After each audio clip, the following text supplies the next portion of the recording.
Hello, everybody.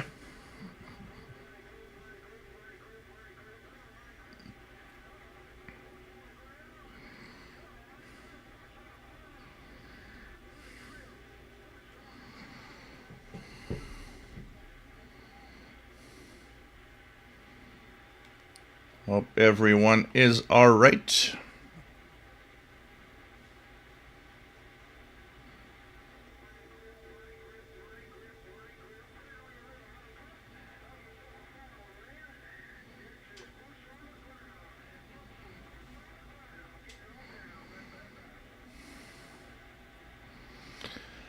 Looking at everything, making sure that all of it is all right. Opening the pages I will be using.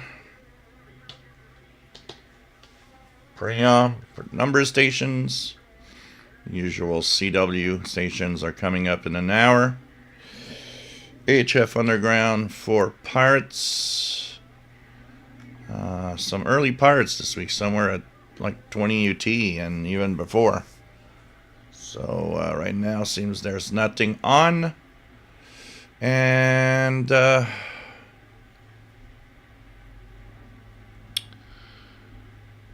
we will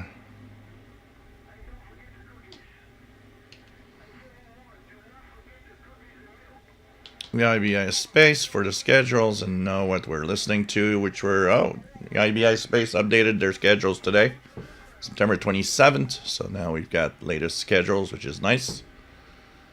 So there are some updates in there. And of course, we'll talk old tech that I used. I've got something here that I'm, those that watch Stranger Things. If you're a fan of that show, I put batteries in my TRC 234, so it is actually working fine.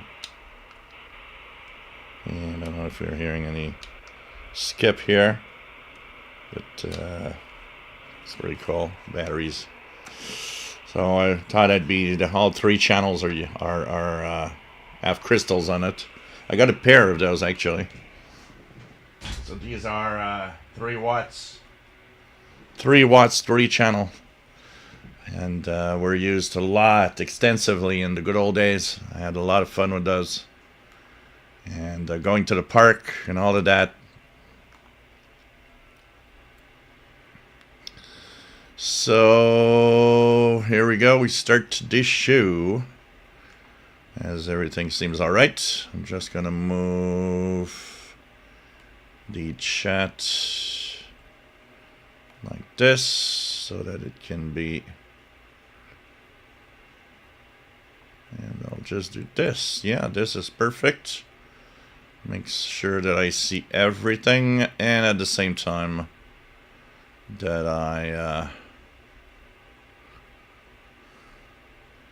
can read the chat. So pretty cool. So hey everybody, welcome aboard to this live show, the Saturday live show. And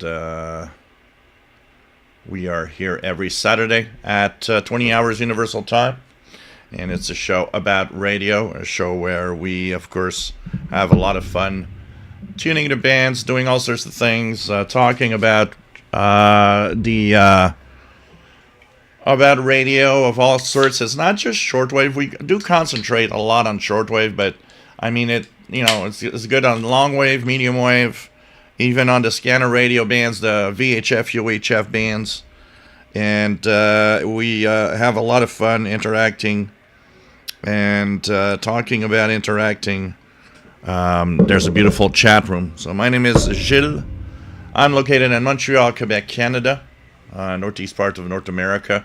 But right now I'm on Channel 6, CB Channel 6, which also has the name of the Super Bowl channel, 27025. There's a lot of skip happening right now on the frequency. So it's kind of very busy. 10-meter band has been open a lot this week too. So that has been a lot of fun also. If you're a 10-meter band fan, Here we go. I thought my chair was I was kind of smaller. My chair was needed to be pumped up. So, anyways, we have a lot of fun with radio. And we have, of course, this shows every Saturday at 20 hours UTC. Don't forget that tomorrow we have a Zoom meeting. Which will be tuning the bands together via Zoom, which is a different type of platform. So if you want to join that, I'll give you the link to register for tomorrow, and you'll have all the details in your email that will be sent to you on how to join. So let me just fetch the information here about the Zoom link. Zoom. Let me just find the info. And yeah, here we go. So to join, you just register. Copy. Here we go. So tomorrow, 20 hours UTC also. This is open to everybody. It's not just for those that donate. If you want to join the Tune the Bands live together, this is the link to register for tomorrow. And I'll repeat that a few times during the show today. Right now, let me just sign in to Zoom. So right now, if I look at the meetings tomorrow, official Shortwave registrations, we have 11 people registered for the Zoom tomorrow. So 11 people. So we, of course, can take a lot more. So why not join in and have some fun via Zoom with us tomorrow? So once again, I'll share the link again during the show so that you guys can join in tomorrow. For that monthly Zoom, which is the last Sunday of every month. So why not have some radio fun with us? Once a month, we have this Zoom meeting. So, like I said, there's a beautiful chat room with wonderful people. If you want to join in, talk, and share with others, this is going to be link not working. Let me check. Yeah, link. Oh, okay. Something about the link. Let me check it out. I'll repost the link. Maybe I didn't get the full link. Zoom. Let's do it again. Zoom. I want to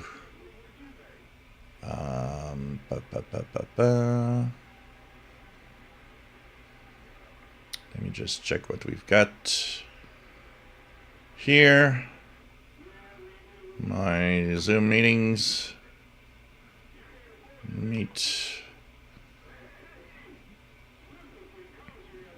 What's the meeting? No, that's not what I want to do. Cancel.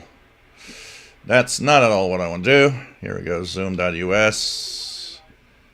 Yeah, I'm here. Okay, where do I go from here? Okay, my meetings. Where am I? I'm at the wrong place now. So anyways, while I search, you can join the chat room and have a lot of fun and see what is in here. And for some reason, I'm signed in, right? Won't be long.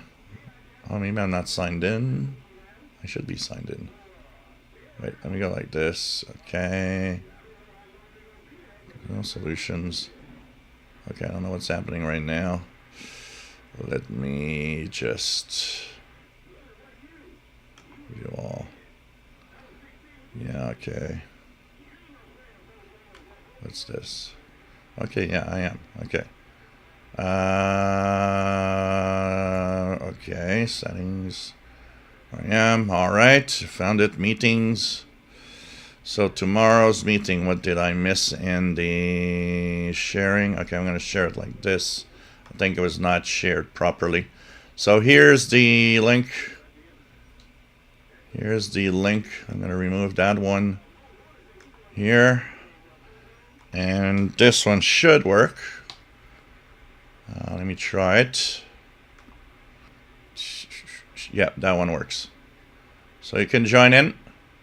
And by the way, if you join in, you register for every month, every Sunday, for every last Sunday of every month.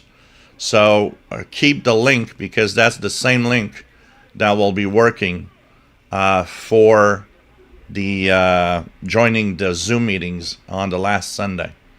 So this one is going to work. So tomorrow, 20 hours UTC for that. So you can join in, like I said, the chat room. Nice, wonderful people. And once the chat room is, when the live show's done, well, we can continue all of this. There we have a Facebook group, which is official SWL channel, same name as the channel. And 4,300 members-ish, which is a lot of people sharing what they're listening to, radios they're using, and so on and so on. Another great place to be. And if you're new to the hobby, it's fun because you'll have some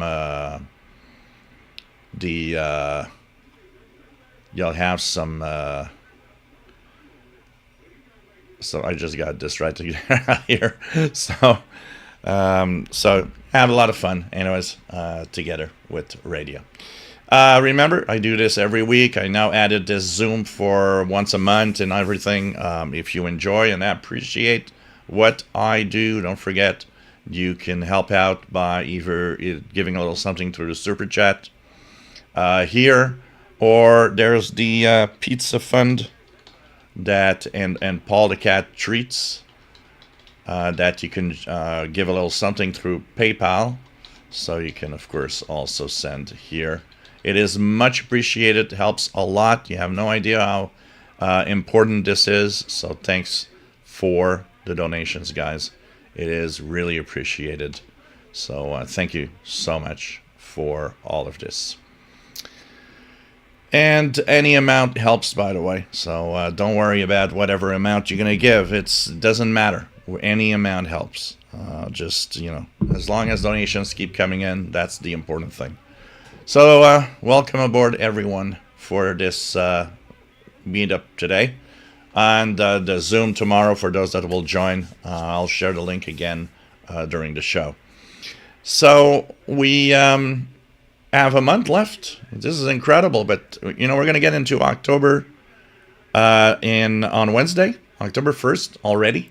This is incredible. I don't know where Tom goes, but I just can't believe it.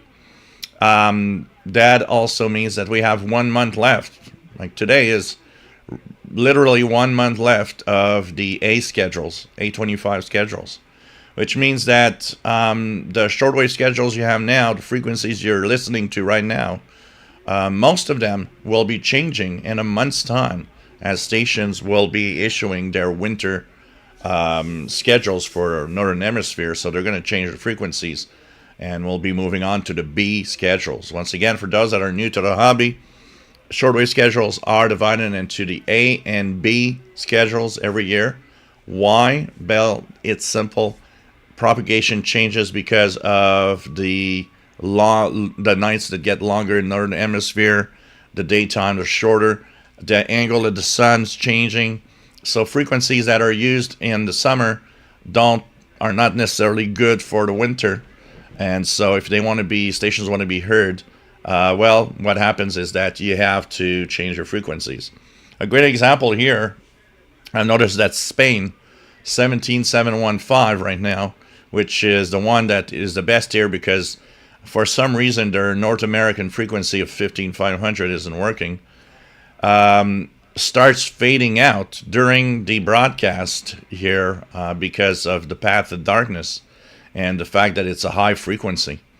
So they will probably go back to like 9690, which is usually their winter frequency for North America, and they're going to go back to some of the winter frequencies. So it starts showing, Radio New Zealand starting to not be as good as it used to be on some of the days this summer. There is a changing propagation here. So 1 month left. So that's going to be always interesting, the changes in frequencies. Sometimes some stations use frequencies that actually, by chance, because a lot of stations don't broadcast to North America anymore, but by chance, sometimes some of the broadcasts are pointed, are directed in such a way, and the frequency they use that actually they work well in North America also. So that is something that I always look at in the schedules. If there's anything that is going to be, more compatible with us on some frequencies. I've noticed that the 0 to 02 UTC BBC World Service frequency is surprisingly good here. Let me just remind me of that frequency. And it's just BBC World Service. Darn, I forgot the frequency. BBC on 9. It's a 31 meter band frequency. They're using 90. Let me just try to get the BBC 9750 from Uzbekistan, from 0 hours to 02 9750. It's been surprisingly good here in English on the East Coast, so you guys should try that at 0 to 02 BBC. It's meant to South Asia, but surprisingly good signal here. And broadcast from the Uzbekistan relay. So there's a few things like that it's really a lot of fun to have some of those frequencies coming in. Well, propagation has been pretty good, except maybe a few days at the beginning of the week there was some auroras, there was a little bit of disturbances, but most of the week, man, propagation is just amazing right now. It is the time to tune the radio, and do tune around, because it's just great what we hear. I've been hearing, I heard actually today North Korea, which was coming in pretty decent at around 16 UT, which is local noon, and 11710 is the frequency. By the way, I've got a beer, so cheers everybody.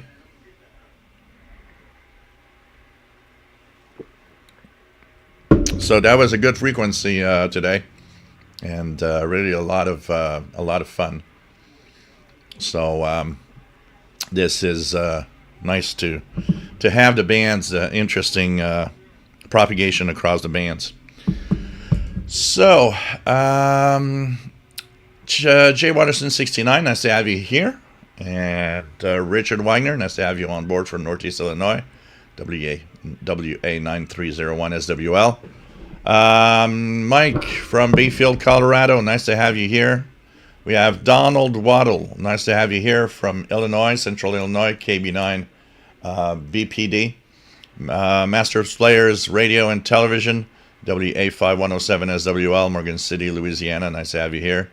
Chrissy Freitas, nice to have you on board, Chrissy. Always nice to have you here, from Memphis, Tennessee. 54 Cal, Northwest Pennsylvania. Jean Arrache, salut, bienvenue de Saint-Hyacinthe. Nice to have you on board. The A&D New, M7CUN from the UK. WF7I Homebrew, Bert, nice to have you on board from a damp and muggy West Central Virginia. And says, as a program, my garden for another Summits on the Air ham radio adventure.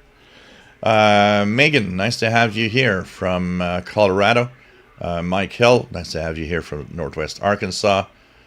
Chrissy Freitas says, nice sunny here in Memphis, 83 today, mainly relaxing. 2 games on his Linux PC, on her Linux PC, and some radio, and eating a burger once DoorDash arrives.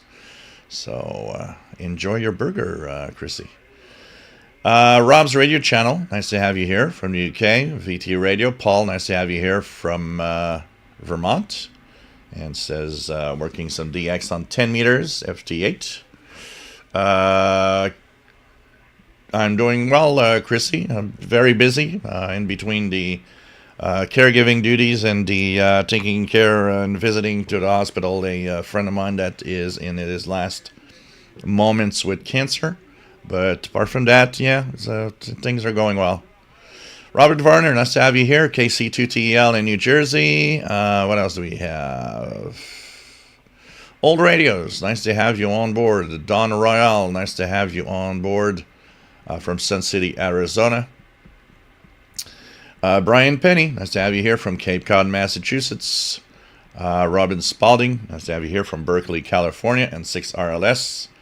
Name, nice to have you here from Hull, Quebec.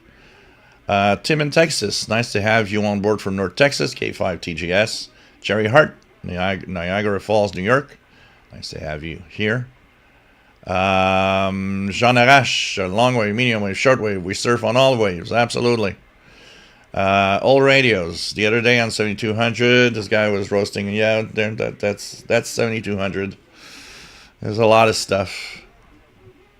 So, Oleg, 17715 is back, or just Atmosphere is good? Well, 17715 is the one that is good for us here for Spain because of the they're actually broadcasting to Central South America on that frequency, I think, but it's still making it well on North America. What's been missing for a while now is really the 15500, which is the frequency that is to North America. Chrissy Freitas says the Super Bowl channel coming in well on the Sangean ATS 909X2. So that's pretty cool. So lots of activity. What else do we have? Killing 110. Nice to have you here. Mike B, thanks for having us. I've come to look forward to this chat every week. Good people, good times, and I learn something every time. So hope for a Mr. Paul signing today. Hopefully. So it's pretty nice. Name. Yeah, I guess what you're meaning is that for all the shortwave stations would be as strong as some of the religious channels that we hear. Yeah. Unfortunately, one of the biggest problems here is really the fact that a lot of stations don't broadcast to North America anymore. I mean, there's a lot of stations. People, sometimes I get from people, it's like, oh, BBC's not on shortwave anymore. It's like, it is. It's not broadcasting towards us. That's the problem. So, there are a few of the frequencies that by chance we get well. Like, for example, the best here in the East Coast, at least, the best frequency for the BBC is 12095 from 04 to 05 UTC. That Madagascar transmission, it packs an amazingly good signal here. But, that's why when there's schedule changes, I always look at the BBC or some stations that, are harder to hear, what frequency, what relay they're going to use, because sometimes it gives us a good advantage on some frequencies. So, some people that have registered to the Zoom meeting for tomorrow, that's cool. Ricky, ça va bien? J'espère que tu vas bien. Nice to have you on board from Calgary. And says a much more reasonable 19 today. Yeah, here it's 21, 70, about 70 Fahrenheit. And we're going to have mid-70s tomorrow and Monday. Then it's going to dip, and we're going to be extremely close on Wednesday morning. Extremely close to a possible first freeze in the morning, as it's going to be around 35, 36 Fahrenheit. So it's not... In Montreal, I don't think it's going to freeze. But I'm pretty sure that if you live in the suburbs just outside of Montreal, probably first freeze will happen on Wednesday morning. I mean, yeah, we're getting into October, so we got to expect that that's going to happen. I remember when I was young, some morning freezes that were actually quite early in September. Today's September, in these days, September is like become an extra summer month. It's warm and it's really, really an extra summer month. It's as if now we've added a month of summer to Montreal, which it's okay. Why not?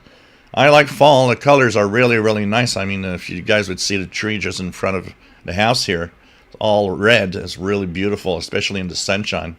We're getting there. And the trees are coloring early a little faster this year because they were saying that the fact that it was very, very dry, the fact that it's very dry, we didn't have a lot of rain, puts a lot of stress on the trees. And so their colors are changing earlier. And they say also that it will affect the type of colors that we're going to get. So this is going to be interesting to see how it goes with that. Tristan, nice to have you on board from Newfoundland. Looking forward to the Zoom. Yeah, it's going to be fun. We're going to be... I'm going to check out how I'm going to set up so that we can be tuning the bands like in a more comfortable way, in a way that I'll be able to easily tune the radio, and you guys of course are going to see what's happening there, so on the frequencies, and I will I think this is going to be a fun thing to do tomorrow. Rick Myers, nice to have you here. KO40SA, greetings from South Daytona. Nice to have you on board. Yeah, I saw there's a tropical storm possible for you guys in Florida, mostly the east part of Florida. But you guys have been lucky, and it's been good. You guys have been saved from a lot of the hurricanes that pretty much stayed in the ocean. It's kind of avoiding the U.S. this year. And not thinking of all that long period of time when there were no hurricanes. So we'll cross our fingers. It's still early to, call it a good year, but because you never know what can happen during October. But hopefully things are not going to be too bad, and the storms are going to avoid the U.S. this year. Rob's Radio Channel, thank you so much for the tip. Much appreciated. Ricky says, sign of the times, WWV on 20, coming in strong here during parts of the day. Same here. One of the signs of the times of we're moving on to fall and winter, the return of 25 megahertz. Right now it's not very strong, but this week, almost all week, 25 megahertz all day was very strong, even up to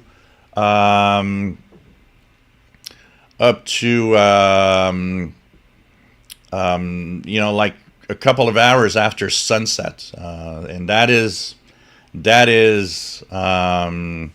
really a sign that we're getting into winter slowly. Changes in propagation. Radio XH Data D109 USSR, nice to have you on board, my friend. Andy News registered, cool. Lake catches 17715, super good now. Chrissy says, I'm hoping time slows down when I go on my vacation to Japan 3 weeks from now. I am hoping to see what stations I can get during my downtime during the trip. Yeah, well, it'll be interesting also to see how you can avoid the noise. I can imagine, and especially in Japan where everything is super compact, there's a lot of population in a small island, so it must be very noisy, and a lot of locations there. But hopefully you'll find a place or somewhere you can, quieter. And I'm guessing you're going to get a lot of Asian signals. There's going to be a lot of Asian signals there. You're going to see that compared to here. Shortwave is crazy there. There's stations almost every 5-10 kilohertz on the radio. Radio XH data D109 USSR. You put on the screen that radio. The radio I have here is it's my Yaesu transceiver. So if I move on, the transceiver's right here on the table, and it has a output for a screen. So that's what you see on this screen is my Yaesu FTDX10 transceiver, which is on a my infed antenna in the backyard. So here we go. The signal from WWV is getting better.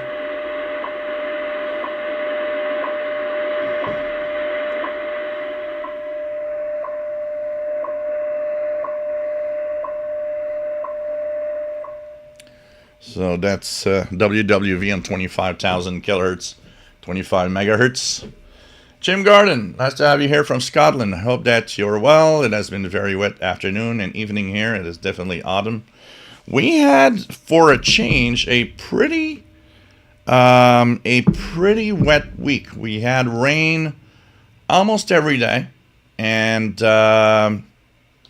this is actually welcome because it was extremely dry. We've had one of the driest summers on record here. And having rain is actually a very, very good thing right now because of that. Let me just check out. I want to check if there's anybody that I sent an email. Sometimes I forget to look. And I just want to make sure that...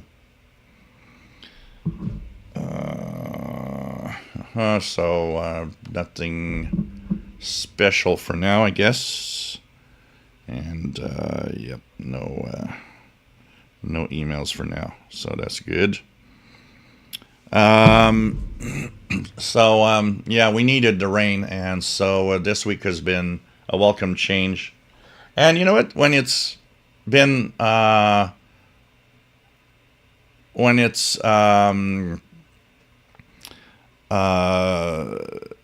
when it's been like sunny for such a long stretch of time, I kind of find it calming that we have clouds for a few days. It's as if gives you time to relax a little. I kind of like that. So Radio XH data D109 is from Spain. Can hear only RWM Russia. Because you should be hearing a lot more than that. Maybe you have a lot of noise where you are, I don't know. Well, so one place fade out, other region work better. Yeah, well, the propagation changes a lot, so it depends on, day, night, and frequencies used. So, yeah, depending on time we are in the day, on all of that, well, you'll have regions that come in better than others. There's also a seasonal effect.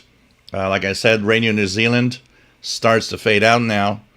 In the winter, usually I don't hear Radio New Zealand except in the morning. In the morning, they have that lower frequency that usually comes in. But at night, it's not there. And it's more of a summer propagation when I hear Radio New Zealand in the evening here in Montreal. So there's a lot of seasonal effect. And of course, there's the effect of the time of day.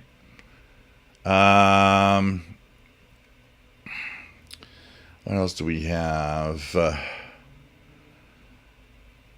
Name says nice radios. Thank you so much. I have a lot of radios. So it's really really nice. So what else do we have? Yeah, if you're in Spain, having a signal from Spain is difficult because they're in the skip zone. It jumps over you. Alex says, how can I catch New Zealand station? They're far away and yet I catch one strong. You have to look at what time and what frequency would be the best that you could try for, Oleg. There are rules about like higher frequencies in daytime, lower frequencies nighttime, and so on. There could be one. From where you are, also what's difficult is that Radio New Zealand is not broadcasting towards you, but towards the Pacific, so it might not help. You hear what helps is that the general transmission to the Pacific brings that signal basically to North America. So, Ricky, BBC World Service 05 to 07 on 9410 from Ascension has been coming in really well past few nights. So I'll check it out tonight. I'm probably going to be up at 05. I'm going to try it. I've not tried that frequency, I believe. See if it comes in here. So what else do we have? Don Royal, WA7330SWL. Nice to have you here and found a good app. Listeners, yeah, Radio Garden. Radio Garden is a popular app for streaming radio stations around the world and checking out what you can get from different countries and so on. It's a very popular app. Yeah, well, if you have an XH Data D109 radio, XH Data D109, you can't decode the single sideband. You need a radio that has single sideband capabilities to hear 5450, which is the Royal Air Force One weather station in the UK.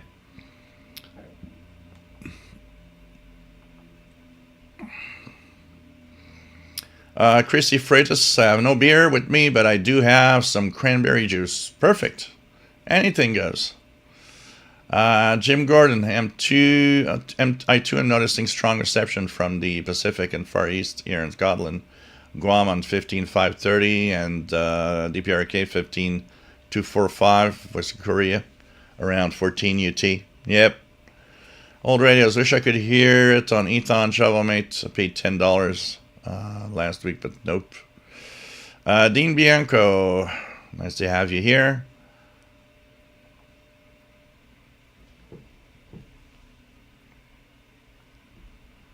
27025. This is not an app. This is a real radio that you see on that screen.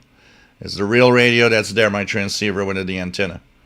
And 27025 is channel 6 of the CB band. Kamikaze 76. Nice to have you here from West Michigan. Pretty nice to have you on board. And for those that are new, by the way, I'm about 20 minutes behind. So if you ask a question, it can take up to 20 minutes right now for me to answer before you get the answer. Steve Burnham, nice to have you here from Central Pennsylvania. Ham Radio Guy, K6 BSM, nice to have you here from San Diego. Killing 110, Soundton, Colorado. Old radios, I have something to drink when I get home. Philip Jones, nice to have you here from damp Northeast Wales. What else do we have? John Halquist, nice to Cuba, may be having power in our tech problems. I don't think Radio Reloj is transmitting on 570, 790, and 950 right now. So, and their internet stream is 45 seconds late. Radio Encyclopedia signed off at 0945. Gary Strader, nice to have you here from North Carolina. Brian Leisner, nice to have you on board and thank you for the tip. Much appreciated from Philadelphia. Kev Michael, nice to have you here. Got TBS Japan via TV Internet from Tokyo, Japan, with a quiz show in Japanese right now. So, cool. What else do we have? Ricky, strong signals from Cuba of late, but a lot of open carriers are extremely low audio and has become the norm. I did catch music on Rebelde last night. Yeah, a lot of people have been reporting 15140 with some English from Cuba, Radio Vanik Cuba. So this is something to check out. Swivel, nice to have you here. 3i Atlas, mean much to frequencies. I don't understand the question. Donald Waddle says monitoring RTTY contests on 10 meters, 28 around 20 and 100. Good propagation. Yeah, there's there's the RTTY contest is this weekend, right? Let me check out here. 2808.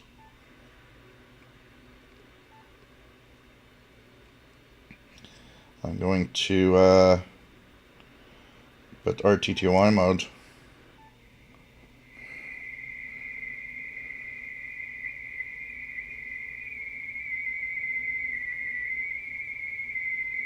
There we go. Should be decoding some stuff here.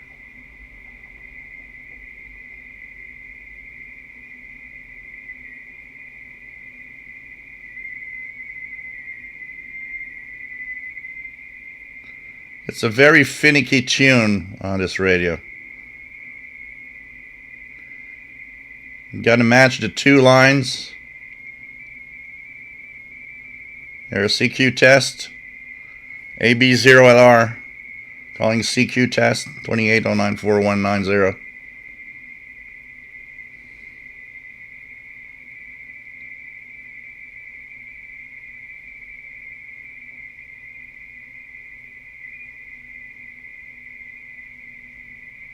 So probably 20 meters must be jam-packed right now.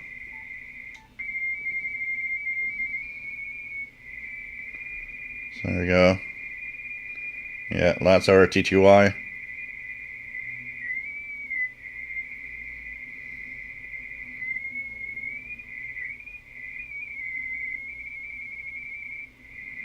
So CQ here. See, he's going to call CQ again.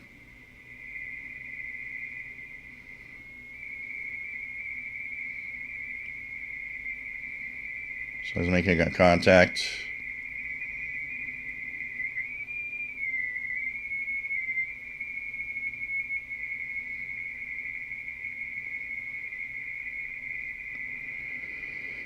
I'd rather use a PC app for decoding. K5ZD calling CQ on 1409 What's fun with apps like FLDG, if you put your filter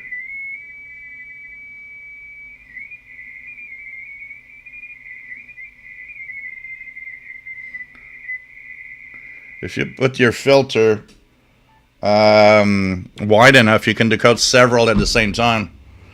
This is one at a time, and it's very, very finicky to decode the RTTY because you got to be extremely precise and matching the spikes of the radio teletype. But you guys can use there are RTTY apps on phones that you can download from the app stores. There's I use MMRTTY or FLDG also works well for decoding RTTY on a PC, on Mac, Linux, and Windows also.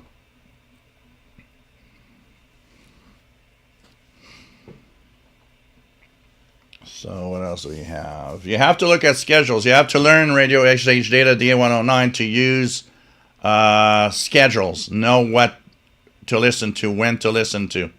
There's websites like this. There's Shortwave, short.waves.info that also have schedules.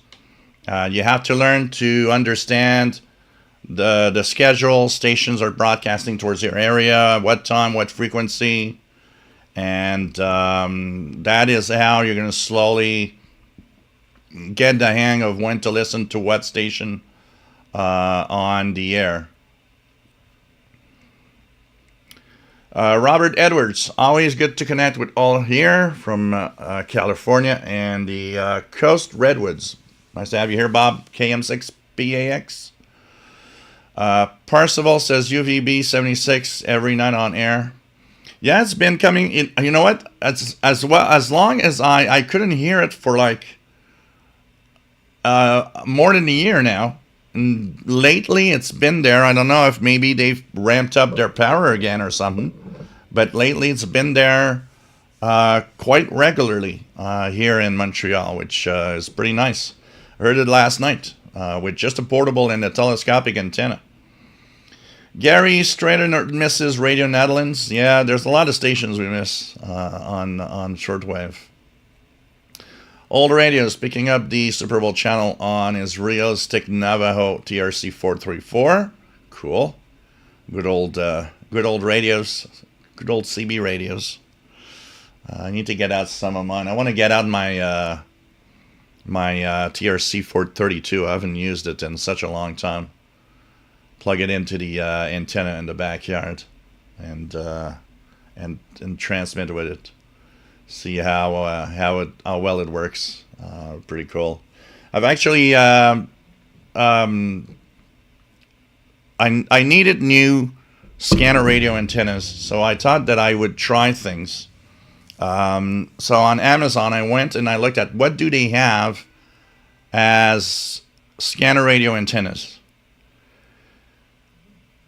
And I purchased 4 different models that are wideband that have BNC connectors, but I purchased a bag that has BNC to SMA female so that I have all the capabilities available on every radio that I use with every antenna. And I think it's going to be a lot of fun. And I purchased a small wideband mobile that I plan on putting in on the balcony in the front, and have my old realistic Pro 2006 back up and running. I want to put it like here and have it running like it's going to work again. I can't stand seeing it right there in front of me and not being used at all. I mean, it's a good old scanner, and there's still some interesting analog stuff here in Montreal, so I wanted I want to use it again. And make sure that I can use it anytime I want. What else do we have? Kevin, nice to have you on board. I was tuning the bands earlier in the day, and I heard in English, Prime Ministers of Israel speech to UN in English. Spanish commentary, soon discovered it was Radio Havana, Cuba, clear signal. Wow. So a lot of people have been hearing Cuba lately. It seems that some of the frequencies have been really, really coming in well. But like Ricky says, it happens often that one day it's fine, but one day it's just a carrier or some bad audio. But it's pretty cool.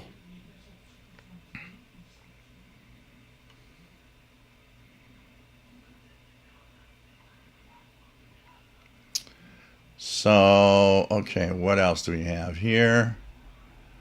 Kevin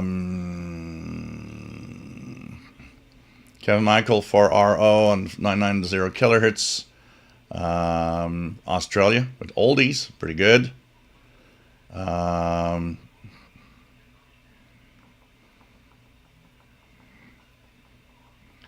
in Canada, radio XH data. I'm Montreal, Quebec, Canada.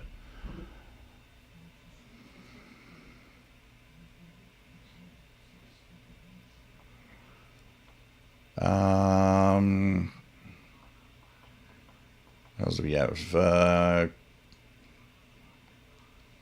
Kevin Michael, 5025, 6,000 killers. Cuba been coming in the wee hours. No, there's a lot of people from Spain, Radio XH data. We have several listeners from Spain.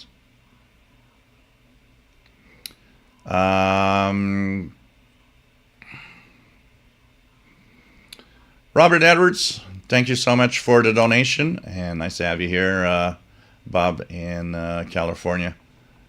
And what else do we have?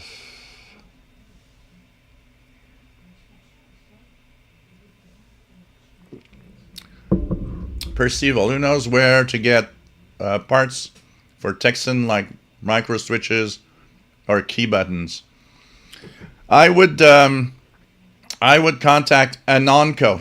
Anonco is the official distributor for Texan. They do have parts and all sorts of things that could be useful. So Anonco, I will put the... and if you buy a Texan radio, this is the best place to buy a receiver, a Texan receiver.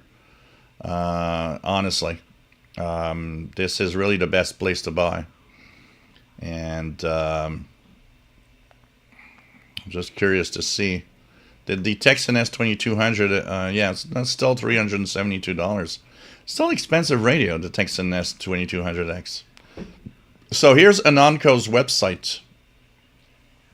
Contact Anna on this website and ask to have that you need parts, and see what she can do. She might be able to have parts for you. Just check it out. Trust, and I see that some guys on the Facebook group have been getting the buzzer here in North America. I've been looking for it tonight.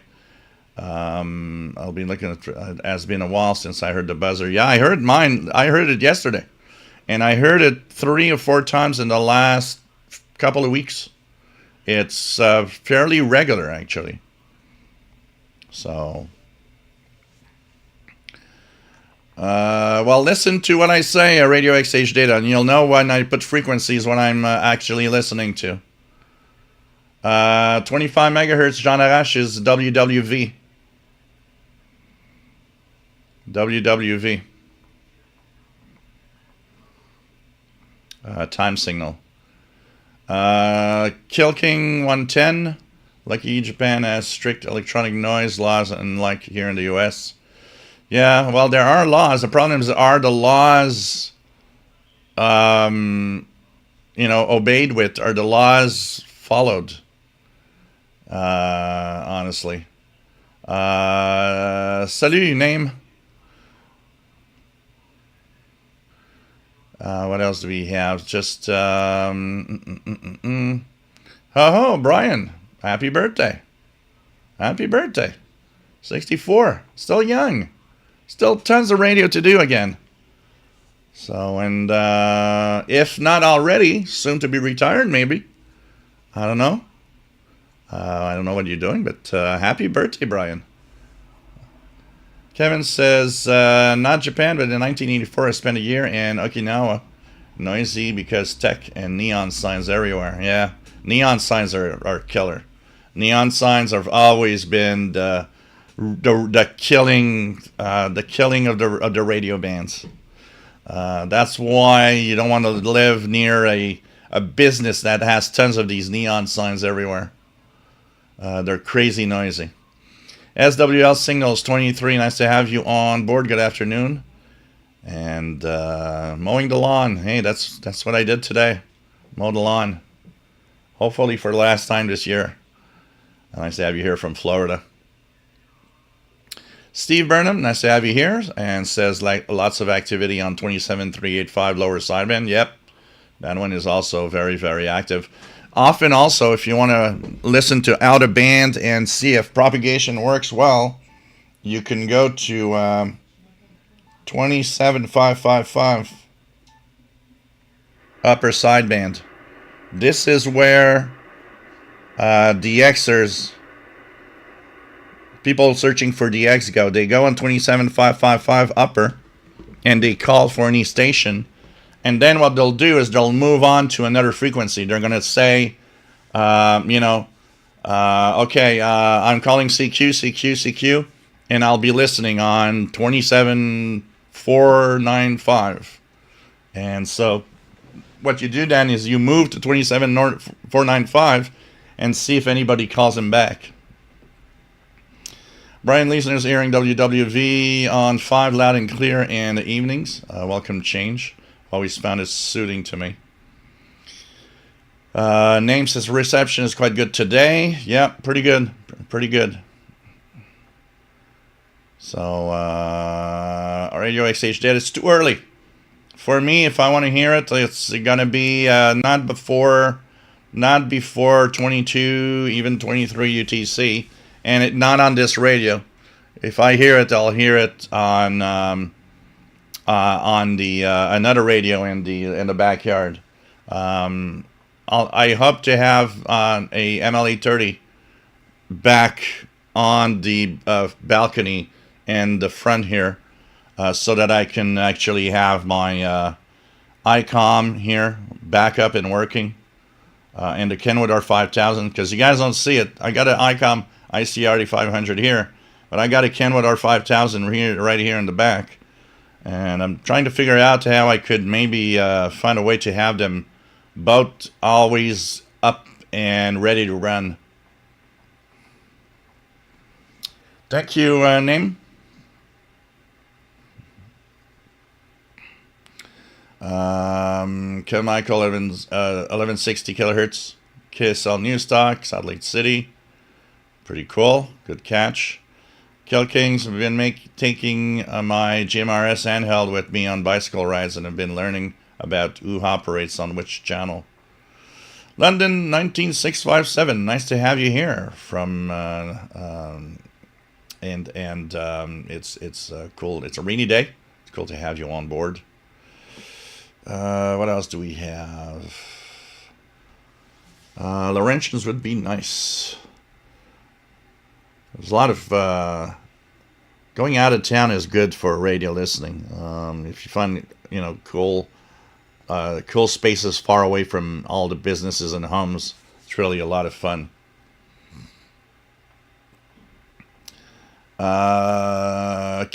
Nice to have you here, KW1161. Nice to have you on board, Kenneth. And then we have Jim Gordon.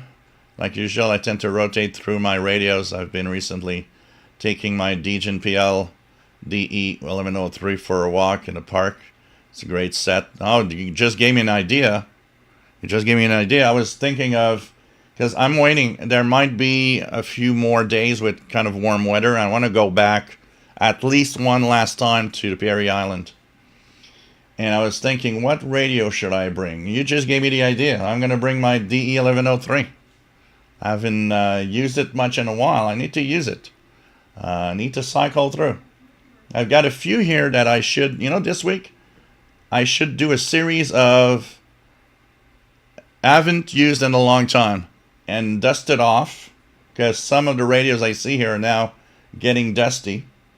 So dust it off and do a few videos of I haven't used in a long time. This radio. Whether it's crappy, whether it's good, who cares? I think that would be a good idea. And at the same time, I could dust them off. And I actually want to take them off of the shelves here, and replace them so that I can actually maximize space, have as much radio as possible on the shelves. Because right now what's happening is I'm having too much radios that are spread everywhere. I got like 20 radios on the kitchen table in the kitchen, and I've got probably just here, the little table here and here, I've got probably another 20 radios. So, I want to, things that I haven't used in a long time, like this one, and why not? Let's try it again. Let's go back to XH Data, D38, and the Texan PL 368, and slowly go like, okay, yeah, there are radios I need to use again, and try them out. Here I've got the little XH Data also, I got tons of these little radios around, and I was looking, and I'm like, yeah, I don't use them much, and it's fun. I do want to cycle through. It's also fun sometimes to take out an old radio you haven't used in a long time. Another that I don't think I've ever took along with me. If maybe I'm mistaken, but I don't think in all of my urban DXpeditions I've ever used the Texan PL 600. And in one of my urban DXpeditions, that would be a nice radio to bring along. It's my first, which I consider higher end Texan that I've ever purchased. It's more than 10 years old now. So, it starts to show that Texan receivers are meant to last. Because I got a lot of them now, and all of them still work, pretty much. So you're giving me an idea there. I see it. It's right here. The DL1103 is right here looking at me saying, please use me. Man, there's the Grundig G5. That's another one. I forgot. Grundig G5 is right there saying, hey, you haven't used me for a while. Come on. That's another one I should bring along at the... those are nice, and those are cool because they're good old style PLL analog. No muting when you tune. And overall great performers. So, yeah, I'm getting ideas now. Just need beautiful weather and warm weather because there's a lot of trees there. So if it's a little cool, it tends to be a little cool. And what happens when it's cool is when listening to radio is worse because you get to a point where you don't move. You're just sitting there at the picnic table, and it's cold. It's even colder. So,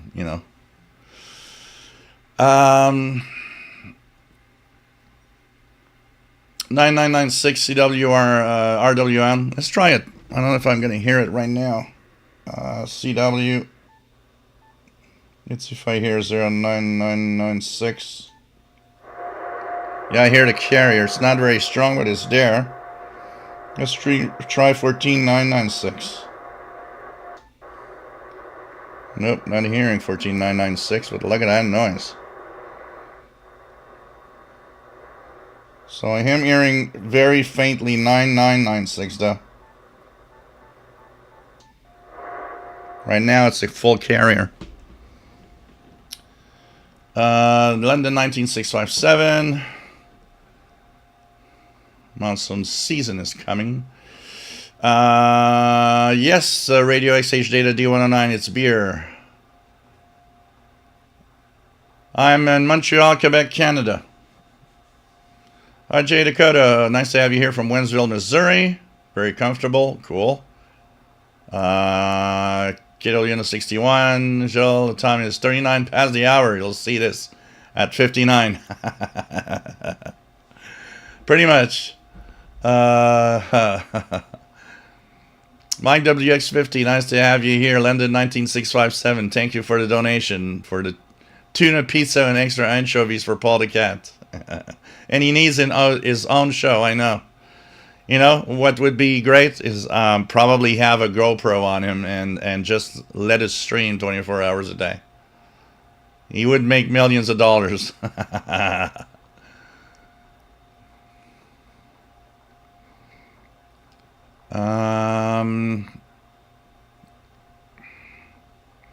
What else do we have?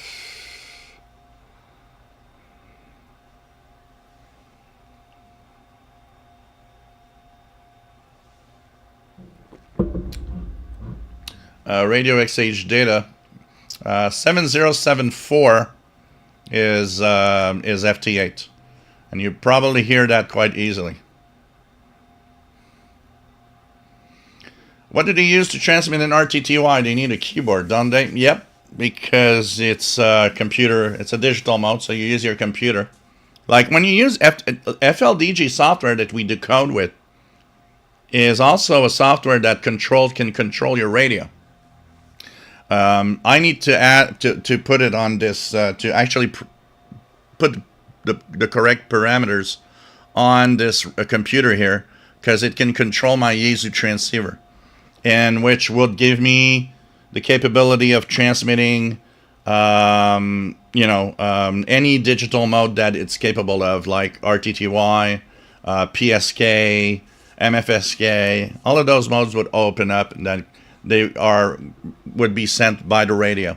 But it's computerized, so yes, it's controlled. Your radio is, on RTTY, if you have a conversation, typically you often will be typing on your keyboard what you want to say. Like PSK 31 is another mode that does that, is where people will type. Of course, you've got presets that you'll do. For example, if you want to tell anybody what radio and antenna you're using. Instead of typing it all the time, you do presets. It's like you press one preset, it sends automatically.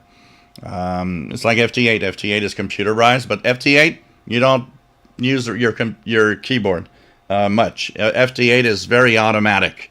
It's, you know, two computers really exchanging a contact with very little human interaction on it.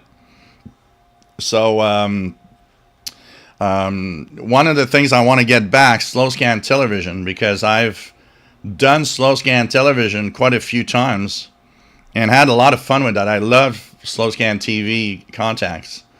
And I've done quite a few with this, but when I changed the computer, I didn't set up the MMSS TV app to send slow scan TV anymore. So I need to set it up. I'm going to try to set it up in the next few days because I do like slow scan TV contacts. It's fun. When I did slow scan TV contacts, I would use all the known frequencies on amateur radio, and you know, basically pretty much the only frequency used for slow scan is 14230 or around there. But when I was doing tests trying to call CQ on slow scan TV, I did one on 10 meters and I sent a few pictures calling CQ, and I did not get a reply back. But that was the coolest thing that came out of that is that about a month later I get this letter from a kid, a teenager in Belgium. And the teenager is, you know, as printed on a piece of paper, is, no, it's an email, sorry, not a letter. I get an email, and he's shown a screen capture of the picture that I sent. And it was pretty cool to code, too. And when he sent me that email, he actually had put his postal address. And what I did is I sent him a QSL by mail. And he wrote to me another email about a month and a half later saying how excited he was that in his mailbox he had a paper QSL with Paul the Cat on it. And he just found it so cool that he received a letter from Canada. And it's like, it reminded me of me when I was a teenager doing that and being amazed at receiving letters from all over the world. Because I thought, well, teenager, I think he's going to get a kick out of getting a QSL card from Canada by mail rather than just email. And man, the guy was just so excited, and he thanked me and said, wow, this is great. Radio XH data. Well, FT8 is 7074 exactly. But on your radio, the D109, you probably hear it even on 7070 because the filter is pretty wide. But there are what we call gentleman agreements. There are set frequencies where we put different modes. So if you follow the rules, you'll do some PSK 31 on 7070 or on 14070. If you do FT8, well, you'll follow the rules of the frequencies of FT8, 7074 and there, and the 3 kilohertz above, 7074 to 7077 in reality, 10136, 14074, and so on. They are suggestions. They're not official rules.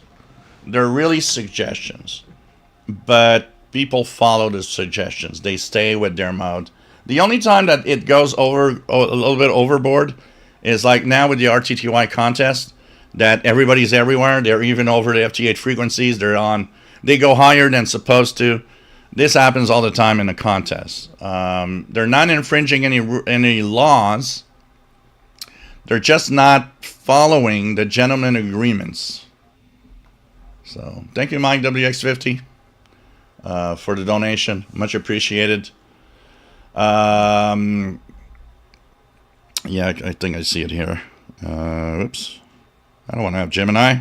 What the hell are you talking about? So thank you so much for the donation. I see it here. It arrived. So I can confirm. And nice to have donations. Thank you so much, guys. I'd zero beat that. Nice to have you here from Scotland. Kev Michael, KA0RJSSTV on 14 to 30. Old radios, Radio Havana coming in good. What frequency are you listening to it, old radios? Kevin, the shocking thing of the Radio Havana's catch was 3 channels of Radio Marti were broadcasting at the same time. Yeah. Oh, not at the moment. Okay. Kevin Michael, I was on the Radio Shack Pro 252, but nothing on the 800 band.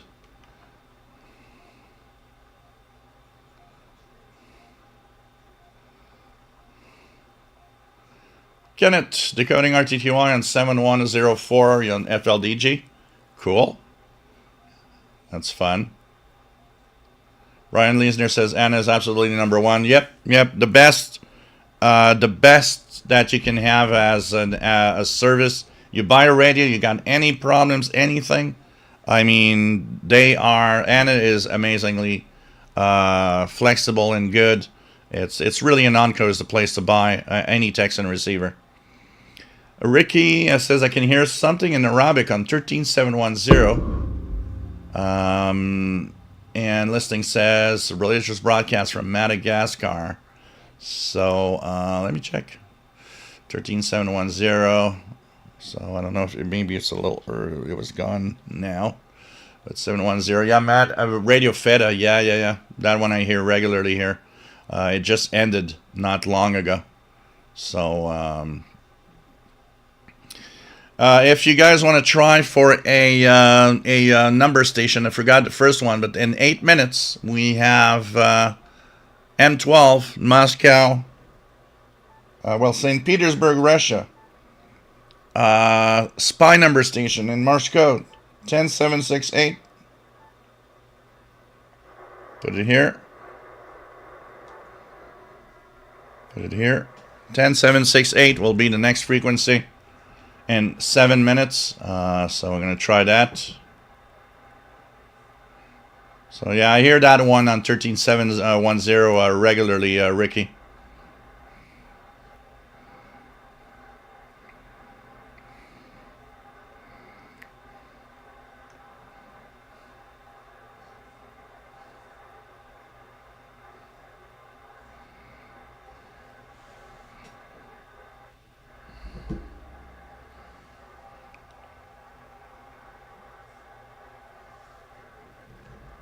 Jim Gordon, my drink tonight is an Abbott Ale from Bury St. Edmunds, Suffolk, England. Pretty cool.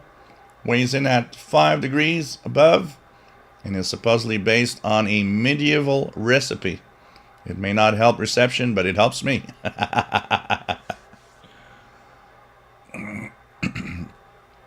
Kenneth raked the sand in his yard yesterday.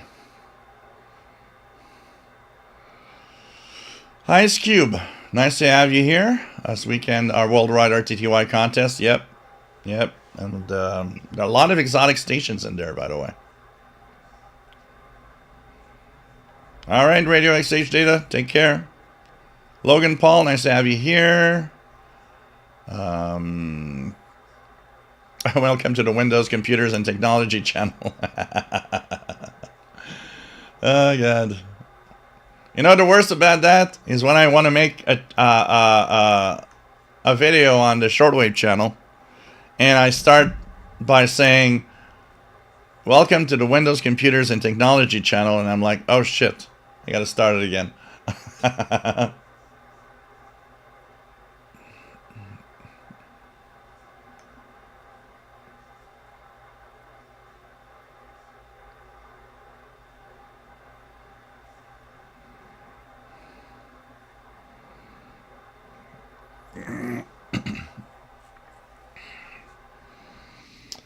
Dave Vosh, nice to have you on board. Kevin Michaels, 27525 upper sideband. Different Gear TV, nice to have you here. Maybe take the S2200X onto the Expedition. Yeah, You know what? It's something I would like. It's just that it's a really big radio to bring along and do all the travel with. But it is something that definitely I would love. Yet, I could do a walk in the park with it because that would be easy. I just take it by the handle, bring it to the park, which is only 10-minute walk here. And that could be an interesting thing to do. And here we go. There's something here. So that means we're going to hear it. Because there is some Morse code here.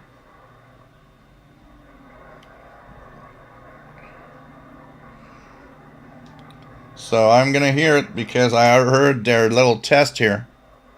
So I'm going to put this higher. Oops. And we're going to, I think we're going to have to, we're going to hear it. I'm going to hear it for sure. Dave Vosh, thank you for the donation. Much appreciated. Kevin Michael, wish I could go on top of the mountain at night. Be at 10,000 feet. And DX must be fantastic. And the low noise too, everything. Chrissy, it's time for this lady to hop out here and get ready to hang out with friends soon. Cool, have fun, Chrissy. It's always fun to have you here. Do take care of yourself.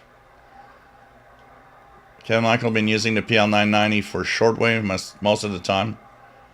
So, and the Kiwis on his notebook. RJ Dakota used to have the Grundig G5. That was the one that got broken. TVDXer, ça va? J'espère que tu vas bien toi aussi. Kev Michael, I would like to take the Grundig Satellite 800 on the top of the mountain tonight. Okay, so I was a minute off. John, nice to have you on board from Colonial Heights, Virginia. WPE4KNC. Devash. Okay. James Farley, nice to have you here. KD2GUZ from New Jersey. Mike WX50, I accidentally sat my Grundig Yardboard 400 down on a tray that I didn't see had accumulated some rain water. Rest in peace. Don't be so fast as rest in peace. Make sure there's no power, no batteries, and let it dry several days. Several days. If you can even take the cover off, even better. It's going to be easier to dry, but let it dry several days.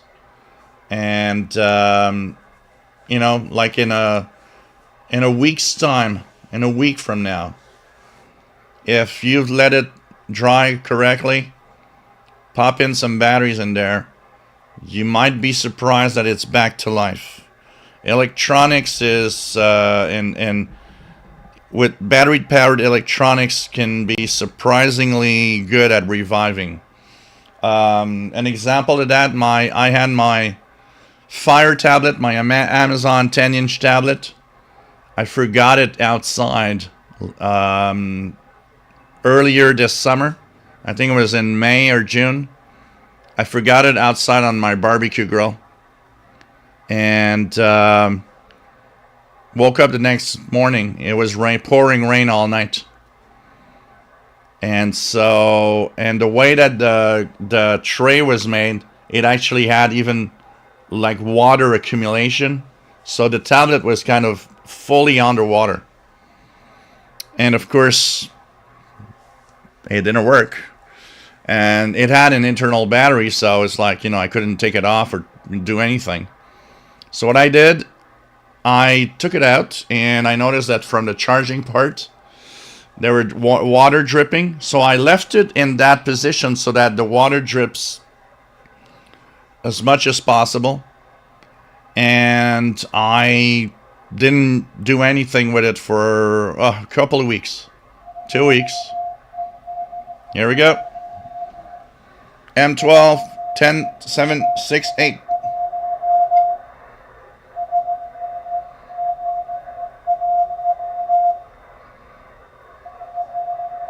So we have M12 Spy number station from St. Petersburg, Russia.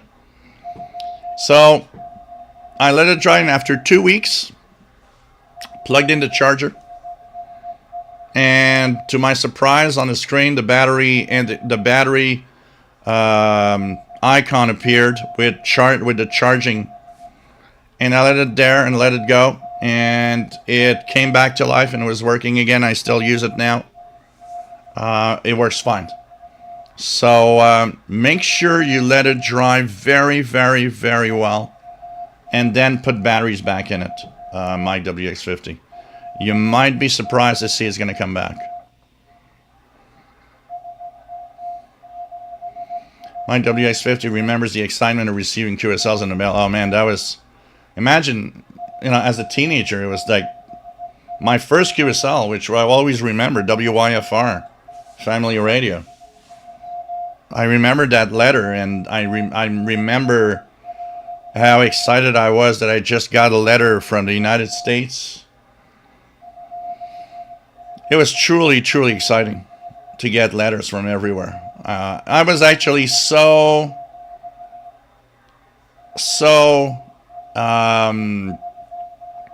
I was actually always very, very disappointed when the mailbox didn't have any letters. I was like, oh God, nothing today. All right. This is so sad.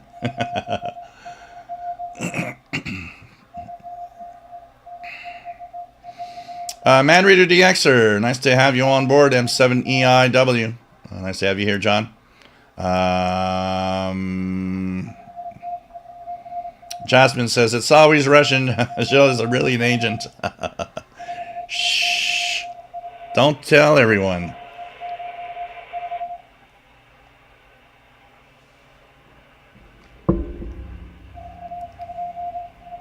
Kevin Michael, KQ4WJN is transmission.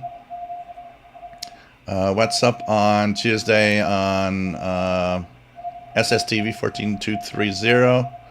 So nice to have you here, Jasmine, from Seattle. From Seattle.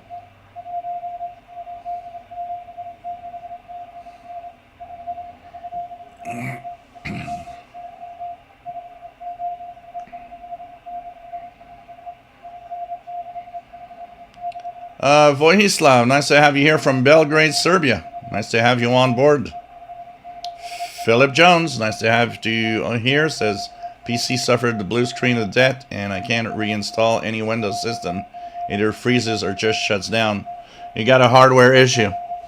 If it suffered a blue screen and now you can't do anything, there's a part of your PC is a problem. Is it a desktop? If it's a desktop, I would consider removing everything and keeping just the bare minimum. One of the most common causes of blue screens is RAM memory failing. I'd be surprised at how much RAM failures affect PCs. Okay, Michael, do you hear anything in the 30 to 50 megahertz band? Locally, I haven't heard anything in quite a long time. But when the propagation conditions are good and there's some skip, if I scan regularly, I do get stuff often from the United States. Actually, I should one day that there's that I see that 10 meters open, I should do a 30 to 50 megahertz scan on my scanner radios and see what I can get. Craig Martinetti, nice to have you here from Canada. Yeah, Jasmine, you missed Chrissy by a very small amount of time too. RJ Dakota, is there a way I can get slow scan TV on my tablet? I was given a Samsung tablet for my recent birthday. I couldn't have afforded myself. RJ Dakota, on a Samsung tablet, go to the store. Does it have the Google Play Store? Just out of curiosity. Nicole Phillips, by the way, thank you for the donation. If it has the Google Play Store, you can just type SSTV. There are slow scan TV apps. There's one by Black Cat Systems. Because I never had a Samsung tablet.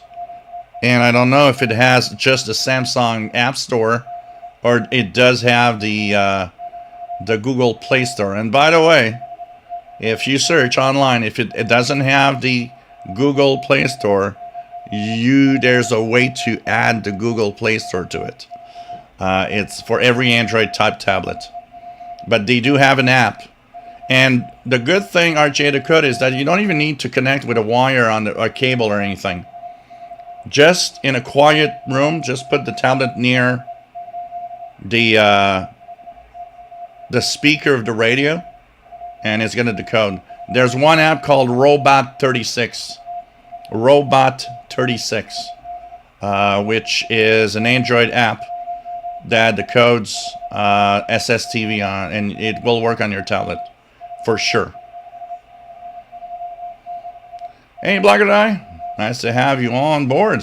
Just home from the Pi auction. What's the Pi auction?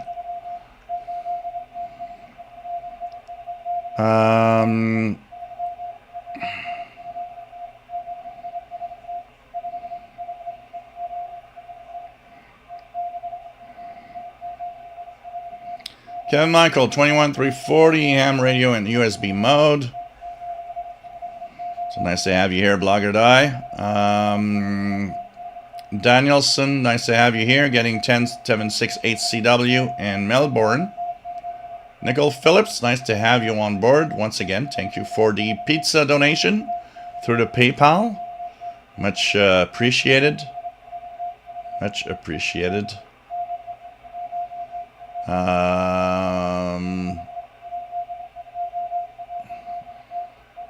What else do we have? Andy New, 10768 coming in strongly on local Kiwi SDR. Nicole Phillips is in the UK. Kevin Michael, 10768 coming in weak, but audio's there.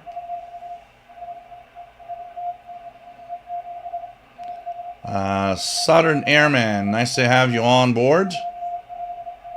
Mike WX50, is Keegan the XR okay? It's been several, yeah, it's been a while. I haven't seen him, and somebody in the same worries is that he was worried also because he was in another group where he's there all the time, and he says that he hasn't seen him in a long time too, and was worried about it. So I don't know. I hope everything's all right. He had a rough period of time lately with his dad passing away and all. So hopefully, his dad, his cat, I believe, also. He also had a hard time with some idiot that was trying to log on to different groups and try to pretend that he was Keegan. So hopefully things are all right with our friend Keegan the Xer. I think I got his email. What I could do is write him a little email, and yeah, I do have his email. Write him a little email, ask him if he's all right and everything, and maybe I can keep you guys updated on all that if I get an answer back. And I think he'd appreciate that probably if I would write to him saying, hey, it's been a long time, hope you're okay. Sometimes getting a little message from somebody when you're not feeling well lifts up your spirit, and kind of like, oh wow, somebody cares. And just seeing your comment, Mike, it's like, well, yeah, people do care. And this is another aspect of this group. There's a lot of people caring about each other here. When we don't see someone that's there all the time, for a while, we're like, yeah, is he okay? Is she okay? I think this shows how wonderful this group is, honestly. Okay, thanks, because I didn't know. I never had a Samsung tablet, but I should actually. I think it was a little dumb in just asking that. I got a Samsung phone. I should have figured out the Samsung phone has the Google Play by default. Samsung tablets must have the Google Play by default. So, okay, I got my little dumb blonde moment. Sorry. Yeah, I did the same thing, Mike, here on my Fire tablet. I modified to have the Google Play Store also. So, Fossa Productions, nice to have you here.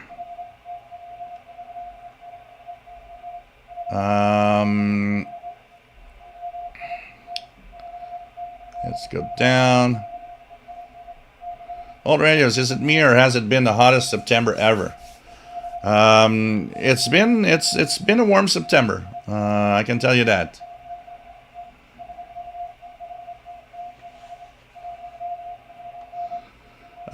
Kevin, I do have a Samsung tablet. It does have Google Play installed from Samsung. Great tablet, way better than my Mini 7 Apple.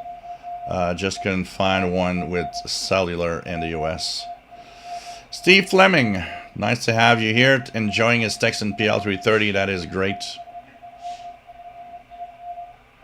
So cool. Cool.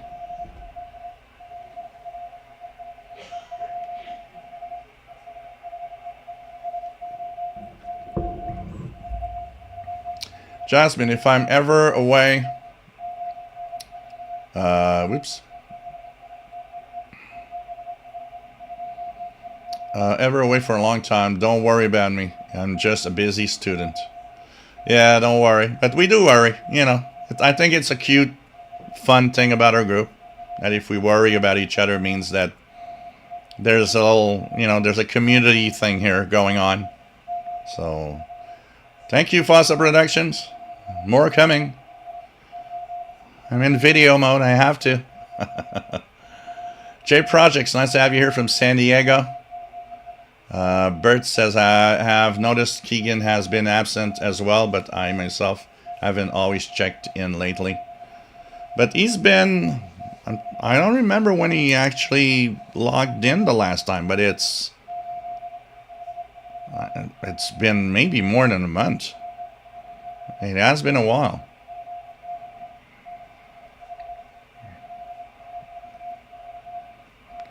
So, you know. So, Craig Martinetti, nice to have you here. So, pretty long message coming in from the Russian spies. Now you know my secret, Jasmine. But don't tell everyone. On a live show. Watched by people everywhere. And if there's some traffic in 7 minutes, there's another one on 12198 that we're going to try. So, let's see here if there's anything on pirates. Any pirates right now? Nothing seems to be here at this time. So that's pretty cool.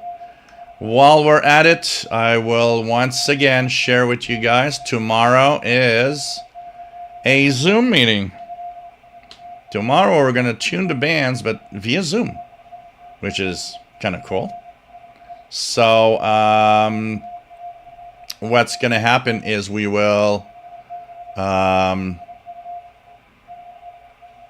let me just get back in and find how I hate it. The Zoom page isn't very clear. So I'm at here, what's new, contact sales, okay, here. So, tomorrow is a Zoom meeting. It's the first of our monthly Zooms. The last Sunday of every month, we tune the bands together via a Zoom meetup.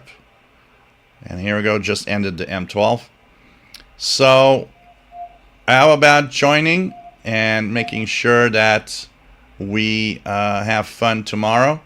So, it's open to everybody. This is not just for people that have donated. This is for everyone. This is for everyone. And the link to tomorrow's Zoom is here. Just register. And here we go. And so this is gonna be a lot of fun. So Hard J Dakota, the link that I just posted there. Click that, register, and you'll have an email back with all the info with the link for tomorrow, 20 hours Universal Time. And so this is going to be fun tomorrow. So last Sunday of every month. And by the way, if you remember, there is I'll share the link every month, but if you register with this link, you are registered automatically for every last Sunday of every month up to May of 2026, which is the last Sunday that I've posted for a Zoom, because I was thinking maybe I'll take a break of Zooms during the summer. So that link will be good for every last Sunday of every month until May. So hope that you enjoy that.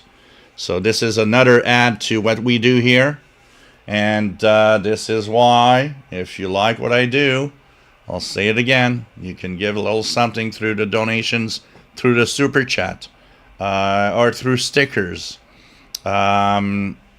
This is definitely helpful, more than you think. It's extremely helpful, and lets me continue what I do here on the Shortwave channel. Also, if you want to help out with the pizza funds, make sure that I stay fat and juicy. Pizza fund and cat treats through PayPal is this email. And I want to thank everybody that donates. Whatever amount you give helps. Don't worry about the amount. It doesn't matter. Whatever you give helps. You know, we say it sometimes. If just everybody would give just $1, the amount would be amazing.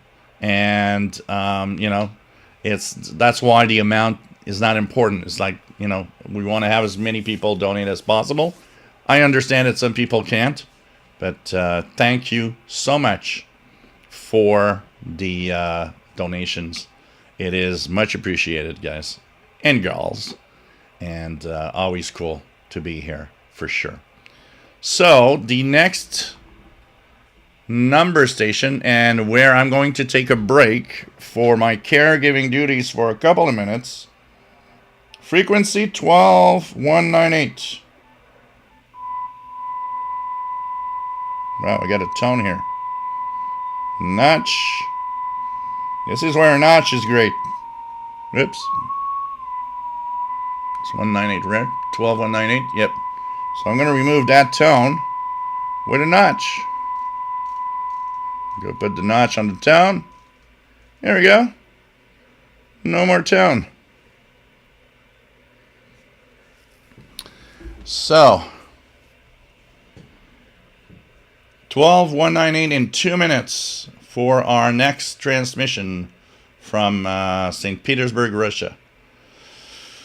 Toast and love, nice to have you here.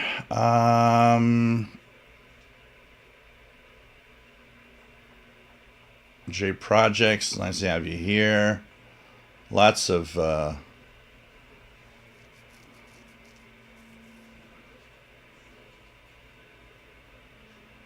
okay. James Farley, have you heard about the new AT138 combination TEF and 47? Yeah, I've heard a lot about it. I've heard not that great things about it, though. It doesn't seem to be that amazing. So I don't know. I'll need to check more about it and see. Here, the big problem right now is that all of these radios are too expensive. With tariffs, with the Canadian dollar down and not really great, things come to a price that is just, I'm not going to pay $150 for that thing. It's not worth that for me. So that's where I'm stopping for, because it's just not a good deal. But if I ever get something that is at decent prices, of course I will check them out. Yeah, just heard the Morse code here. It is here.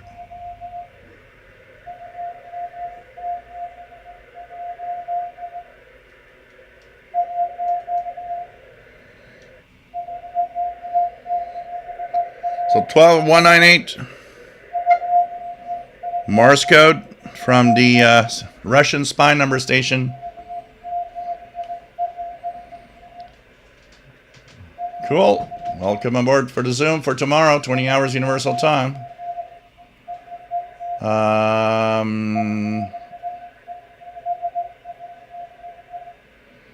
Jasmine, I'll be there while I'm still recovering from Cremfest. Okay.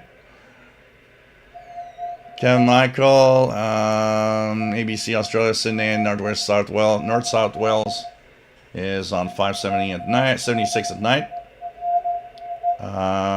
Kevin Michael says, do you get long way from Europe at night? Not from here, not in Montreal. Southern Airman, thank you for the donations, much appreciated. Danielson is getting a lot of activities about the CB frequencies, absolutely. Paul Richardson, welcome aboard. Thanks, and it'll be fun to have all of you tomorrow.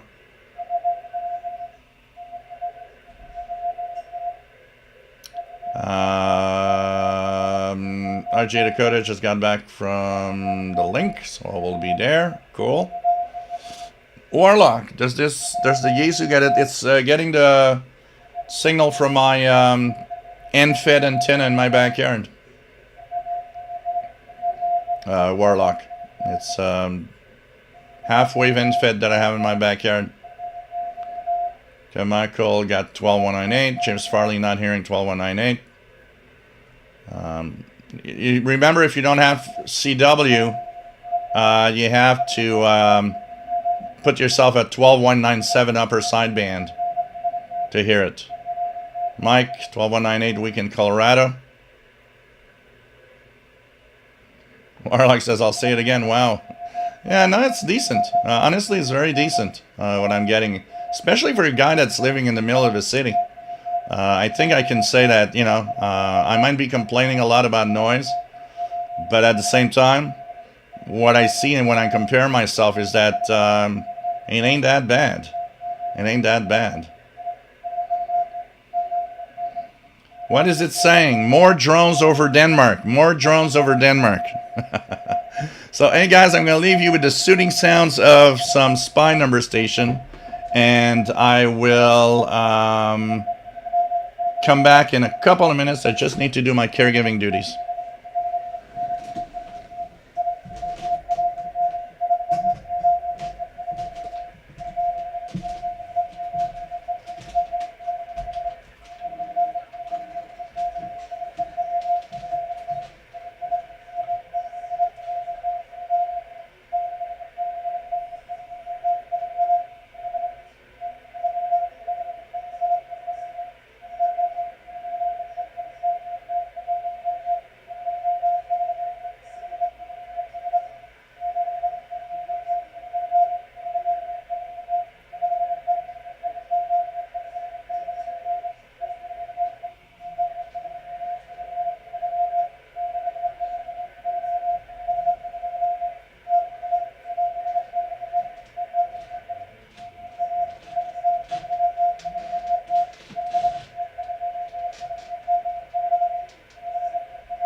We are back.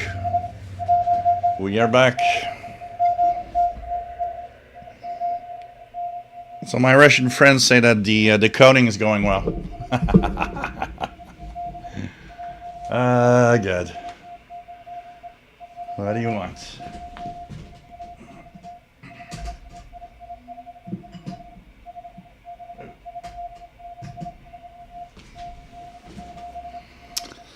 So you are watching the Shortwave live show from Montreal, Quebec, Canada. And it's nice to have all of you here. So 12198 right now is the spy number station from St. Petersburg, Russia, M12. So pretty cool to hear that. Next number of stations are in 2 hours. They're going to be like at 0 UT or something. The ones that are from Taiwan. So I don't know if we're going to be live still, but who knows? Nothing. We never know about how long this is going to go. So, hey.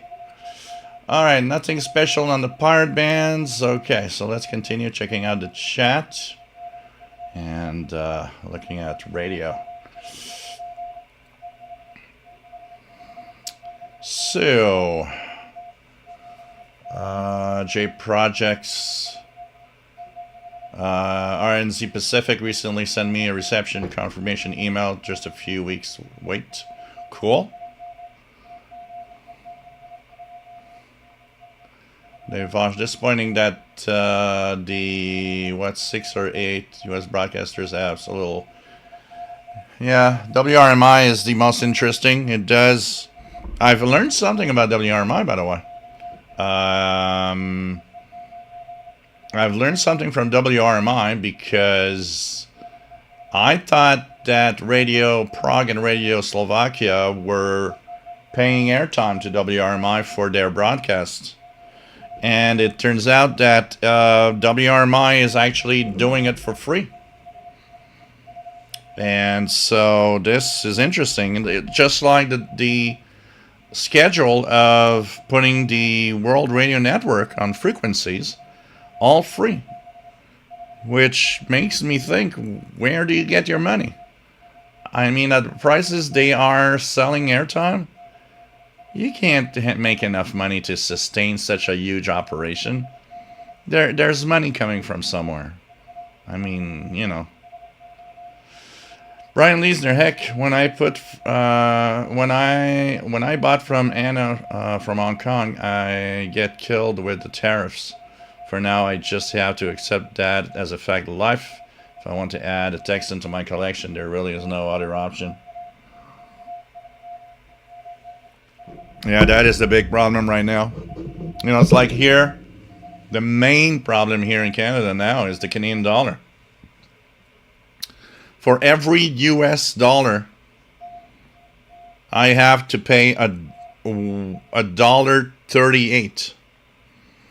$1.38, almost $1.40 in with the exchange. So, you know, for $10, yeah, okay, it goes to $14. I can deal with it. But when you deal with things that are $100 or $200, and it starts to add up real fast. I can tell you that. And the shipping fees and all of that gets nuts. And any radios that is coming through, most of them I have to pay for the sales tax. So it adds another 15% of the price. So I am at a point right now where buying radios is too expensive. Tori, nice to have you here. Brian Leeson, I don't know if I mentioned it, but I had a warranty issue with my H51X. Contacted Anna. It was a 4-day turnaround from Hong Kong, US, with no drama whatsoever. Yeah, I know. That's why I always say Anonco is the place. It's never complicated. You got a problem, just contact Anna. And it's fine. Spinal Twister, nice to have you here. Ulysses Shaviola, nice to have you here. 13640, Africa FM Algeria, first signal in central Argentina. So let's check it out. 13640, I wonder if it's coming in here. Usually does. 13640. Yeah, it's in the noise, but it's there. It's in the noise, but it's there. What's next to it?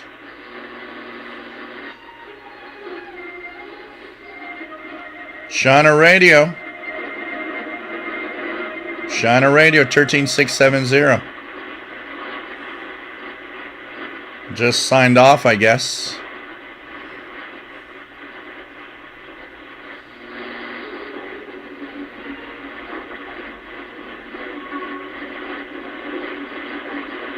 Something on 13690 would have to look.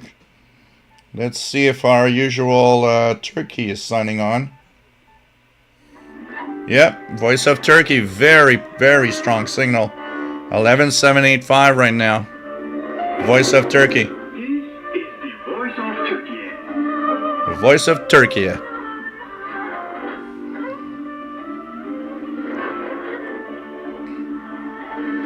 So very good signal from the Voice of Turkey, 11785.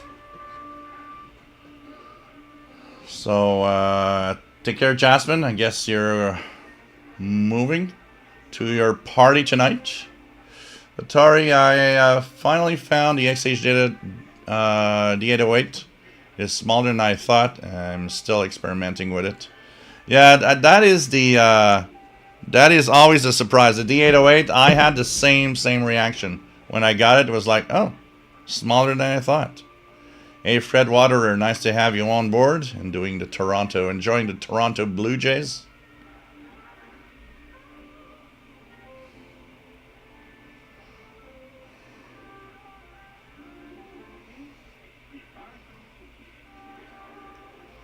Or, okay, maybe I don't know. Jasmine's still here. Okay. Warlock, I'll be installing my MLA30 Plus next week and activate my SDR Play RSPDX2. I bought months ago, but I'm an avid cyclist, so I'm always cycling in the summer. That's cool. That's cool. Jasmine says, Spasibo, comrade Gilles. Chuck Schreiber, nice to have you here. Good evening. N5KVO from South Texas. Dave Vosh migrating from upstairs in interactive computer space to big screen pseudo man cave. I like that. Yeah, I love this time of year too, Jasmine. Ricky, I wonder if I can get away with continuing to use my loops passively. I think my radios are sensitive enough, and the amplification of the MLA30 boosts the noise alongside the signal. Thoughts?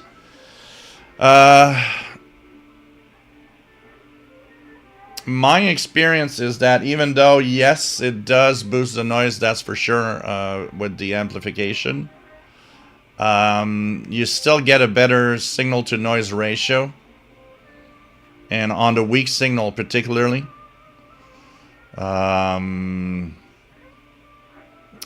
Yeah, look, try it. Let us know what you think. But I think on the weak signal you're going to lose, personally. Saturday, September 27th, and this is the Voice of Turkey's English language. Voice of Turkey in English. From Ankara, in the 16-meter band between 12:30 and 13:30 UTC on 17,620 kHz a year. If you listen also the Turk South 3A and for satellite on the internet, it's a pretty good signal from Turkey.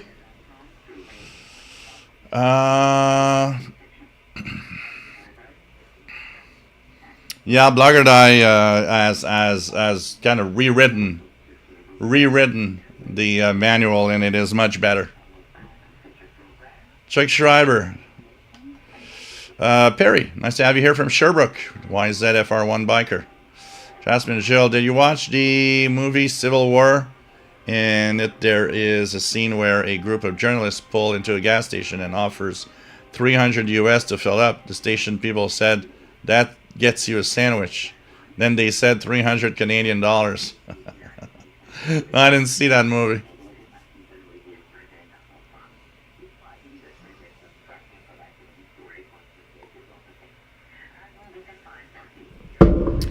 You know, when I started this channel in 2012, the Canadian dollar was worth more than the US dollar.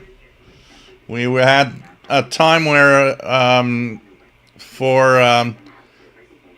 our dollar was about $1.05 for $1 US.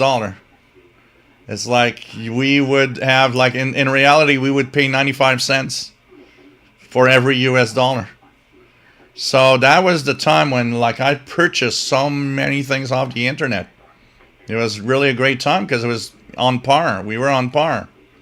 And even when the dollar is pretty high, you know, when it hangs around, 90 cents ish, it's fine. That, that difference isn't too bad. But now it's like our dollar is 72, something like 72 cents worth against the US currency. There is a good thing, though.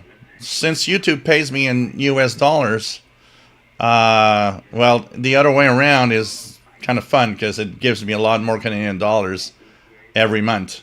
And that at least is a cool thing about it. Different Gear TV, there's an app called Wallapop. There are some great secondhand radios on there and even new.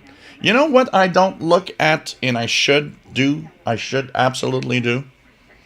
A friend of mine was always looking at the local ads and some of the marketplace ads on Facebook with radios and around Montreal. And there's, like, the number of times he said, there are radios for sale at ridiculous prices. And he gave me examples once, and it's like the only thing that you have to do is you really need to look every week. Is there somebody putting some, up a new radio for sale or something?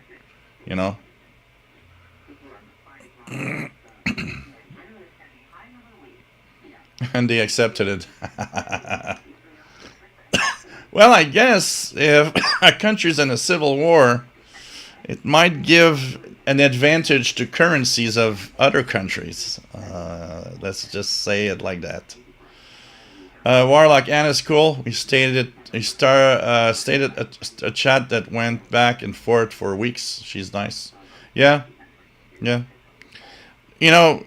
I wrote to her when I got the Texan S2200X, and with the Canadian dollar price and all of that, it was like, I can't pay $600 for a Texan S2200X, but I know that it's something that I must have for the channel, so that people can see how it performs. And it was really nice because when I wrote to her, first it was such a friendly greeting of, hi Jill, long time that we haven't heard from you, and she knew that I purchased so many radios, and she probably knows that I talked a lot about them.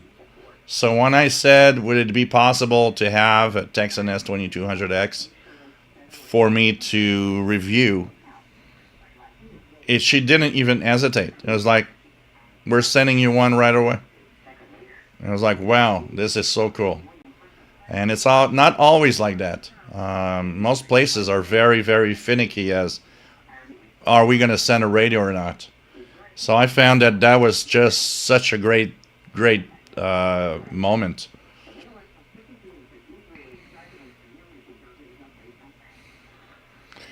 Turkey.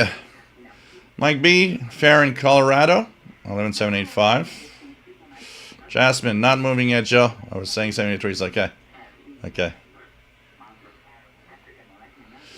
Dave Vosh, downstairs man cave has radios, antennas, whereas upstairs has a lot of noise. Yeah. Or like still in the box. When 1960, I wouldn't be able to hold on that long to just leaving a box with a radio in it. When 1960, nice to have you here.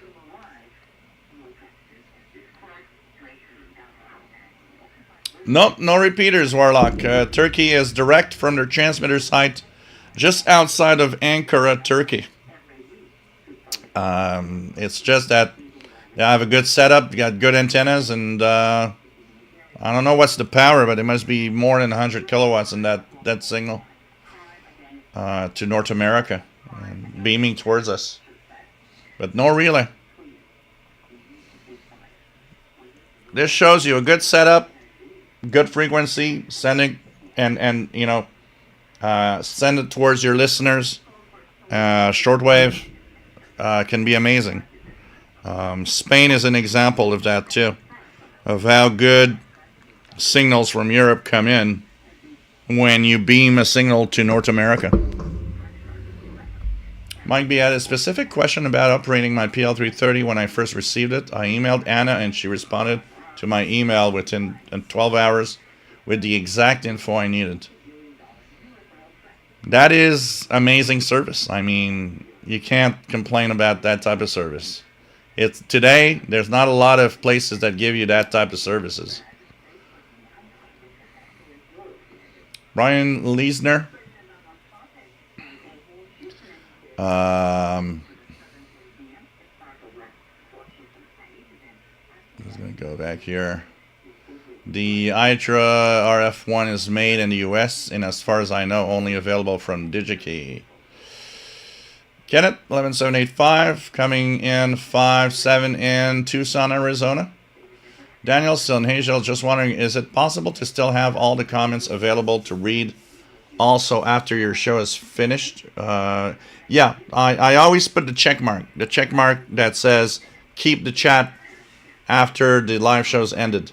So if you rewatch the recording, the comments are all there. You will have all of the comments from the live show. And I also put a check mark because it might be useful for some that don't want to have the whole thing. I always put the check mark, do a AI, resume of everything, which is shorter, but kind of highlights probably some of the points of what's happening in the chat. Jasmine, I was riding in an Uber and went past a garage sale, and you would have loved it, Jill. There looked to be a bunch of radio scanners and even some old chrome 1950s, 60s receiver all on the table. Oh, God, I would have loved to see that, Jasmine. You have no idea. You know what, Jasmine? Talking about that, you're reminding me about something very interesting. I went to, so from time to time I go with some friends to a karaoke bar downtown. And we're always the same gang, but that gang knows a lot of people. So every time that I go, it's like there's the regular gang with people I don't know that I just meet. And this week was one of those weeks where there were a few guys that I didn't know who they were.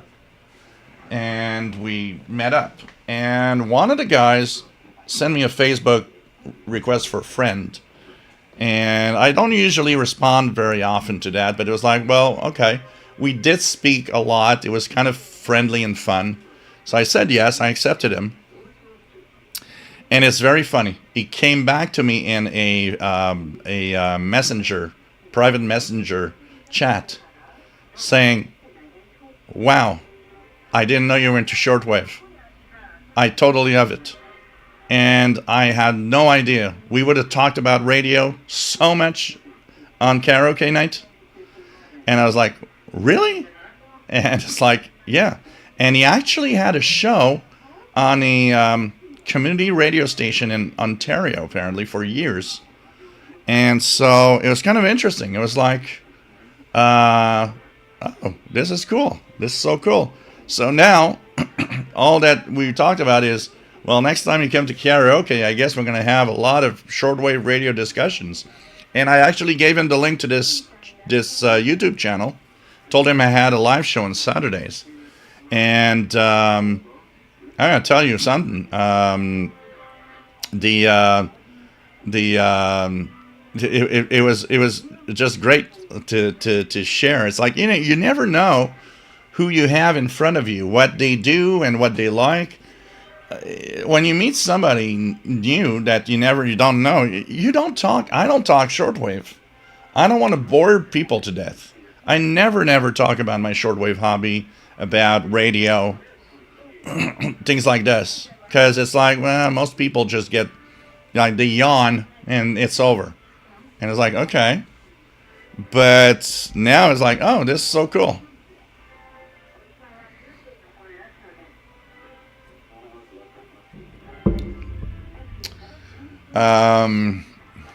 My WX50, speaking of Civil War, I just rewatched the Ken Burns documentaries recently. Still amazingly, after all of these years. Still amazing. SWL Signals 23, 11785 good in Florida. Warlock, yeah, the 2200X. Jasmine, I suspect the radio belonged to someone who passed away. It's possible. It's possible. You know, we talked about that so much. I talk with that with Sheldon sometimes. If I would pass away, what would happen to the radios I got here? You know, my personal idea of what I would like with these radios, you know, it's what? Is if there was a way that, you know, it doesn't cost anybody any pennies to do it, but that these radios could go back, say, to the community, to you guys. You know, if I would pass away, that would be something great, but there's no easy way to do that. And, you know, sending radios across the world is expensive. But, you know, the main thing is, if I pass away, what is going to happen to the radios? I mean, people are going to just throw them away or something. I don't know. It's something that, you know, I'd have to, you know, my old computers, I know my nephew, Gabriel, wants them. My nephew is geeky, and he wants the old computers. So that they have a home. But radios, I mean, what's going to happen to them? My QSL card collection, what's going to happen to them? You know, I'll be gone. But I would hate to have those being thrown away or something when they could be sent to people that would love using them, you know. Ricky, I've been procrastinating, but now that I've installed the temp antenna on the main mast, I actually try to fix the MLA30 Plus. Old radios, I hope I get radios at the swap meet this year. Yeah, look at that. There's a lot of stuff there, and sometimes you get a good deal. Sometimes it's very, very surprising. Brian Leisner, I base purchase decisions on your opinions. They do carry much weight for me. And you're not the only one. I so many people tell me that. This is why I've been very much holding on to the Retevis A3 that I got. God. How can I say nice things about it? It will be very hard to do so. And so they sent me that radio. I will be fair. I don't think anyone should buy the Retevis A3. It's sad. That's what I'll probably be ending and saying. Which means Retevis will never send me a radio again. Which I don't care. I'm saying the truth. I always talk about the truth. It's always the truth. You know. Paul Stringer, I can will you some radios. Marvin Motz, nice to have you on board.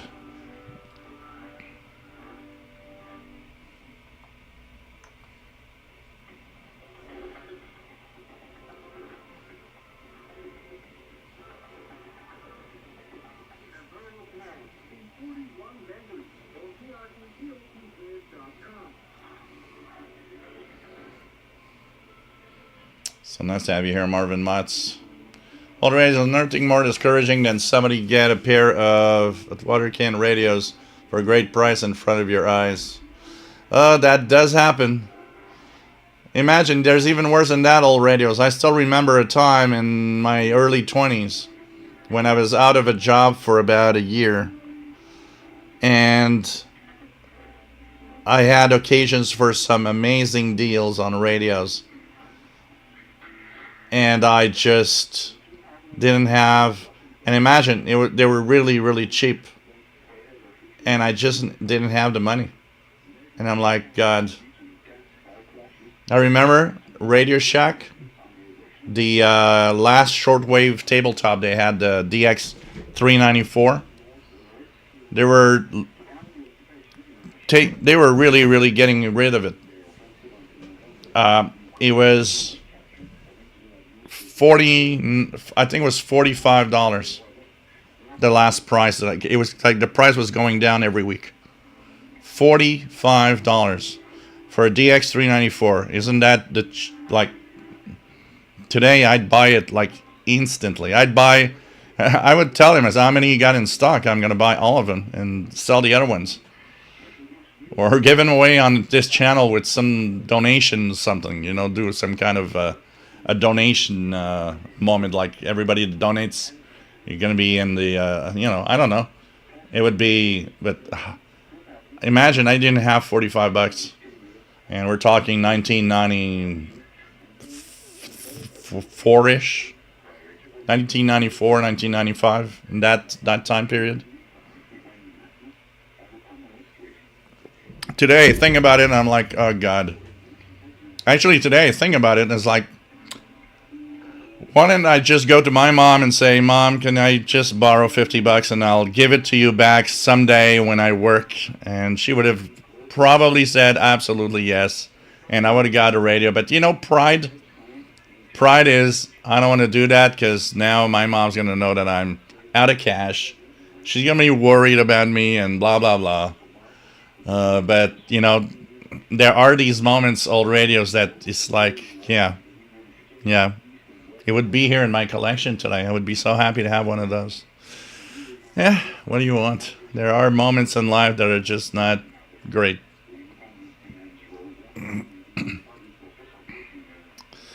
Percival, to answer that question, I need to know what radios you have right now.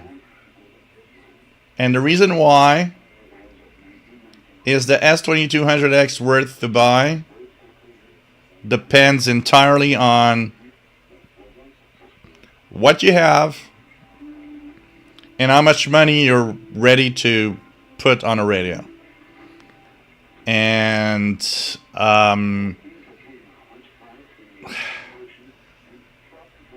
if you guys, I told you guys so many times, have you noticed that every time I talk about radios, I rarely go onto the expensive ones? Somebody says, I need a radio. I don't go to, the S2200X. No, I go to, you got the XH the 808, you got the Texan PL330, I always stay in the inexpensive range for a very simple reason. There is, apart from the fact that it's a big radio, it has pretty good audio, the rotatable medium wave antenna is kind of a nice plus to it. And it doesn't mute. It's hard for me to tell you to buy a $400 radio when all the inexpensive ones are almost as good. But yeah, they're not the same thing, but that's why if you tell me I got nothing and I really have the money and the cash to buy one of those, go for it. Absolutely. But don't expect that radio to get stuff that a Texan PL330, which is 1/3 of the price, if not even more, if not even lower than that, will also receive. This is a very delicate range of, I don't know what to say. Jeff K, nice to have you here. N2ZNN, New Jersey, RJ Dakota, 11785, super clear. Nice to have a radio that is good enough to separate two frequencies. Yeah, because 11780 is also very strong. Absolutely. Absolutely. Tosanov, I don't think I've ever seen chat on recordings. Yeah, it's supposed to be there. I have, when I've looked at my live show sometimes, and the chat was there. So they're supposed to be there. I put the check mark every time to make sure that they are recorded and visible on the recordings. RJ Dakota, Radio RSA, great example of the right signal at the right time. 25790, yeah. Oh man, that was so great. All radios listening to Turkey, pretty good. Jasmine, great story. You never know what radio people around unless you talk about it. I've met other people into mesh radio at raves after recognizing their little radio on a keychain or bag. Cool. Warlock, hey, I found a 400 Yaesu FT 998 for 1400 on the South Shore.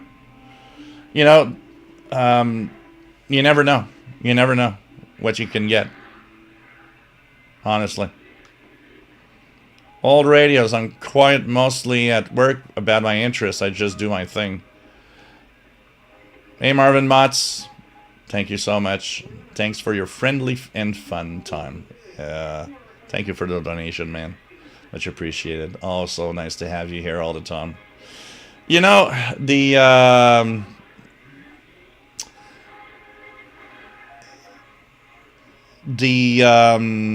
local sales, the yard sales, if you have garage sales around you, go and see them.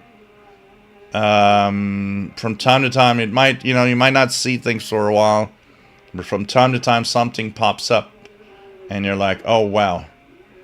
And there are things I'm telling you guys all the time that I would love to have a realistic DX302 like I had back in the day. I wish I never had sold it. And at a ham fest, somebody purchased one for $50, and I was like, well, $50. I would have given $50 for one. That would have been okay, that kind of deal. Oh yeah, I would have, it's very, a lot of people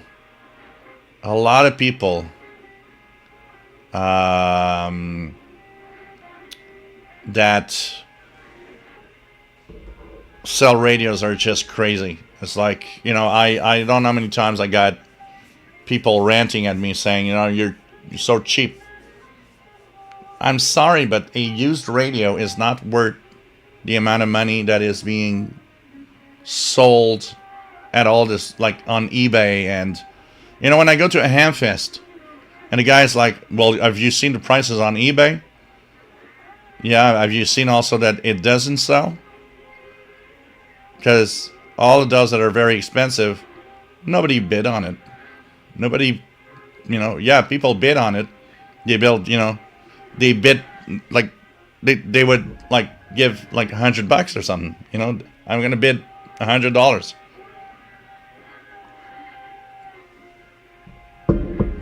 Because when I see, I saw Kenwood R 5000, that I have here the other day.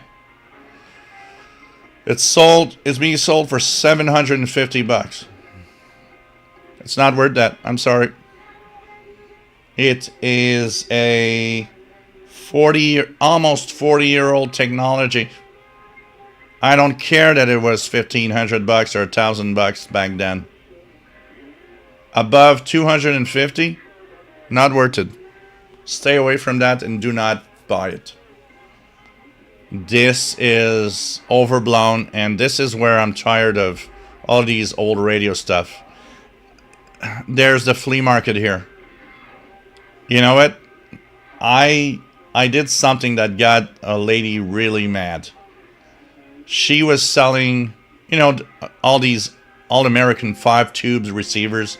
These are the cheapest freaking AM radios that were sold back in the 60s and the 50s. Those were like the cheapest thing that you could get. She's got 30 of them. I asked her how much for the radios, and she's like, oh, they're all at, $80 each. Are you freaking kidding me? $80 for an All-American 5 from 1950? I'll give you $10 for it. And she gets real mad. And the worst part, I have a book here which unfortunately doesn't have any more. It's not published anymore, I think. And it's all the... And the book is really good. It's all the tube receivers that existed. It's all by brand.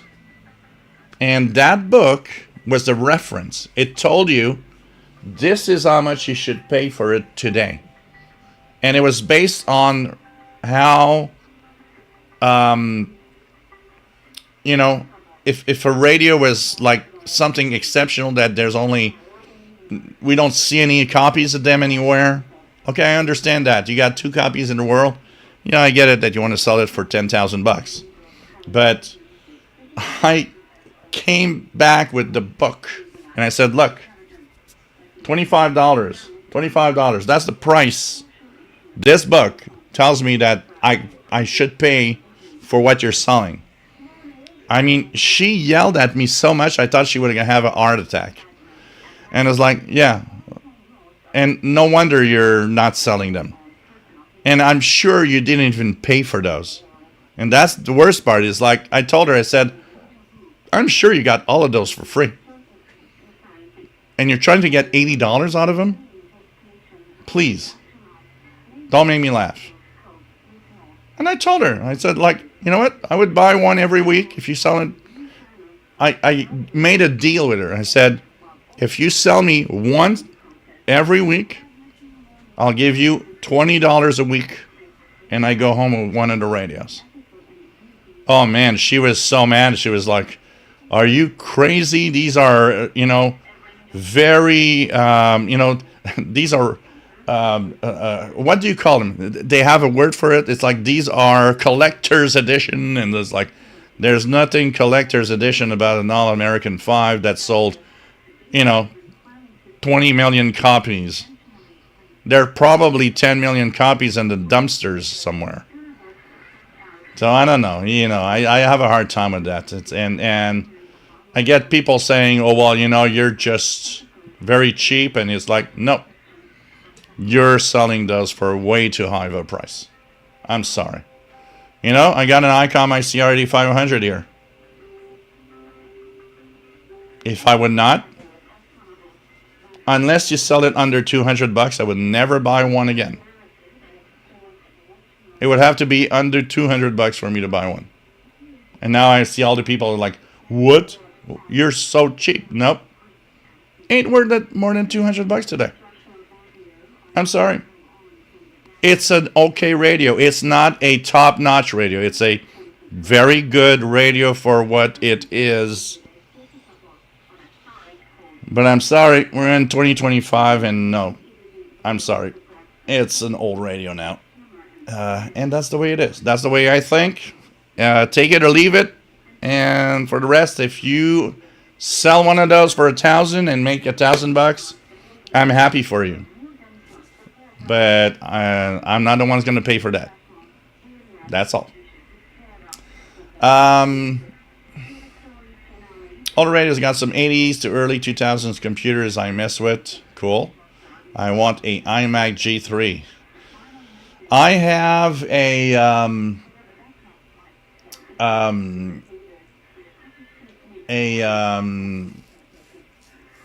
old Mac with its original hard drive. Unfortunately, the flyback is the Macintosh Plus with, you know, all integrated into the screen with the black and white screen. Unfortunately, the flyback of the screen has gone bad, so it doesn't work. But it has a 20 megabyte hard drive with it. When it used to work when I got it first from the dumpster, by the way. Somebody threw it away and I brought it home and was like, oh, turn it on, worked fine. And it had iOS 7, not iOS, sorry, this is modern. It had Mac OS 7.0 or something with a hard drive. But after about, you know, a month and a half, the flyback went bad on the screen. Marvin Motts try to talk with high-level physicists about radio. They don't know radio. No. You know, this goes with all the talk about when you're in technology in some way. For example, when I fixed computers and went to fix computers, a lot of people, what came back all the time? Parents telling me their kid, their son is a programmer analyst. It was like there's a or he's a programmer. He does this. He's a developer and does this, and he can't fix my computer. I have to call you. Well, a developer is not a computer repair guy. A developer knows his stuff. For developing apps, developing code, things like that. He doesn't know how the PC's hardware interacts and works. He knows just that when a PC works, this is how I program it.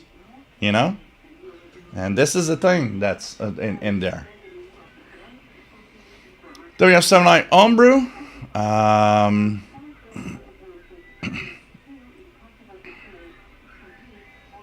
I checked out for. I'm checking out for tonight. My Garmin loaded with 3 mountain tops. Cool. Have fun. Have a nice time.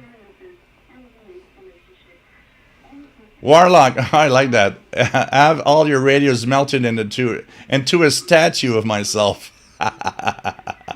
Oh, that would be interesting. Yeah, we melted his radios, and this is what he looked like. And it's an honor for him and the official SWL channel. Marvin Motts, an SWL museum in Montreal. John Tastic SM64, nice to have you here. Old radios, it's always the cool stuff for sale when you have no money. Yep, absolutely. Jasmine, would you accept radios from companies for donation to the channel? A lot of companies in gaming give content creators stuff to give their supporters. Oh, I do accept already. I have several companies that gave me radios.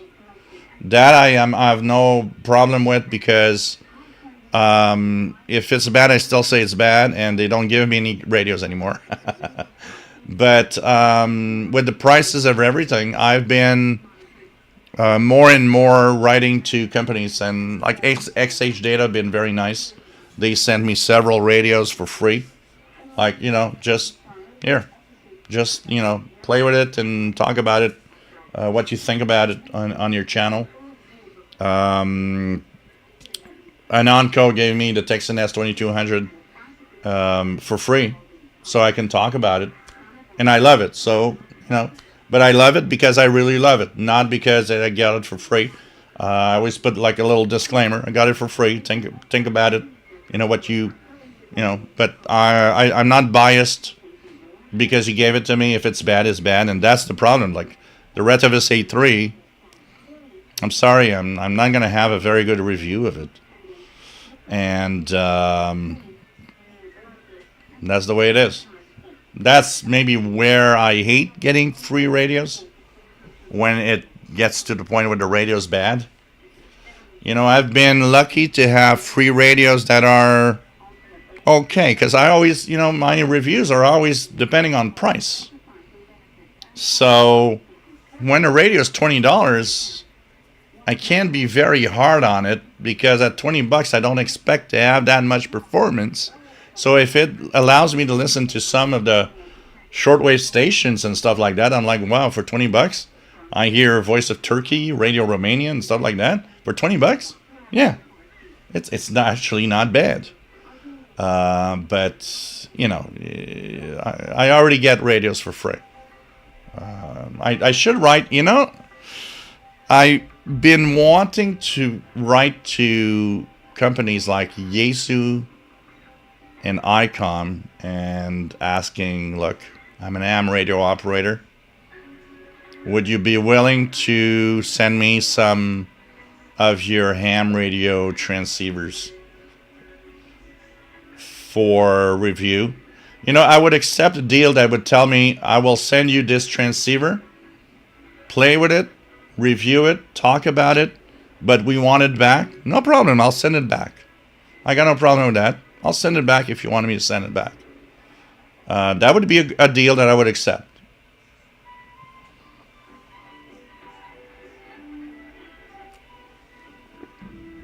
Brian Leesner, I got my original Sangean 909 at Radio Shack DX398 badge for half price. Really miss Radio Shack. I got the DX398 here, Brian. I got it, so it was expensive back in the day. I remember it was a very expensive portable. And one day, it's so funny.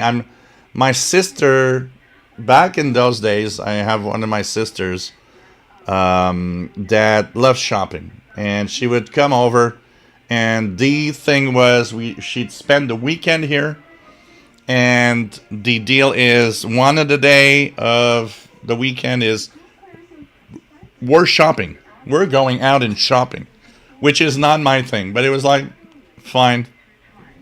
So we would go shopping and we'd go eat at restaurants, stuff like that.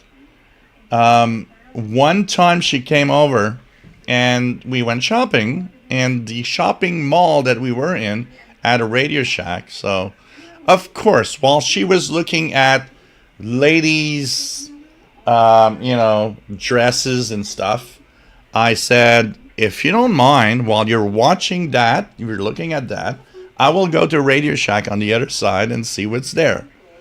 So I go to Radio Shack and I come back out and she says, oh, you bought something.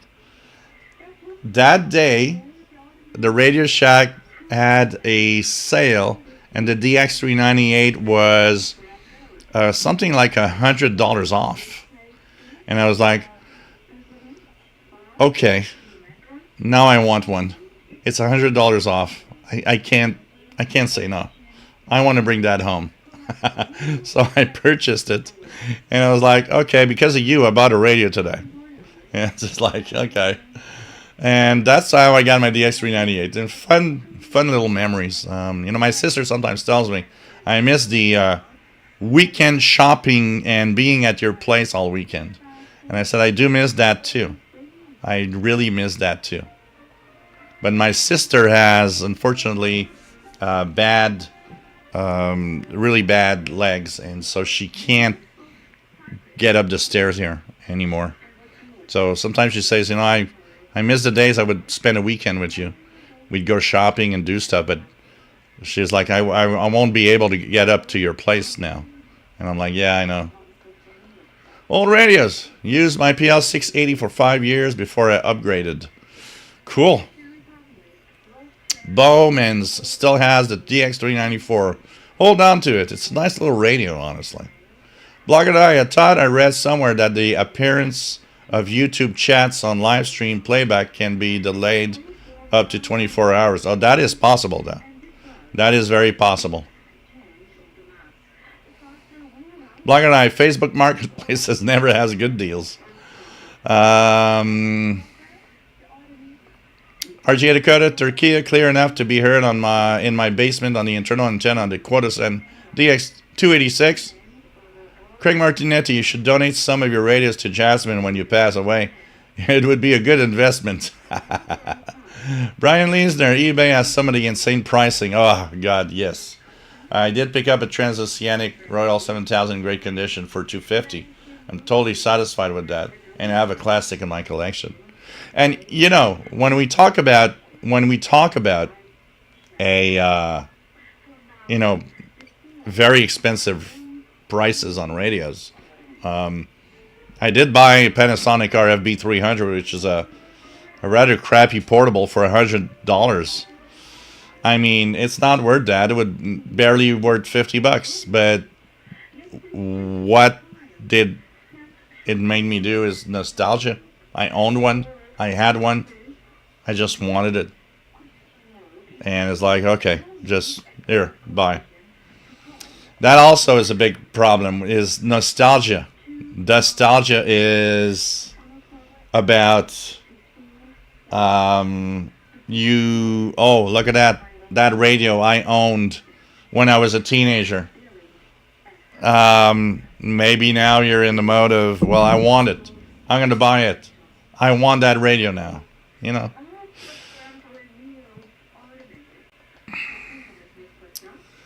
Oh, that's random. M7FHH, just stream about ham radio. Radio, ham radio, everything radio. Old radios. Percival says, what's so focused on the stream that missed the what? Kenneth, the flyback might also be the power supply like later TVs used. Yeah, it's possible. Or like I remember when Macintosh went good tasty apples. So, you know, all that's random. Patience and knowing when to be patient is really a good virtue. You must be one of those amateur radio operators that operate like shit. Sorry, personal comment here. When somebody just comes in and says, "Oh, bye, because I didn't hear from you in 2 minutes. Please, bye." Marvin Mutz, you should have asked that All-American 5 radio lady how long ago she replaced all the capacitors, and if she can guarantee the tubes work. Yeah, Marvin Mutz, exactly. Oh, God, that is just so like... Random radio, an ID broadcast music on 3940. Anyone know who it is? Where are you located, Random Radio? There's a lot of pirates that are around 3940 in Europe. And I think one of them is... I heard a name about a pirate. There's a pirate that hangs around that frequency in Europe. Jasmine, I was talking about companies giving you stuff to give away. Oh, to give away. Yeah, well, if I'd ask, I probably would have some. This is where at Christmas I'll have something to give away. Because one of the companies did give me several copies of the same radio. So I was like, okay. But there are some companies that would probably do like, yeah, sure. Whatever. Would it be great? You know, I could ask Xstage Data. Xstage Data would probably tell me, here are radios to give away, and, you know, just talk about us. Gilles Neveau, nice to have you here. Roaring 2020s, I like that.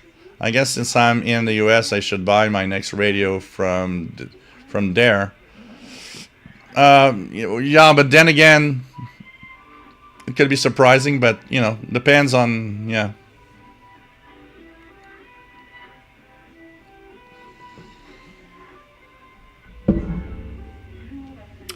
Marvin Motz. As a patent office manager, I hired many electrical engineers, but most degreed engineers in America, less than 60 years old, don't even know how a transistor works. Yeah. I mean, today's learning is very, very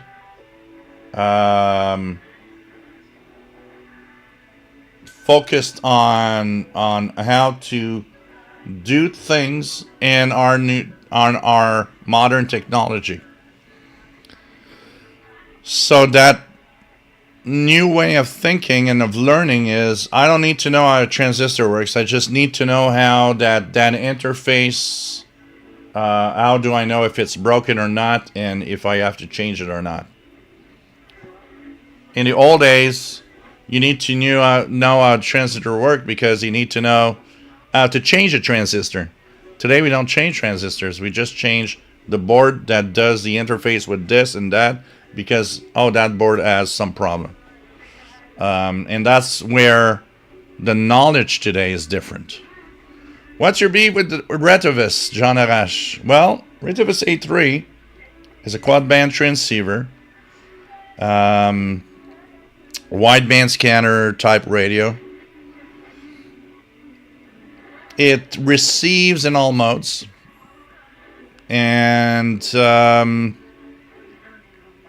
the antenna that comes with it is very crappy. The audio is very crappy.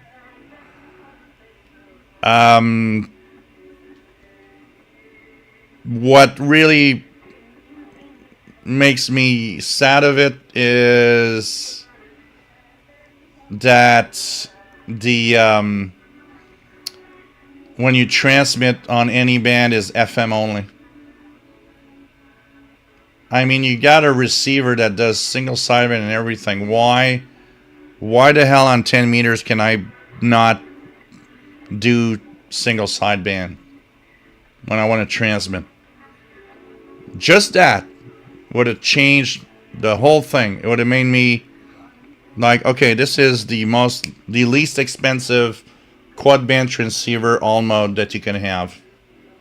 Now it's just like, okay, I'm stuck on FM on 10, stuck on FM on 6, and on 2 meters, and on 77 meters. The manual is dreadfully, it's not a manual, it's a listing of what the keys and the options do. So that's not a manual. They don't even have a PDF manual. I gotta guess half of the things on the radio because I'm like, and you got these things like you press a button, it's like RTAS. What's RTAS? What does it freaking mean? What did I just activate? Because I can't even see it. I don't notice it. It's like, okay. And it goes on. Anyways, my video is going to come soon. I got it. They sent me it. And they have very strict, it's like, first thing they said, oh, you got to put that link so that if people buy it, they click a link. It's like, no, I'm not going there. I don't want to have a percentage of sales that kills the reason of my channel of being honest. There's too many people out there that do that. Hamrat88, hey, go to Amazon and buy my radios because I get a percentage. 2 hands in a radio. And what's the other one? Totterbird. Yeah, buy the crappy stuff because I'm getting a percentage. I'm not going there, and I'm not going to do that because here's the honest channel. Not the I'm going you to go click and buy something because I get 25 cents out of it. I'm tired of that, and I'm tired of those channels. And that's the thing. So I do it my way, and that's the way it's going to be, and it's the way it's going to stay. We talked about it several weeks ago about honesty and how you are what you do is what people trust, and I will stay like that. RJ Dakota is something, maybe some ham radio operator doing something on 3940 also. Because it depends where it comes from also. 3900 to 4000 in Europe is actually a broadcast band. RJ Dakota, how's Mr. Paul today? Zoomer says hello. Pretty good. There's a little box on the other side of the door here, and he's sleeping in it. And he's like very happy right now. It's just so funny. Warlock, old radios would be great if you could only hear music on them from the year they were made. This Westinghouse 1949 radio. WBCQ as a show where it's old time radio shows where it's like, all sorts of stories, and it's like from the good old days when you'd listen to some kind of, police quests, and it would be on the radio. And so when I hear something like that, I turn this one on and I play it here. There's another station that used to play old time music, and I just like tune it on this radio. It's like, it's perfect. This is what this radio used to play, and this is perfect.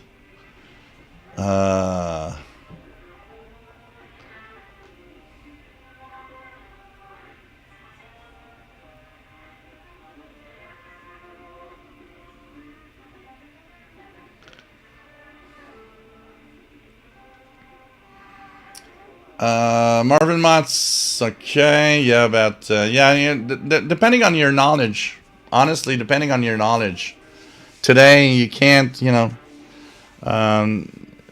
I would fix computers and they would tell me their son would be in computers in some field, and they were telling me I don't understand that he can't fix my PC like you do. What I would answer back is, okay, when you go to the doctor, you have the general practitioner, you got a general doctor that he's the entry level that diagnoses and fixes the majority of the little problems. And then you got the specialists that if, okay, you got something weird about your audition, your ears, well, you'll go to that specialist, or your eyes, that specialist, or whatever. And I told him, I said, that's the difference. I'm the general doctor of computers. The general doctor fixes 90% of what computers have as a problem. But the 10% left, there's experts that do that. And I'm not there. I don't have that knowledge. They'll be good at that particularly. And so they would always look at me and say, so your son is a specialist of this. He's not a general doctor. That's why he doesn't know what I know and what I do. And they would like, oh, this is a great way to understand that. 119,657. Never trust old ladies. Well, I had one old lady that was good, and I have all of these old All-American 5s here that I should, maybe next week I should all put them here on the table, and we should do a show with that. There was a church downtown Montreal, and it's my brother. My brother was working downtown at the time, and he said, hey, I went to this church where they have this little, flea market and on Thursdays. And I think it'd be interesting. There's one lady there that has old radios, and I know you like that. So I'm like, oh, okay. I'm going to go check it out. So I go the next Thursday, and yeah, the old lady's there, and she has, one or two old All-American 5. But it's simple. She looks at me, she says, I don't know if they work, but they're here. So I would like, okay, how much you want for them? And she would tell me, $3? Is $3 acceptable? And I was like, yeah, $3 is fine. I'll $3, I'm going to take a chance. If it never works, I don't care. I lost $3. Yeah. But 90% of the radios she sold me and are still here either already worked, and if they did not work, it was a simple one of the tubes was bad. For the most time, that was all that I needed. Change the tube. And because they were all American 5s, which was cool, is that all the tubes are pretty much the same. So I could okay, well, I'll just exchange the tubes and see if, and, oh, okay. 12BA6, that's the one that's dead. All right.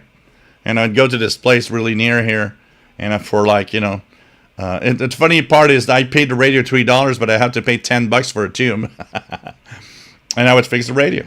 And that would be cool. Random radio. I'm in the south of the UK. All right. Yeah, there's a pirate that I've seen somewhere. 3940 as a pirate there regularly. So maybe that's what you're hearing. I don't remember the name of the pirate station though.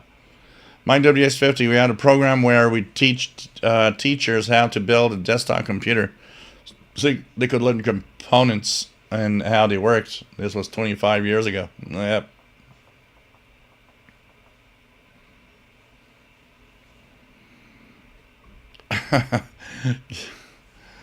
Good.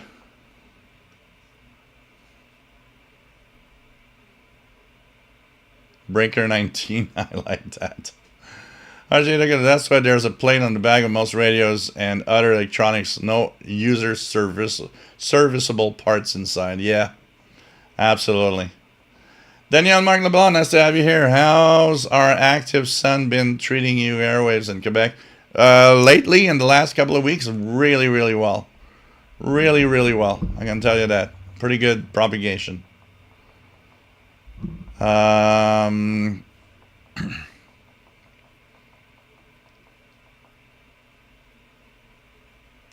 Master Players Radio and Television, there won't be one this month because Sheldon doesn't have the time to do or find another date. So it's going to go back. It's going to go to next month for the next one. When you texted me, and I think Paul Stringer's texted me also, I was at the hospital with my cancer friend, so I couldn't do anything. I got your messages. And the worst part is I also totally forgot about that CIDX meetup last week.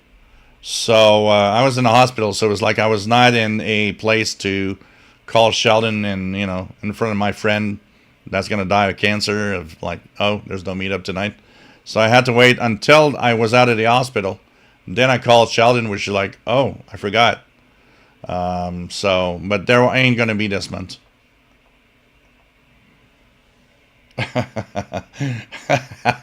London 19657, I'm not allowed into churches. Me neither. I got a story about that, but I'm not gonna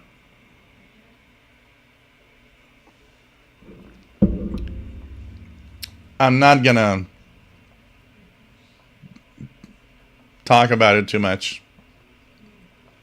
I got kind of excommunicated from the the Catholic Church because I actually asked to be removed from the Catholic Church myself. I filled out a form, everything, and am officially out of the Catholic Church.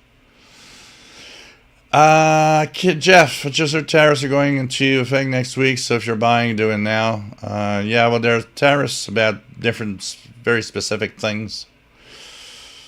Kenneth remembers the old Walgreens tube testers. Oh, man. Well, like, how much would you I have to pay for a Yaesu like yours? Well, I bought mine brand new, so I paid a full price. I did pay $2,000 for it, Canadian. But that's because I wanted to have my own transceiver. The FT450 I had glitches on transmit. So it's like, okay, what do I do? And I want to have a transceiver that's going to work well. I want to have a good one. What should I choose? There's a lot of choices. I thought about one of the most popular, if not the most popular, which is the ICOM IC7300, which was a good 500 or 600 less than this Yaesu. I could have saved money with that. It all went down to a very specific thing about what should I buy, what will I buy. I knew the Yaesu FTDX10 that I have here had very high notes. Was one of the top radios. I had an ICOM IC8500 here that I purchased for $2,000 and 2008, 9-ish. So I had an ICOM. I got a Kenwood 5000 back here that I paid $900 in 1990. So I had a Kenwood. I had an ICOM. I never had a Yaesu. So one of the things I said, well, maybe a Yaesu. I never had one of those. And the FTDX10 was rated very highly. And I thought, well, this will be... I mean, you don't buy a $2,000 radio every year. So I thought, okay, if I buy this, this is going to be... At 56, it might be my transceiver for the rest of my life if it holds on. You never know. I might have something else someday, but for now, I don't have the money to buy another $2,000 transceiver for sure.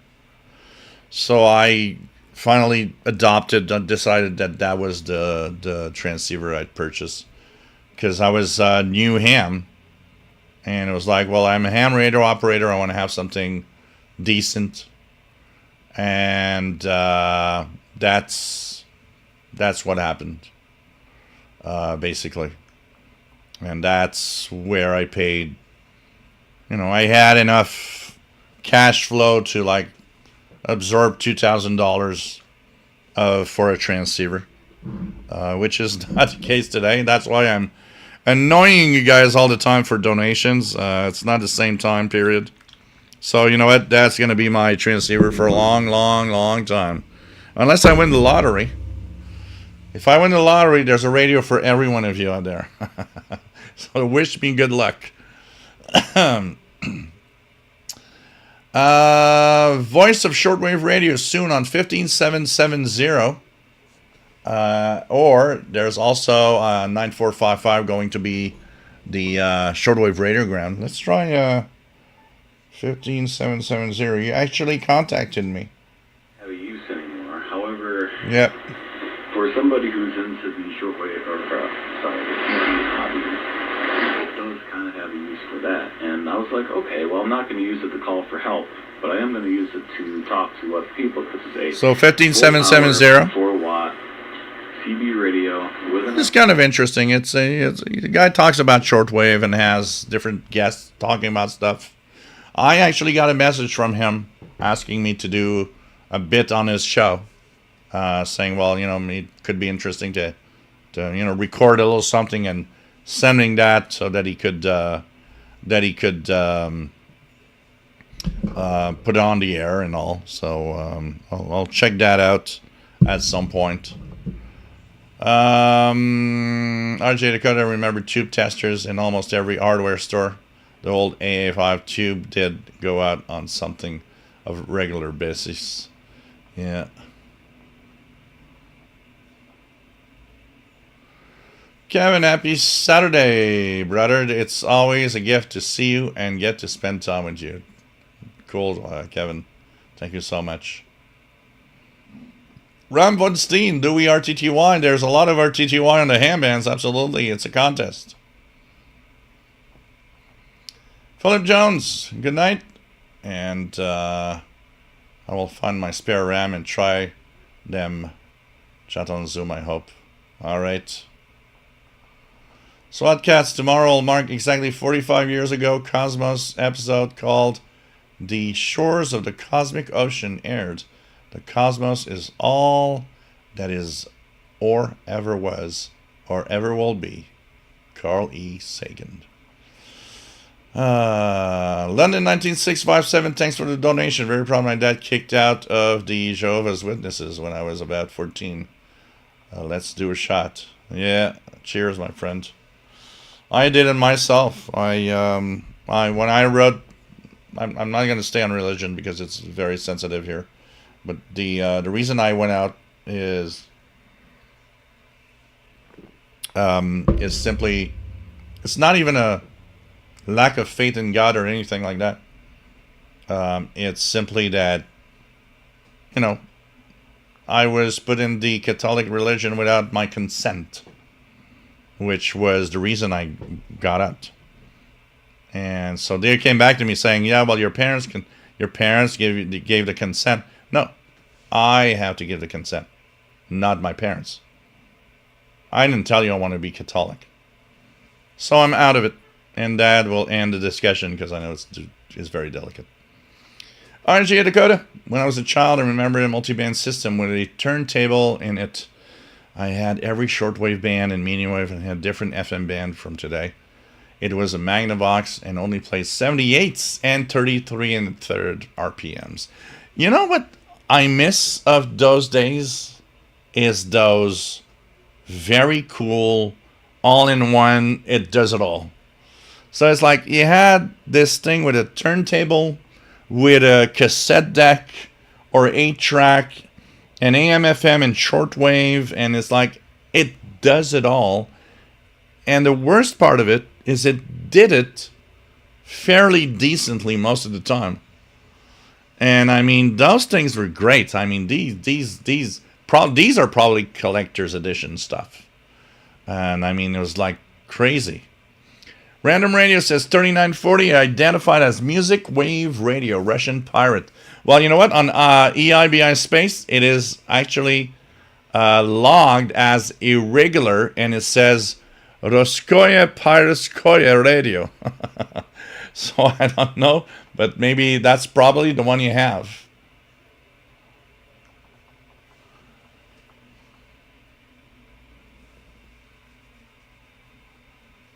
Hey Matt, MDK2, nice to have you on board. Jeff K need a discount wine band. The Tram 1411 is pretty good. Tram 1411 is pretty good, Jeff K.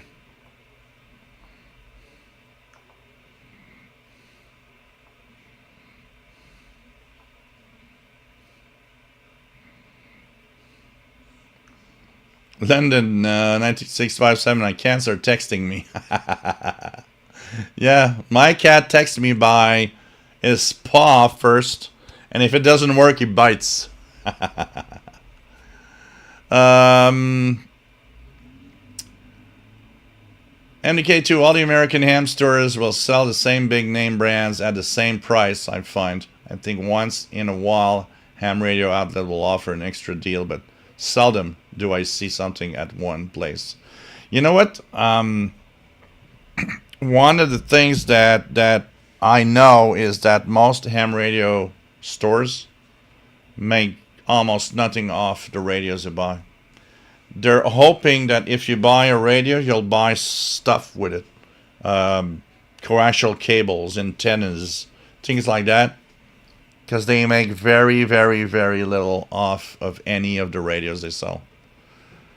And so that's why you see kind of all the stores sell the same thing at the same price at, I remember one day when I bought my ICOM ICR 20 portable, it was $6.99 everywhere. And I saw one store that added for $4.99, but they did not have it in stock. They said that we got it for $4.99, but you're going to have to wait a couple of weeks before we send it to you. Where the other ones added in stock. And I purchased it there because it was like, yeah, I'm going to wait. $200 less, I'm going to wait. It's okay. But for the most part, the reason I purchased my ICOM ICR 8500 here is because it was sold here in Canada in 2008 for about $2,200 Canadian. $2,200. I would not have paid that. But one day I went to Radio World in Toronto and checked it out. They had a sale for 1 month. It came down to $1,750. And I thought, okay, at that price, I'm going to get one. That was, okay, let's do it. And it was the time when my Kenwood R5000 died. Because honestly, if my Kenwood R5000 would have continued forever, I would not have the ICOM. I would never have paid $1,750 for that. And I'll say it very, very blunt. It ain't worth $1,750. And it ain't worth $2,000. I'm sorry, but overpriced. The radio's good. Is it excellent, far away, amazing? No. Might be 1570. It's AM mode, Mike. Don't use USB.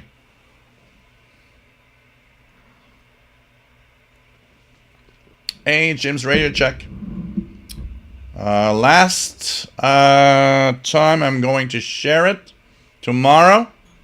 Don't forget, Zoom. We're tuning the bands tomorrow via Zoom. So register. Get here. This is the link. You will be registered, and tomorrow we'll be on Zoom. We will be tuning the bands together. So don't forget about that. Don't forget about, hey, I got this show running.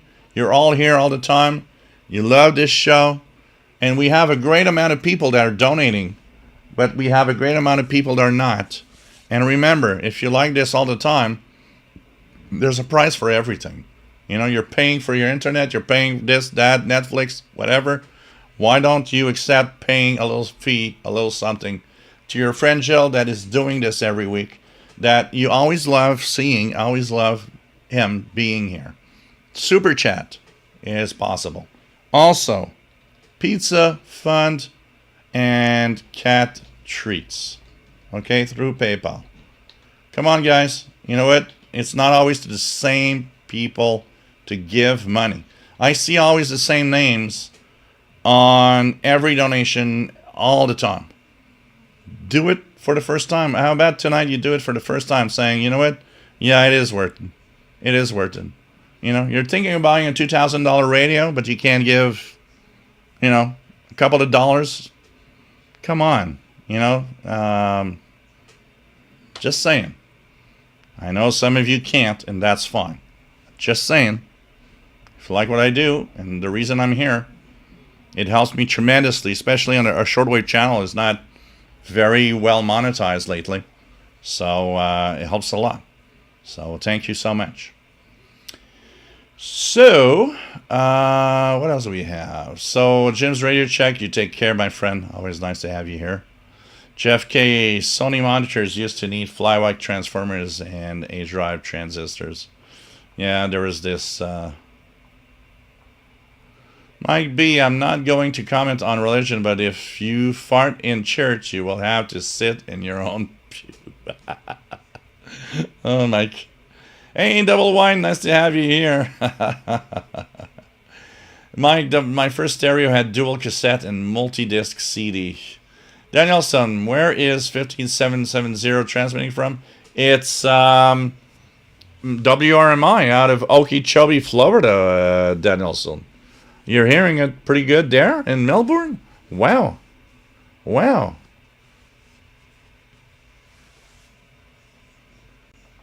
Kevin, did you like... Oops.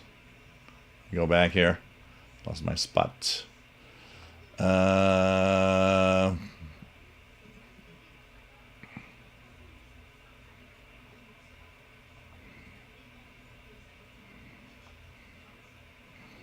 Okay, here we go. Kevin, do you like Mexican food? You talk about pizza. Oh, yeah, I do. Absolutely. There's actually an authentic Mexican restaurant 10 minutes from here. And I love Mexican food. Absolutely. Absolutely. Oh, yeah, it is a thing. We've got several chains, but I am lucky to live near a real authentic Mexican food restaurant. And I went there several times. It's just so amazingly good. I love it. I love it, Kevin. Kid 61, I bought a Morse electrophonic back in 76. Radio still worked the last time I powered it on. Pretty cool. Chuck Schreiber. Jim F., nice to have you here from Rhode Island. Danielle Mark LeBlanc, I got in trouble with my Catholic priest and mom when I snuck out of church to see a solar eclipse. Since that time, I never walked back into a church and became a lifetime amateur astronomer. Well, that is great. I'd rather have an astronomer than a priest. Shane, nice to have you here. What's going on in HF today? So right now, at this time, we're going to check what's here. I don't know if I haven't checked if pirates were active.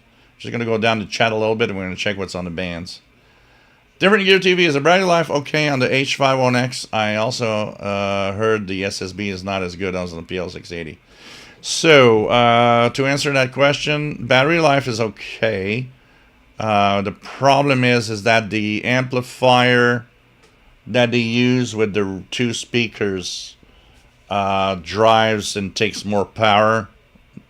So, you got two 18650 batteries in them. And you'll have a day of radio with them, but you'll have to recharge them after a day. So you have a full day of radio easily. Now, SSB has a problem when you tune around above 20 megahertz. Below 20, works fine. Above 20, it has a little wobble. It seems like the oscillator is unstable. And in 10 meters, it's where it's the worst. So, yeah, you got to know about those problems. Warlock, do Yaesu make receivers only with the same video output? No, Yaesu has not made a receiver in a very, very long time. I think the last receiver they made was what, the FRG 100, which dates back to what, the 90s. I think that's the last time Yaesu made a receiver. They only make amateur transceivers now today. Oh, Mason, nice to have you here. I am sad that Universal Radio shut down. It was 3-4 miles south of me. Yeah. With your radio, Paul, checking back in after dinner. Pretty cool. Pretty cool. Marvin Watts, my SWL journey started when, as a 10-year-old, I bought a special tuning local oscillator coil for $350 and converted a donated All-American 5 into shortwave. Had no money to buy a radio. Matt, since there's a ham radio outlet right here in town, about 20 minutes from my QTH, they get a vast majority of my business.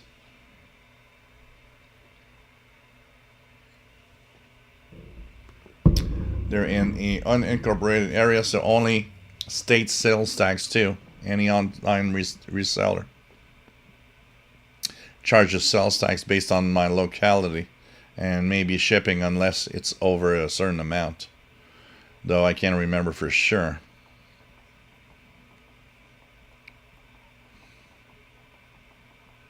Take care, Justin.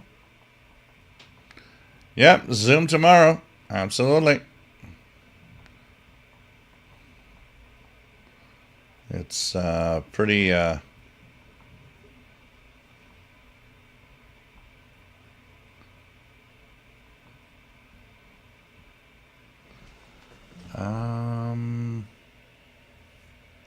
what else do we have? Let me go down. Okay. Jeff K. Still have my Radio Shack Pro 2006. I got it here, right here in front of me. That's what I was telling you earlier. Earlier, there was a... I mentioned that I actually purchased 4 different wideband scanner antennas on Amazon to make videos and explain how good I think they are, and so you guys will know. Because also I have pretty much like half of my antennas I use for my scanner radios are now they were old antennas, so they're all like, you know, falling apart. So let's buy fresh new stuff. And I bought adapters, 4 type of adapters, like from BNC to SMA, female, male, all of that, so I can use them. And also I bought 1 mobile wideband 20 to 1300 megahertz antenna that I'll put outside in the front balcony, and I want to put it permanently with my Realistic Pro 2006. So that, because I see it here and I can't believe that I'm not using it. I mean, there are things I would listen to on that. So I'm going to modify some of the stuff. When I take out my air conditioning, which is still there, I will take time to put new cables outside and all of that so that I can have radios and stuff. And so I want to kind of modernize some of the stuff that I'm doing. I've been listening to more things on my... You know what? I'm giving a second chance and a second life to... Kevin is the one that gave me the ICOM SDR30 because he wasn't happy with it. And I never was very happy with it too. And you know what? Yesterday, there's a net on Friday nights, which is the Canada net, the CAN net. It's a D-Star net. One of the biggest problems with the ICOM SCR30 in a place like this, my city where I live in, it's overloaded so much that you got to start playing with the attenuators, the RF gain. And when people tell me, well, stop whining, just play with the attenuators, I always reply back, so you expect someone that has very little knowledge, that noticed the radio receives nothing, to understand that to receive something, you got to turn on attenuators, you got to play with RF gain? No, that's a really bad front end overloading for every freaking signal. This is where the ICOM ICR30 is shitty. It's the shittiest radio you can have. In that respect. If you live in the middle of the woods or in a very rural area, I'm sure it might be good the way it is, if nothing overloads it. But in a big city, that thing is a piece of crap for $1,000. No wonder they discontinued it.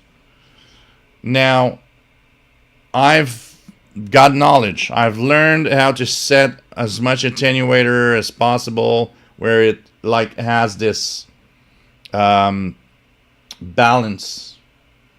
Now I'm getting signals, avoiding the overload and all of that. But come on, you can't expect people to understand that. And that's where the ICOM ICR30 is crap. So I have now set it up and learned its little flaws and where I should set things depending on the range where I am. And I'm actually enjoying two things on it right now. NXDN, which is a digital mode for a lot of companies. And so I've been listening to NXDN communications from school buses, from public works, from trains, from a lot of different things. I mean, it just multiplied by 10 what I hear on the scanner radio frequencies, the VHF, UHF range. But all of that because I spent hours finicky pinpointing, just tuning and making sure the RF gain is got to be at 7 on that frequency range and the attenuator at 1, and it's like.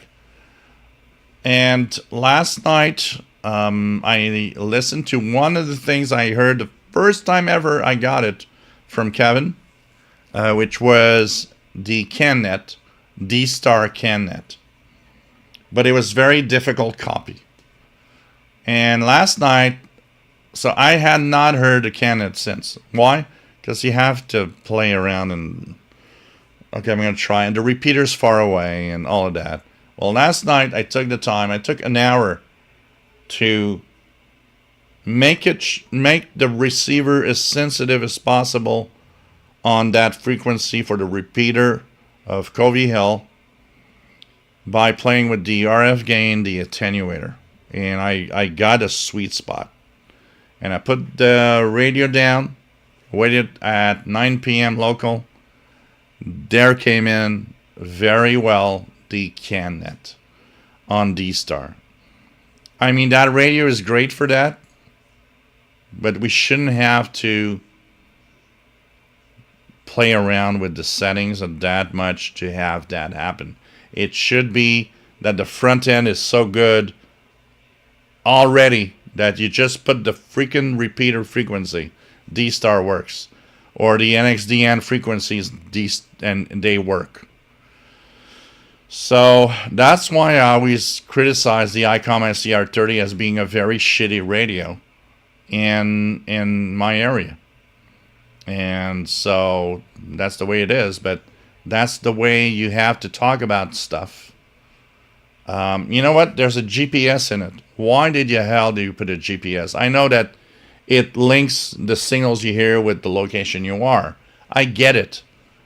Take off that GPS crap. Make the front end better with the money you saved. And it would have been a better radio. And I would probably have given a better review of it. Shane, can I get Pizza Fun too?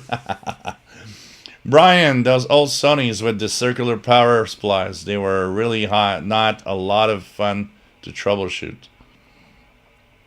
Oh yeah, everything's expensive these days. Danielson, thank you for the donation, much appreciated. Abacon Hair Salt. Nice to have you here. Jean Arash, 15770. Guys talking. Yeah, I was talking about CB radios. Absolutely. Well, welcome aboard, Abacon Hair Salt. Old radios had immersed electrophonic in 2008.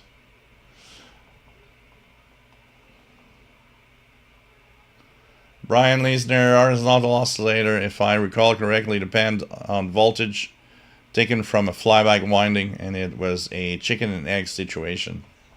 Mike B, does leaving a comment on your YouTube videos help with your monetization?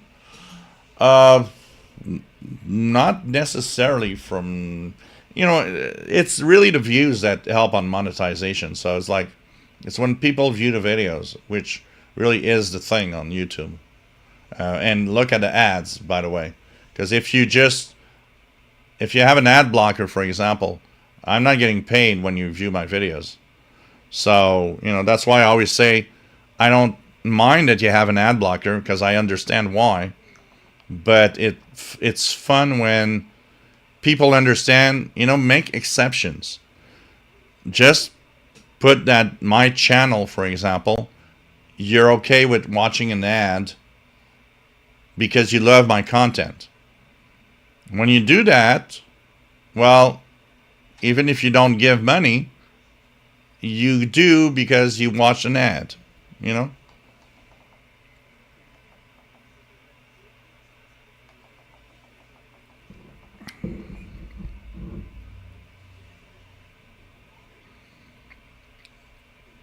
Almay Sam's receiving some good SSTV on 20 meters. Thank you, Kevin, for your donation. Is there still a lot of SSTV on 20? So the guy on 15770 with the voice of Shortwave. In your area and the rest of the world. With that being said, though, FM, VHF, UHF is very localized. There's, as I talked about before, sporadic geese who are able to pick up stations from across the country, but that only happens once in a while. That was also a very cool thing about analog television is you could pick up sporadic geese using your analog TV. Very talking about analog TV and so on. Let's go to 14230. What's the stuff there happening?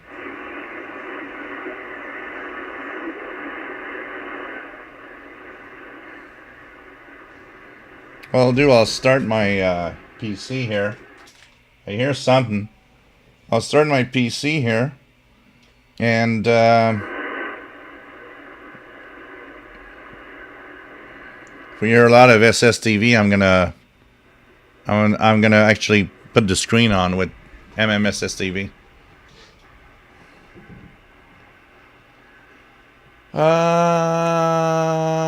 Kevin, looking forward to the ICOM 7300 V2. I mean, that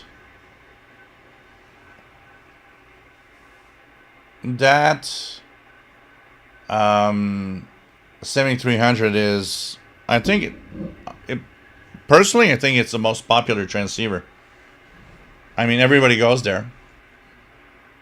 When somebody tells me, it was like, well, what's the difference? I was like, be happy. I'm sure a 7300 is as good. You know what? This is one thing, Kevin, that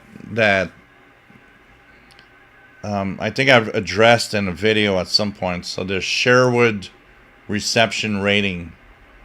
Is that really a thing? I know you have the Yaesu Levitt. I'm happy with it. I'm happy with it because I'm just happy with it, and it works great. What I will say about that, Kevin, is, you know what? When somebody tells me, oh, my radio is rated 5th or 7th or 4th, the FTDX10, I think, was what, 2nd on that Sherwood reception thing. I'll tell you exactly what I think of it. I don't freaking care. You know what? The reason is number 1 compared to number 20. Nobody will ever freaking notice the difference. No one. No one. I get it. It's very technical. And the way that he does it. But honestly, you buy a ham radio operator, like you buy a radio, you won't see the difference. I would not see a difference between number one, number two. I'm sure I would not see a difference between the FTDX10 and the ICOM ICR 7300. I'm sure I would not see a difference. Both radios, for me, would probably be exactly as good, the same, no difference. So what I mean by that is, don't go with that Sherwood rating. Go with what you want and what your budget is. Because honestly, I'm going to get a lot of rant for this. That Sherwood rating, who cares? Who cares? I'm tired of I am so technical that I will tell you why this is like this and why this is superior. No, look, you know what? I turn on the radio and I listen to it. Sounds as good. All right. What else do you want? These are the geekiest of the geekiest of people that have like, well, that 2 dB gain in this area of the amplifier will give you, it doesn't give you shit in real world because nobody notices. So if that's what you want to know, Kevin, that's what I think about it. I didn't buy it for that. I did see that rating of the Sherwood stuff. I didn't buy it because of that. I bought it because I knew it was good, and I bought it because I never owned a Yaesu. This is totally my criteria. Okay, it's good. I never had a Yaesu, I want one. Now I can say I got a Kenwood, I got an ICOM, I got a Yaesu. I've owned all 3 of them. Daniel and Mark LeBlanc, anything special on your show for Halloween? Are you dressing up this year like you do at Christmas? I can tell you that there will be some Halloween surprise on Saturday, November 1st. So we'll keep you informed. I've actually started already looking at a couple of things, thinking about the show. So Saturday, November 1st, oh yeah, Halloween's going to be there. I can tell you that. Brian Penny, thank you so much for your donation. And he says, I refuse to let Mr. Paul starve. Thank you, Brian. Actually, my landlord today saw Paul the cat outside. My landlord, which is to be not my landlord anymore in a few weeks, he came up and said, is it me or Paul the cat is bigger than he was before? I was like, yeah, I think he got some more weight now. You guys should see him when he goes up the stairs in the backyard when he goes actually outside. He's like, yeah, I know.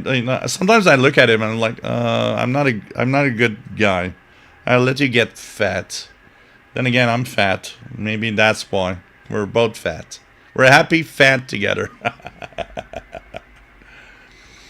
Oh, God. So November 1st, Danielle.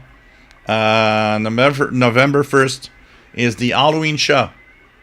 So you guys better be here. There's going to be a lot of spooky stuff happening. There might be some surprise on the shortwave bands, too. Who knows? Oh, God.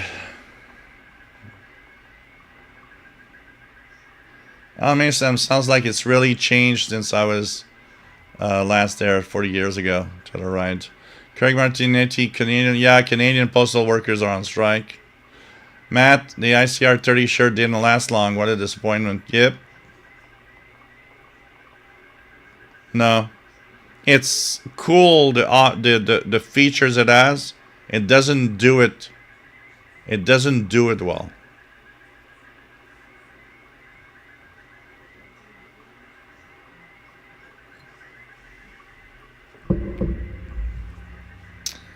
gonna take yours, I see, to Hudson Bay.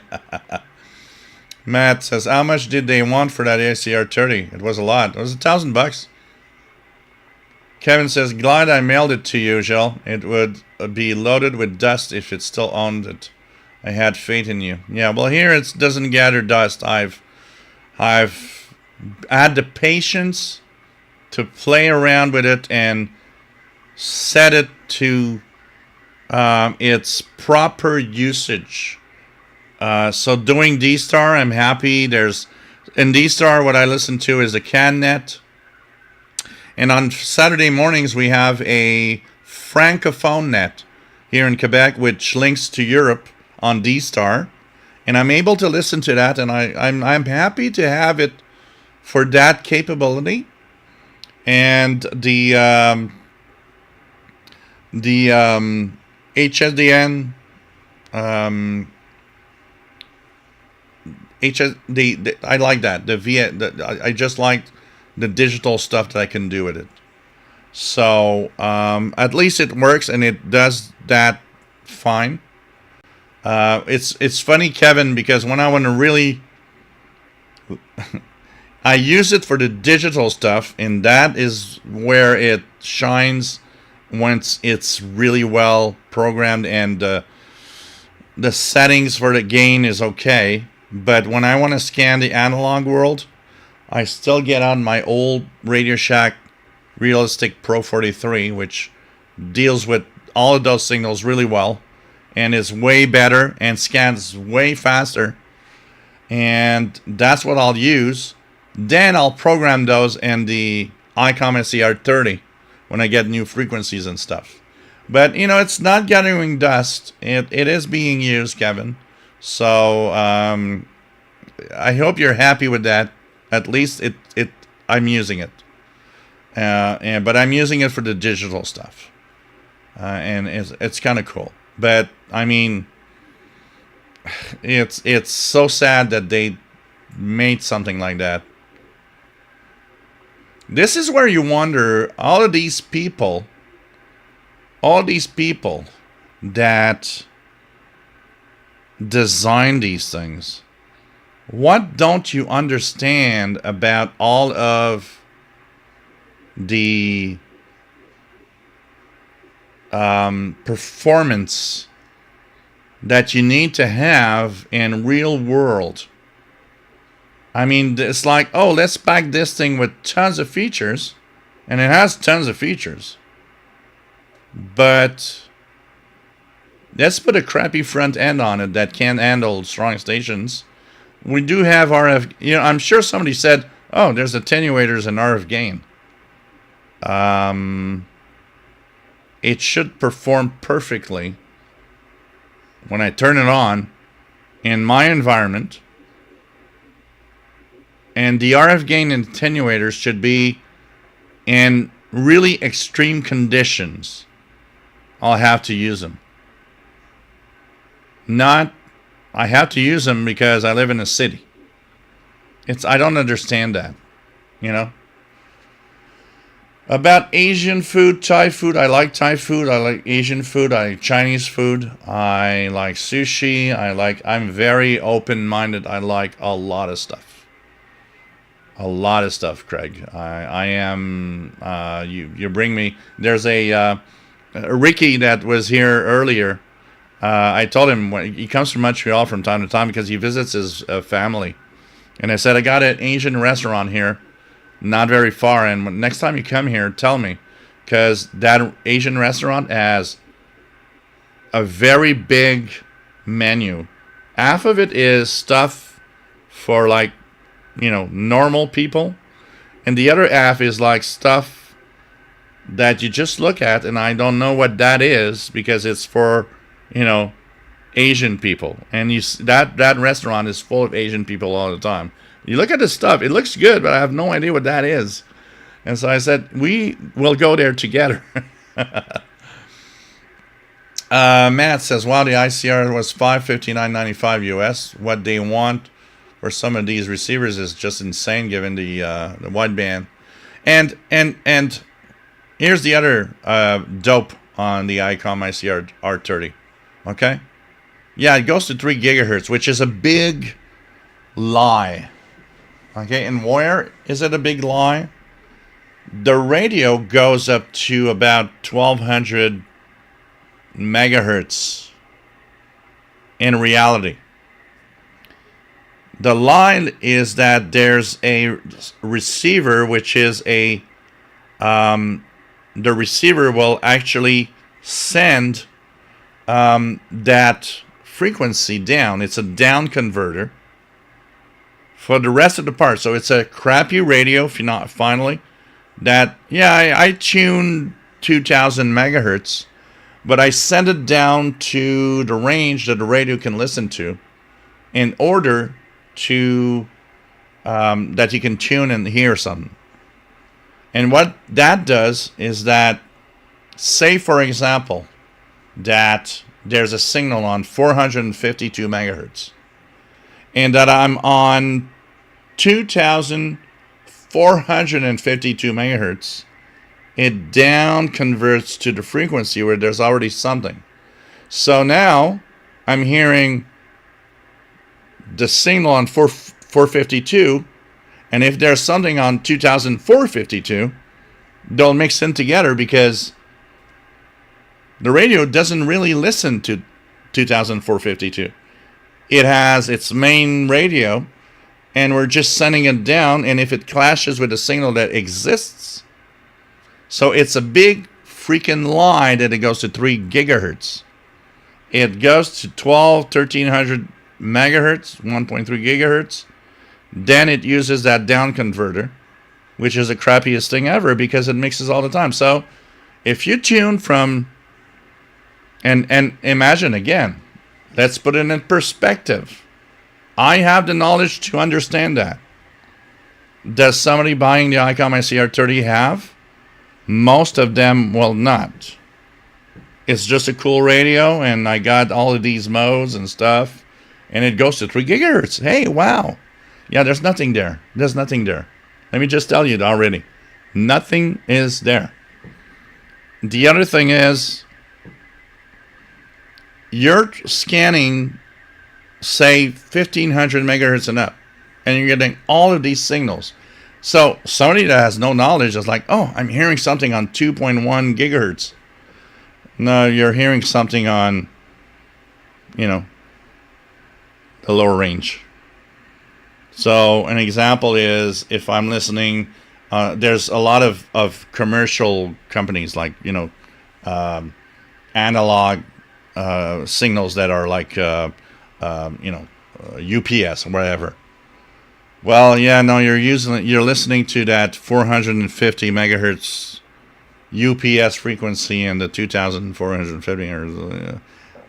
How do you expect people to understand that? This is where companies make me mad. It's like, yeah, just put all specs and stuff and say you get this, and we go to 3 gigahertz, and it's like, hey, $1,000. So $559 in the US, but it was $1,000 in Canada. It was 1,000 something at Radio World when they had it. And you're like, what is the crappiest, shitty marketing that you can do? And this is where you lose respect for a company like ICOM. You lose totally the respect of a company like ICOM. Why? Because of that. It's like, yeah, you just want to sell radios and make money. And oh, you got D-Star, you got this, you got that. Plus, I'm sorry, you want to sell it for $1,000? Why doesn't it have, what is the most popular mode? DMR. DMR is way more popular than D-Star. Why is not DMR in your radio? Oh, you got to pay a fee for it. Oh, so it didn't put it there. And I paid $1,000 for a radio that didn't have that. This is where I'm tired. So that was my big rant of shitty companies doing shitty things. Thank you. Oh, God. So you guys understand now why I crap on the ICOM SCR30? This is the way. I got so many people telling me, you are just, you're wrong and this isn't the way it is. And you know what? I think that you don't know what you're talking about. And you should understand a receiver. I should understand a receiver. It's crappy. I do understand a receiver. You just refuse.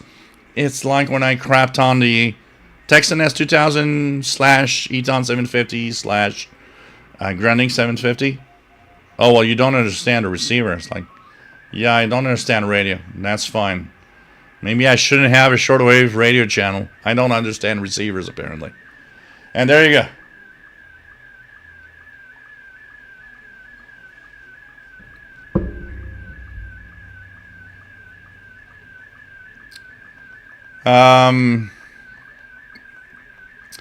The Win 1960. Anyone got tossed on the old Burkhat DX1000 shortwave receiver? I don't even know what that is. A DX1000 receiver. Kevin. Hey guys, thank you so much for being here. Not just about the money, it's about the friendship. You want to talk about it earlier? Matt wasn't there. We all talked about Kevin that wasn't here. Kevin from Northwest Arkansas hasn't been here for a long time. His dad died. His cat died. Plus, he had to deal with trolls that would, steal his identity. And we're all wondering if he's okay. And I that's what I told everybody. It's like, it's not a question of money. It's not a question of all of that. It's a question of, man, we're all people that care for each other. This is what makes this very unique and different from a lot of other people. And a lot of other groups, a lot of other channels. We are caring for each other also, and wondering what happens. And you know what? It gave me the idea. I will write to Kevin tonight. Actually, I will write to Kevin and say, "Hey, are you okay?" And sometimes that little word from somebody that you care and that you love and that you dare all the time comes back to you and say, "Hey, are you okay?" Makes a world of difference for someone. And you know what? I will absolutely right. And who knows? Maybe it's going to be back next week, or I'm going to have news at least. Know that he's all right. And these are things that I did not expect. And I tell you guys all the time. These are things I do not expect. I did not expect. When you do YouTube stuff, when you do a live show, it's people out there and you're here. And then you realize, well, it's not just people out there, it's friends. A lot of you touch my heart and are not just YouTube people out there. You're now friends. I consider that this is a friendship. And I was not expecting that back in the day when that happened. And I see what's happening today with all that we did and, caring for Kevin and all of that. I hope Kevin is going to watch the rerun and see how we just love everyone and we love him and we're, worried. It's just kind of cool when you think about it. I was never expecting that this type of group and friendship would exist back in the day, honestly.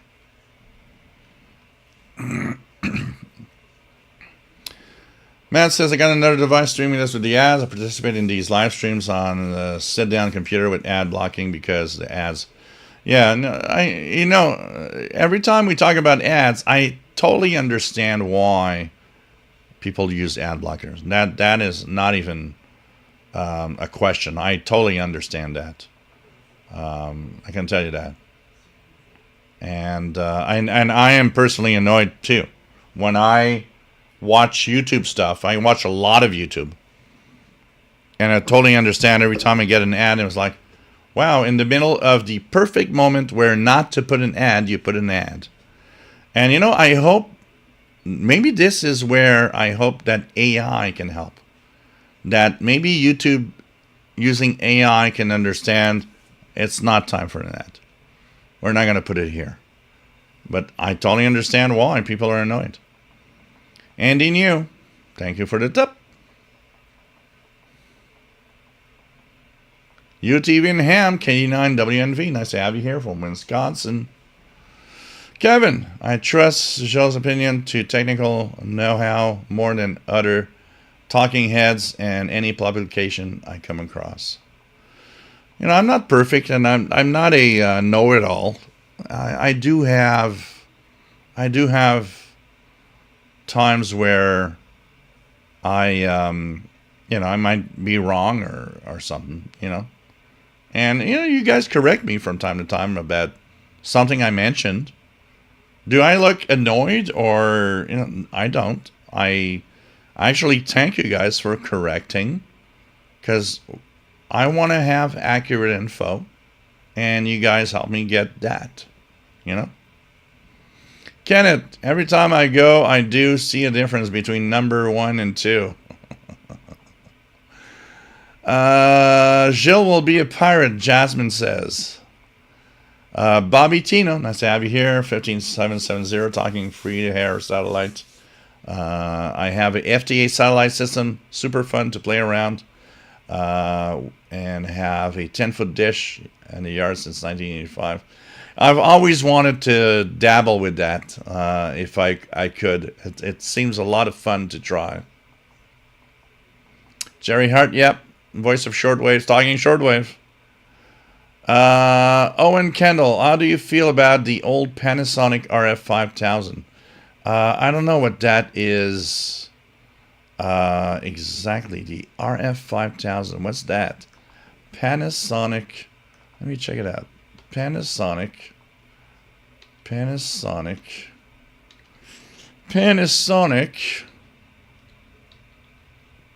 RF5000. Oh, wow. Siri Reviews, National RF guy. Oh, that looks beautiful. Oh, man. I want it. Oh, man, I want it. I can't look at these radios. I want them all, honestly. I want them all. Kevin Tangshaw, with limited exposure to many radios, I knew you would give an honest answer. Thanks, my friend. Yeah. Nice to have you on board from San Francisco Bay, California. Joseph E. I think you can change your name somewhere, and you should be looking at the options to change your name in your because you can put it back to Joseph E. I'm pretty sure. RJ Dakota, Halloween is the best night for pirate radio activity without a doubt. Yep, absolutely.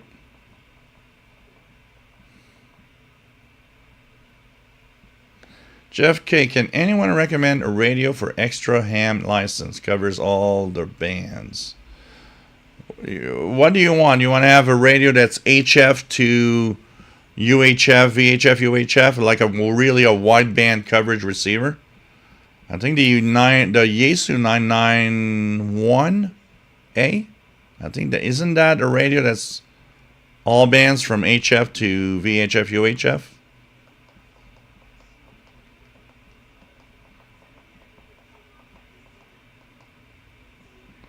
Oh, he successfully resoldered his wire on the ML830. Congratulations, Ricky. You're part of the Radio Geeks, for sure. Kevin, the one radio I sent you that fell was a Seacrane Shortwave. I really loved the radio. Come on, Seacrane. Reissue the radio. If only Shortwave fans could talk about the designers. Yeah, now there's a Seacrane SSB2. But, yeah. That's also another one you send me, absolutely. I need to take it out and have it, take a spin with it a little more. So, Jeff K, thank you so much for the donation. Much appreciated. What do we have? Oops.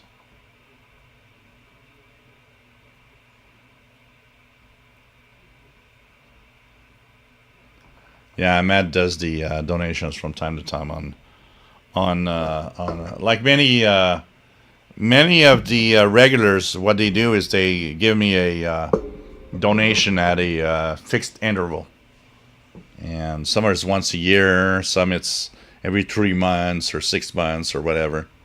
So there are people out there that they do donate. They donate at intervals. Kevin, I trust Joe's opinion. Technical know-how more than okay. Yeah, talking as that we talked about. Let's check it out here. I'm going down because I missed out a lot of stuff.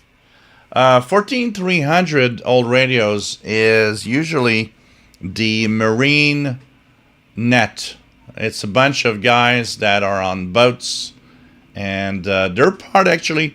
14300 is interesting because when the hurricane watch net gets in, 14300 is also a frequency to monitor because a lot of those hams are on boats in the Caribbean, and or sometimes their boat is just anchored at some of the Caribbean islands, and they will often talk about the weather conditions.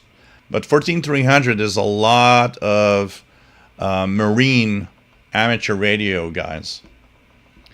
Garrett, good night. Nice to have you here. For the amateur who want a ham clock in the shack, look for Innovato Quadra. All right.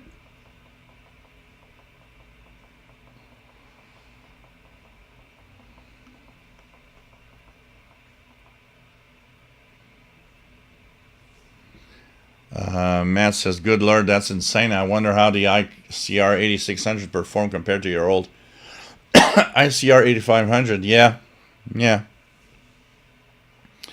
I know that a friend of mine that is in Massachusetts, sorry, has one, and he had one at the CIDX barbecue. And it seems decent, but I should have taken a little more time playing with it and all of that. Brian Leesner, that's Chrome crashed on me. I wanted the R30 as an upgrade to R5. I mainly use the R5 for aircraft. I really can't complain. Isn't the R30 out of print? Yeah, it's they don't sell it anymore. It was discontinued. And honestly, and I'll be very honest, if you're in a city, you'll buy yourself a Burkat scanner or whatever's out there for airband, and it's going to be better than the R30 can perform.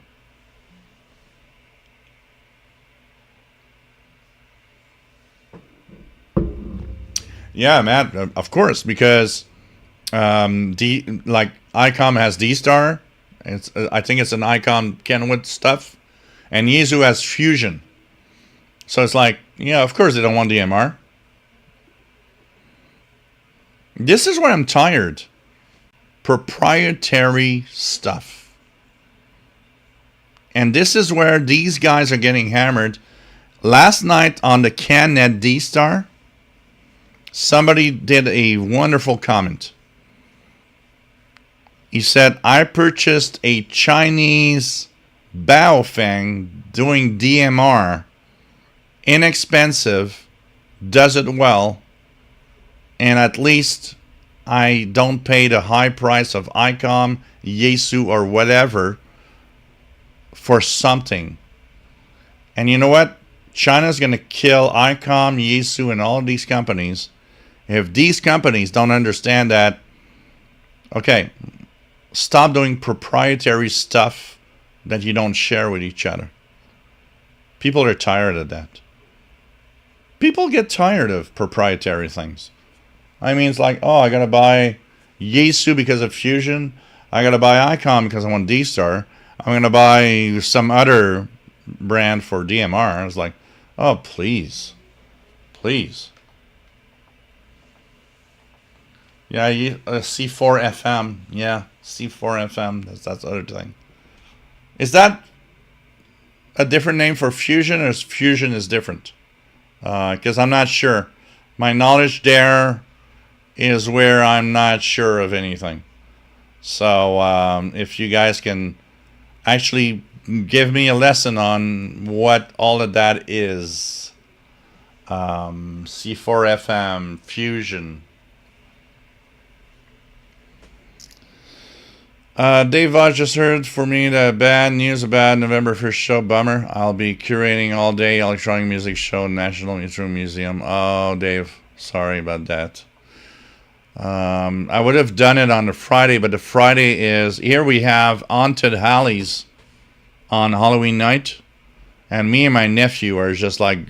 We go out there and the Haunted Alleys. Last year we went to the Haunted Alleys. One of them was actually giving us booze for $2, which was vampire blood. And then we went to this jazz haunted alley where there was these groups playing jazz musics. All these guys as, skeletons and stuff. It was just so freaking cool. So it's like this year we don't want to miss anything. It's like we want to go to these haunted alleys. It's so Friday the 31st. Like we're in Halloween mode. And then I'm going to watch my Halloween movies that I like all the time. Kenneth, my old Get for Shortwave book, Receivers, Chance or Choice, gave it a bad review, recommended the Sony 2010 2001D instead. Yeah.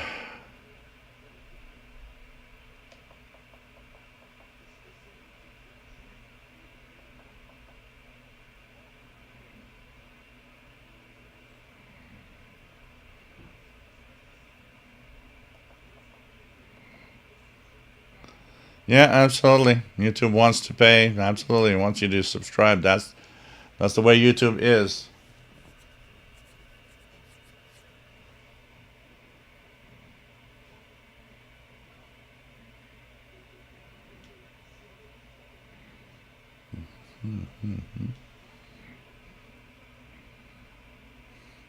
Oh, Matt is on a Wolverine watch. He should be starting shortly, apparently.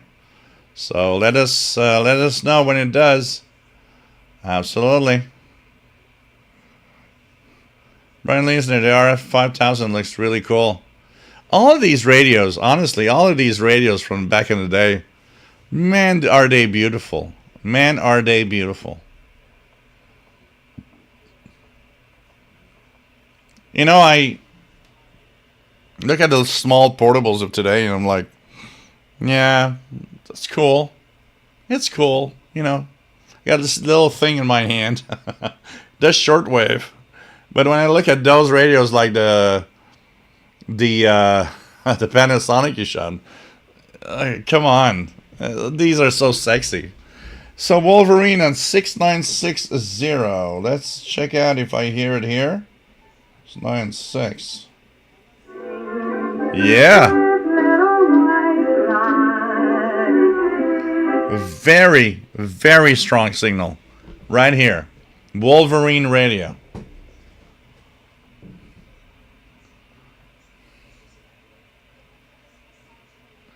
Kevin, open carries now law in Florida. I have a Texan 330 and a concealed carry Ulster. Wow. Danny Shortwave, nice to have you here from Yonkers, New York. Hope you're doing well. Kevin, that's fusion shell. Your instinct is correct. Okay. So C4 FM, fusion are the same. All right. Thank you. Thank you. That enlightens me a lot. It enlightens me a lot. It's the end of the world as we know it. REM. Marvin Mott's great point about proprietary stuff from legacy radio makers. All of Chinese AI is also open source and will blow away proprietary American AI. Yeah. London 19657. Jazz Vampires, hard to top. Tubrock Tim, nice to have you here. My Grundig receiver is made in China. So much for German engineer. Yeah, no. there's not been a grunting receiver made in Germany for, I think the last time it happened, it was like in the early 1990s. One of the last receivers. One of the last receivers. Now, grunting is just a name. Doesn't mean anything at all.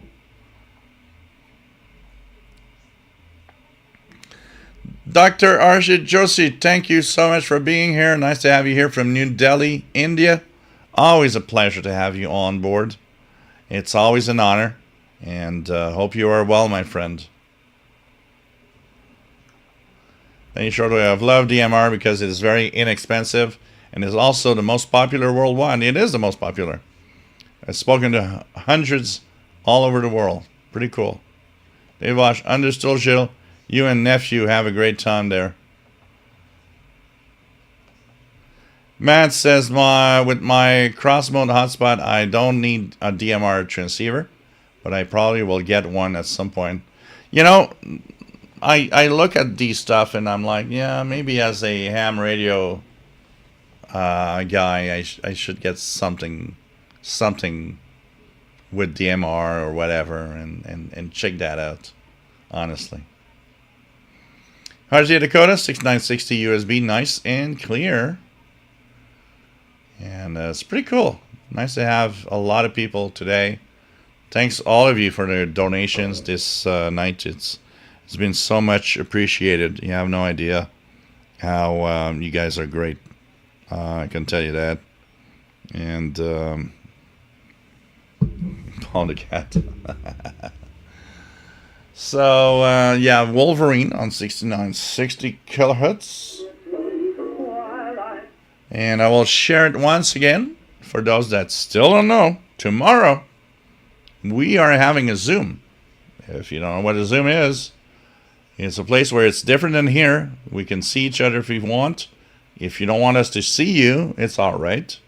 But we're going to tune the bands together at 20 hours UTC tomorrow. This is why I'm annoying you guys with maybe asking for donations. But I can tell you one thing. Check all I do. I do this. And we've been on for 4 hours now. You guys love it. Zoom tomorrow. We'll be tuning the bands. So you know what? This is why I'm a little annoyed with donations and all of that. But it's like, your favorite TV shows, your favorite movies, whatever you watch. You're paying cable. You're paying Netflix. You're paying. It's just saying thank you. Okay? And here's the Zoom link to register for tomorrow. How many people have registered? Let's check it out. So Zoom. And let's check out. So if I look at tomorrow, how many are we for tomorrow? We are, just to tell you guys, tomorrow, the official SWL channel, tuning demands, we are at 32 registrants.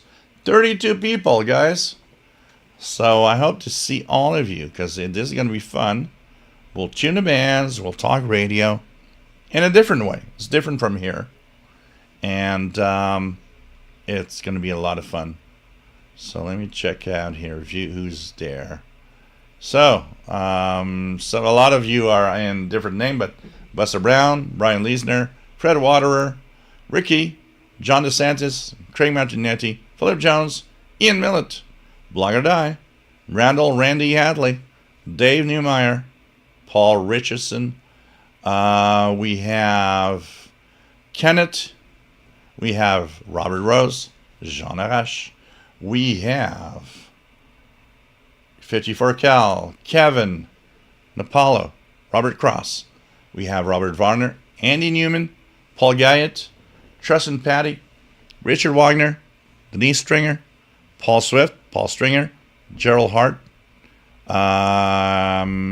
Dave Vosh, Bobby Burgess, David Stearns, and David Ward, and Laura Robertson. So this is a great, great gang, and we're going to tune the bands and have a lot of fun. 33 now. So come on, guys. Let's have fun tomorrow. Tomorrow's going to be, it's Sunday night. It's going to be a lot of fun to be here. Tobruk Tim. I was thinking about you, Tobruk Tim. You know why? Because I was starting to think about my SDR Connect videos. And how I'm gonna do a playlist, and how I'm gonna deal with how do I, do the videos and put them in a certain order. So this is gonna be cool. So thanks for the tip, Tobruk Tim. You're an amazing man. And I had a lot of discussions, a lot of, So, John, okay, let me go if I missed anything before I do that. Matt, if you get an inexpensive DMR transceiver in a good cross mode hotspot, you'll be all set. It's all the digital anyone needs. All right, Matt, I'm going to check that out. Maybe it'll be a lot of fun. London 19657, of course, WKRP. Hey, come on. It's such an amazing show.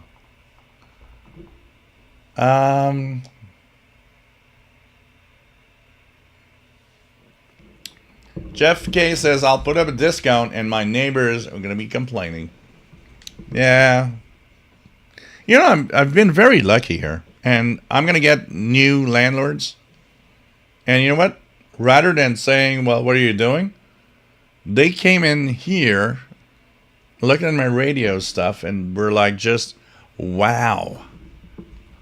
So what I see is that the new landlords are going to be like, yeah, it's fine. As long as you don't, break the building down, it's okay. It's okay. So I'm lucky with that. Neighbors don't care. Here we have one rule, which I guess I probably have a problem with, but nobody ever complained. We have one rule here that is that an antenna, and this is from the city here, an antenna should not be seen from the road. And this was a new rule when, everybody subscribed to satellite TV. Everybody wanted to go to satellite TV. So here on this building, there were 5 antennas at one point. 5.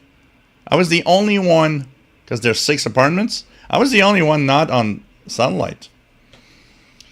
And they put all the antennas in the back because they can't be seen from the streets. Or you'll get a $250 a fine. So I always thought, well, the rule just says antenna. So my MLA30 is very visible. Well, it's not, anybody knows an MLA30. If you own one, it's not that visible, but it's still there. So I always thought, can I get a fine from an MLA30 in my front balcony because it's visible from the road? And well, nobody ever complained, And when we always think that we do stuff that's stealthy and that nobody notices, I still remember I put my first 100 feet of wire at nighttime. So nobody knows. Never said anything. 2 weeks later, I'm talking to the neighbor next door on the other side in the backyard. What's that wire? It's like, I don't even see the freaking wire, and you see it? And when I put my infed and the new neighbors came into the house next to here, first thing the guy looks up and says, what's that? Shortwave? Okay. Everybody sees dead darn wires everywhere. Okay, but I got cool neighbors. They don't care, and it's fine. And I'm so happy with that because, I was thinking about, imagine I would be in a world where tomorrow morning I'd be told no more antennas outside, no more What am I going to do with this channel? No more antennas so I can tune to stuff here. No more. What the hell's going to happen? And some of you live in that type of environment. You know, no antennas, no nothing. That's why I always say, take an MLA30 and put it in a plant. You know, put a palm tree and put the MLA30 in the palm tree. Nobody will never see it. So, John, I did not get a replacement, but I reordered from somebody else, which I should be getting by the end of this week. So, that's the thing.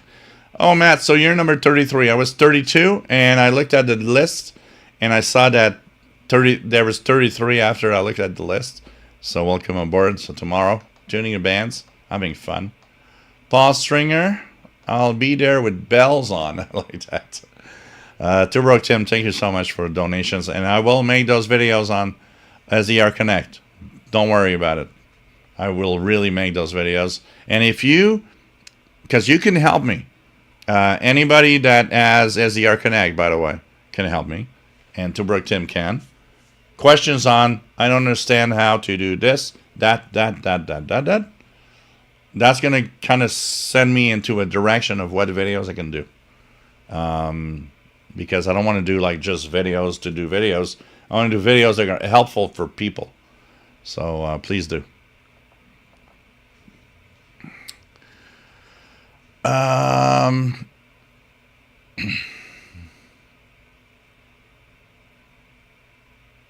What do we have? Yeah, I know HOA is horrible, Jeff K. WKRP, anybody in radio that never seen WKRP should go. It's actually just so great. Paul Stringer, in my building we are allowed an antenna on the balcony as long as it's not attached to the balcony. What does that mean? Put an antenna. Yeah, you can have an antenna, but it can't be attached to the building. You want me to buy what? A floating antenna? A magically floating antenna? Jeff K used duct tape. Old Red Fox. What simile what? Jean Arash must not be visible from the road. That's where a plantenna would be great. Yeah.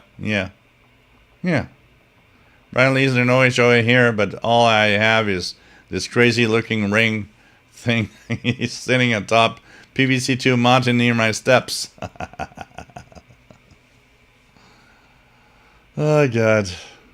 Jasmine, HOA here, but the building manager actually installed my antenna on the roof. Great. That's great. That is great.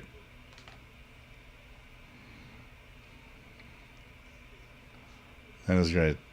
My WX50, my MLA30 is mounted in PVC in the backyard. No one sees it. Cool. That's cool. Chef K, pretty sure FCC regs allow communication through rooftop antennas. Jasmine, no one can see my mesh radio antenna, and it's relatively small, and it add repeater. Yeah, there are ways to hide it anyway. RJ Dakota, WKRP, one of the few best TV shows ever. Yeah, the turkey drop. But I read somewhere that you guys in the US, there was some kind of the FCC like rules overtake HOA rules in some way, but I don't know. It's a bit, when you get there, it's so complicated with all the neighbors. So it's like, you know what? All you need is one annoying fucking neighbor. The kind of neighbor that you wish is gonna die young. I shouldn't have said that, but it's true. We all have that neighbor is like, yeah, die. I had this old geezer on the other side in the backyard. Paul the cat. is the friendliest cat ever. Ever. Paul the cat is the guy that just goes everywhere. And one day he leaves his back door open, and Paul the cat goes up the stairs, and it's like, he says, next day, I look at him and says, your cat came in my living room. That's illegal. And thank God he didn't break anything. No, Paul the cat doesn't break anything. Because you know what? Next time he comes over, I'm calling the animal shelter and saying, like, come and pick him up. This cat doesn't belong here. And I'm like, what? This is the coolest cat you can imagine. Every freaking neighbor that I've seen over the years loves Paul. I was talking yesterday with 3 houses down. There's a couple. When I moved here, about a year later, there's a couple that moved in to a house, 3, and I can see that backyard from my back balcony, and they had kids.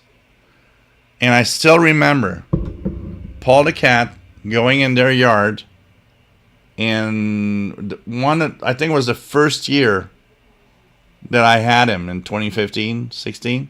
And they had a little, they had like a 3-year-old boy.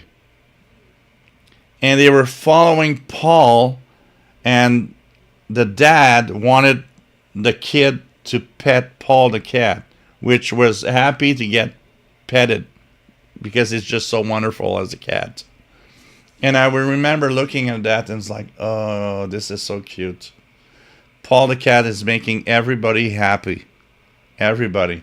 I still remember the 90-year-old woman that had a house next year that her daughter comes up to me and says, your cat is making my mom so happy. She has a hard time walking, but she always goes outside because she wants to see your cat every day and pet him because he's just so happy to get, petted. And I'm like, Paul the cat is making everyone happy around here. And that geezer is like, well, next time I'm going to call the animal shelter. And it's like, yeah, right. Why don't you die, you freaking beezer? And it's like, one day he looked at me and says, your cat is close to the fence. Yeah. Just buy one of those water guns and just spray water. Cats hate water. He's going to move away. He's going to understand you're not going there and everything. He doesn't buy just a spray gun. He buys, that big gun that you pump. It's like, are you freaking really doing this? It's like, what a freak. And one day he said, I'm going to call the shelter. And I said, okay. And this is where I sometimes get very tough. I looked at him and said, you do anything that will be against my cat, and you have no freaking idea how freaking fucked up I am, and you're going to regret it for the rest of your really fucking life. And you're going to wish you're going to move from here. And he just looked at me and says, what? I said, you understand me. Ignore my cat. I'll ignore you. And he just looked at me and says, well, that's not a good neighbor. It's like, you're not a good neighbor. You're the only fucking idiot that hates my cat. And anyways, he moved to an old folks home like maybe, 6 months later. So I was like, all right. So no problems anymore. Now all I have in this place is a new couple and our little girl. She's crazy about Paul. So when Paul goes in the backyard, she's like, she always looks at me and says, oh, can I pet Paul? Of course you can pet Paul. He loves it. He's going to be happy. It's just,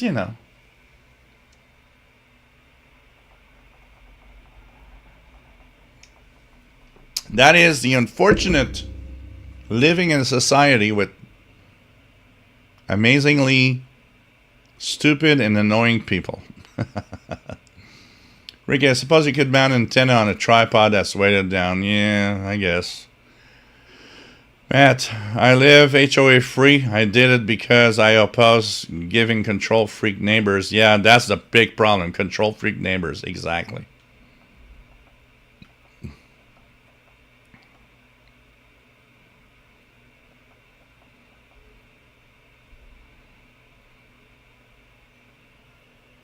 Old radios, my cats would like a word with Paul. Brian, cats and dogs are great judges of character, yeah. Jeff K, I pay $250 a month for these clowns. Oh, God. John Arash Wolverine has been on air for a long time, with FCC trying to crack down on pirates left and right. Haven't they received a visit? You know what? The FCC cares about FM pirates. They don't care about shortwave pirates. FM pirates do interfere sometimes with important stuff. And not just that, you're on an FM band. If you have spurs, you might be interfering with the air band that's just above. And so there's a lot of stuff dealing. Plus, you're competing with commercial radio, which doesn't like it. But shortwave, I think they don't care, honestly. I think they don't care right now. Honestly.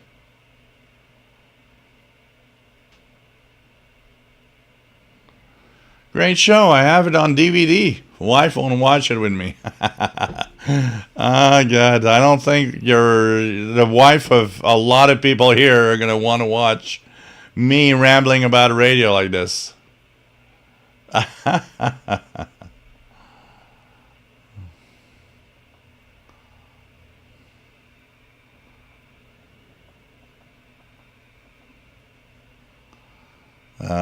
Nice. Paul uses all the radios when Jill goes out. Oh yeah, oh yeah. I told you guys when I put up my the longest wire antenna I had, I did it at night because I didn't want the neighbors to see it. And it's like probably midnight. It's really pitch dark, and I'm pulling on the wire because I need more wire. There's a resistance every few minutes. It's like, what the hell? It's like my wire's stuck on something. What I don't see is that 50 feet away, Paul the cat sees this little wire in the grass moving, and every time it moves, Paul the cat is jumping on it all the time. This is a resistance. And I'm like, Paul, don't do that. I'm doing it in darkness so nobody can see we're here. Oh, God. Jeff K. astonishes me. People don't open their mouth for important stuff. I move in dead street lights. Eyes are out of service. No one does anything.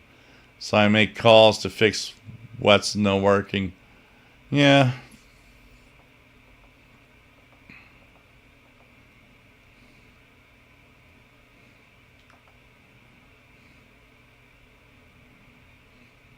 Or like I have 3 cats, but they never go outside since I live right in the busiest streets.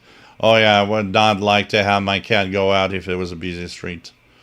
Paul goes out just because he was born like that. And when I got Paul, he was a cat that goes out all the time. So yeah, you can't really change that.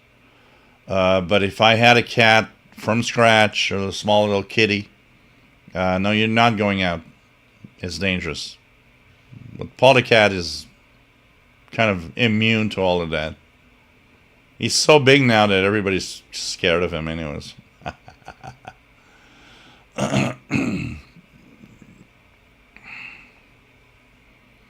Richard Califano, nice to have you here. And good to be back. What are we donating to tomorrow? I just walked in. Donating to tomorrow. Well, tomorrow we have a Zoom, so this is the link. This is tomorrow we have a live Zoom to tune the bands together.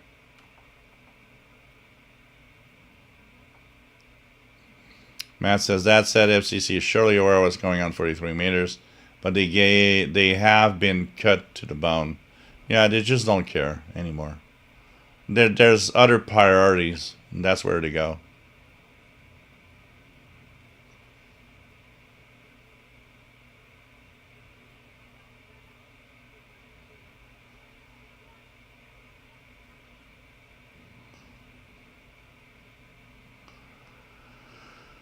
Website or email, Craig Martinetti. I don't think he's had any of those. I don't know if Wolverine does have an email. You know why? Because if you're listening to Wolverine right now, make sure your computer is set for slow scan TV.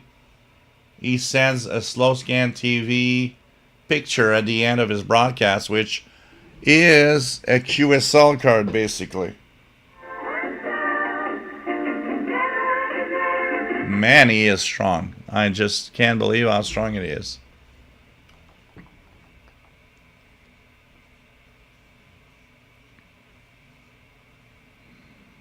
Hey, John, K6RXD. Nice to have you here from LA. Listening to a pirate on Wolverine Pirate on 6960. Very, very strong. Wow, London 19657, 17 indoor cats. Youch. Youch. You don't sleep at night.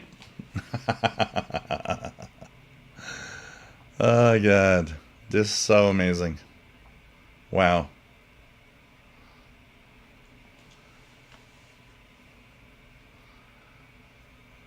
Just so amazing. So Wolverine is on at 6960. Anything else about that? Yeah, there's let me just check it out here. So Wolverine, there's a UNID on 6925, an UNID on 6990 AM also, apparently. So let's check out, what do I hear apart from Wolverine?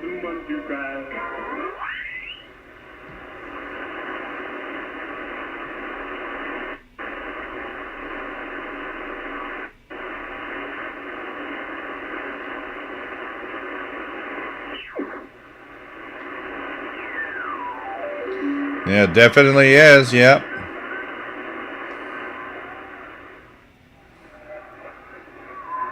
$6990. Some music. Somebody on AM mode on 6990. I hear it. But the dominant pirate is really Wolverine on 6960.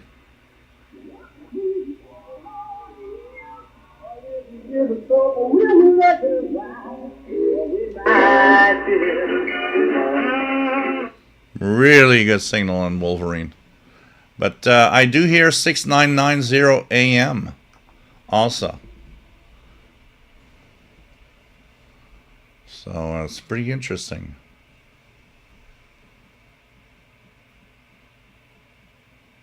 Pretty interesting. Sean, there's K6RXD with rig and antenna. Yaesu FTDX10, this is what you see on that screen here. It's my Yaesu FTDX10 transceiver. And it's a half-wave and fed antenna in my backyard that is running it right now. John.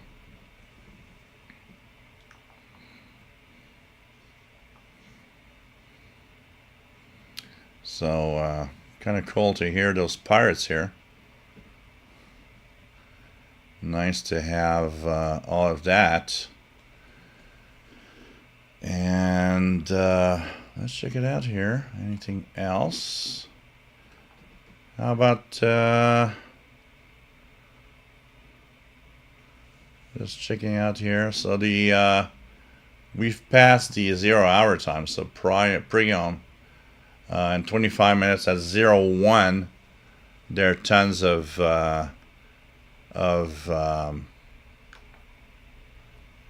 number stations for from Asia that are from Taiwan.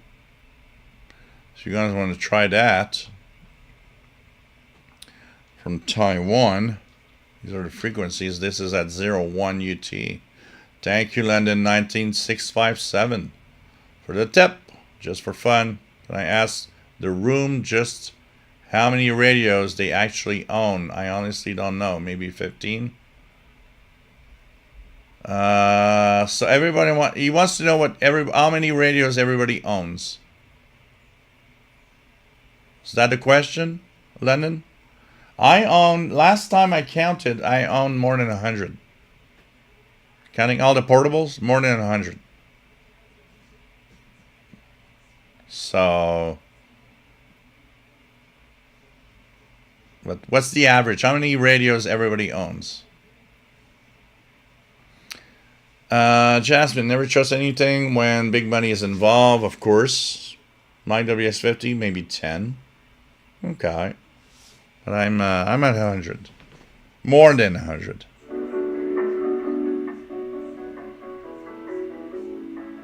Well, I can't believe how strong this. Imagine my antenna, my half-wave end fed is very noisy at this frequency. And this guy overrides the noise like crazy. It's just crazy. Because my setting is at minus 12 dB. If I put my setting at 0 dB like I do on 10 meters, look at that. It's just a wall of noise. So that guy is very strong. And that guy is definitely in the Northeast somewhere. Wolverine Radio. So get your slow scan TV computers and apps ready. Because this guy's going to send some slow scan TV. And that's kind of it's kind of your QSL card for Wolverine. And also remember that Wolverine has a theme. So tonight all songs relate to one major theme. And the SSTV that you will see actually is going to represent tonight's theme. So make sure that you're putting everything ready for your slow scan TV decode at the end of his show. Perry and Sherbrooke has at least 15.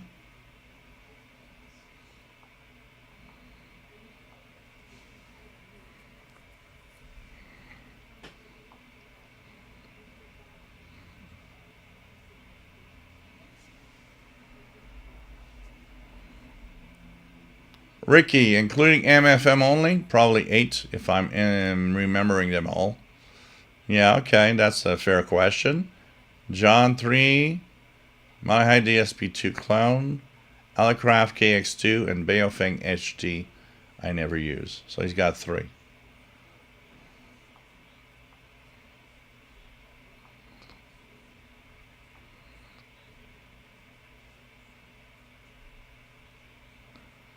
Now, on the FM bands, there's a lot of enforcement.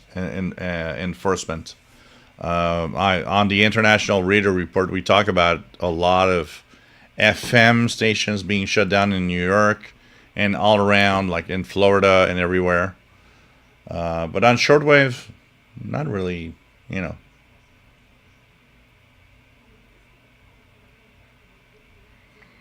Oh, Ricky forgot his scanner. 9. And I'm the crazy guy. I got more than 100. I'm the crazy guy. But hey, I own the channel, so I have to be the crazy guy that gets radios all the time. I'll tell you that. Just so funny. Oh, man.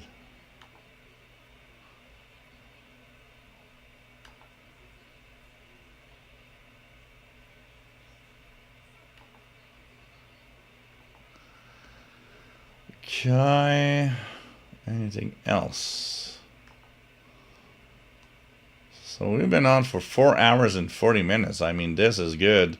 And tomorrow there's another live show on Zoom. So let me just look at the countdown, where we are. How many people are now registered for tomorrow. Tuning to bands, finding signals, talking radio. And here we go. So we've got registration for 36 people. 36 people. Hope to see you all tomorrow. It's going to be cool. It's really going to be cool. So that's going to be nice. That's going to be nice. Might be getting 69, 60 pretty well in Colorado. Pretty cool. So, hey guys, we're going to say goodnight. And for those that are registered for tomorrow, we're going to say hi again tomorrow. Don't forget that if you have donated, you will be in a drawing in December for 2 Canadian International DX Club memberships. And a surprise, there will be a surprise in December. You'll also be in for some surprise. And so I think this is going to be cool.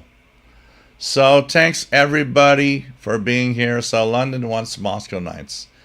Everybody wants Moscow Nights, I guess. God. So raise your hand who wants Moscow Nights. I know everybody's going to be like, yeah, I want Moscow Nights. Of course we want Moscow Nights. God. I'm sitting here till he sings. London, 19657. Oh, God. So, you did donate quite a lot tonight, and, yeah, all right. Let's do Moscow Nights. I know everybody wants my, So tomorrow, by the way, Zoom, don't forget about it. It's much appreciated. Do join in, and it's always cool to have all of you here, by the way. So everybody says definitely Moscow Nights. All right, guys, let's do Moscow Nights. So you guys enjoy a moment of me. So here we go, Moscow Nights. Is the audio in the good setting? Nope, audio is in the wrong one. And I do a little something here. So I will put this as 0. Sorry, guys. I put this at 0 and I put this here. There's something weird recently. Oh God, okay.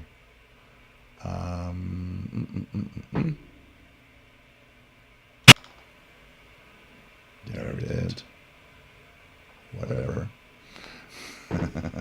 Why do I have 2 of them?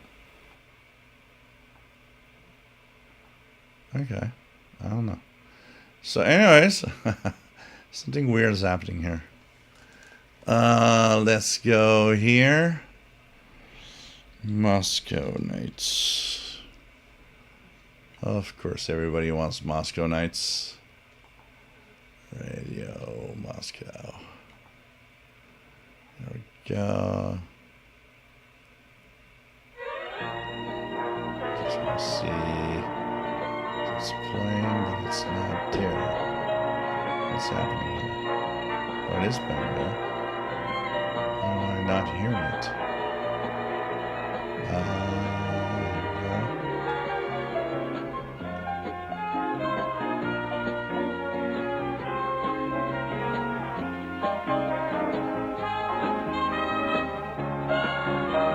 I'm not hearing.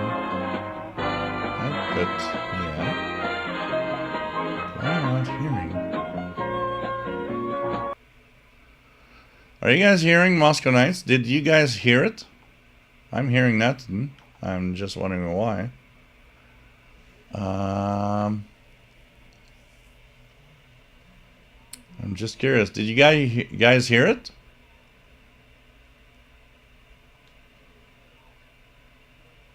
Because I don't hear it on my headphones. I don't like to hear it.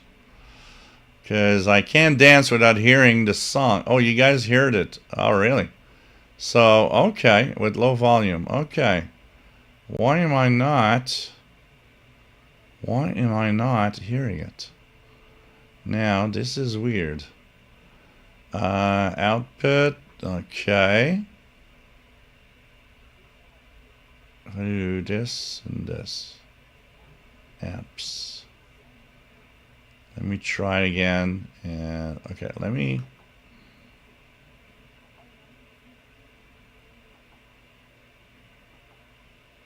What's happening? I'm not hearing it, and I do need to hear it because I won't be able to dance without hearing it. So let's go back here. Back here. And I still don't hear it. And this is a mystery to me. Oh, wait. Here. I'll do this. Oh, that doesn't. Oh. Okay. Here. Wait. Wait. Okay. Come here. Why is it not working? So, okay, guys, I'm gonna do a little something. I'm gonna reset the console. I think the console needs to be reset for it to work.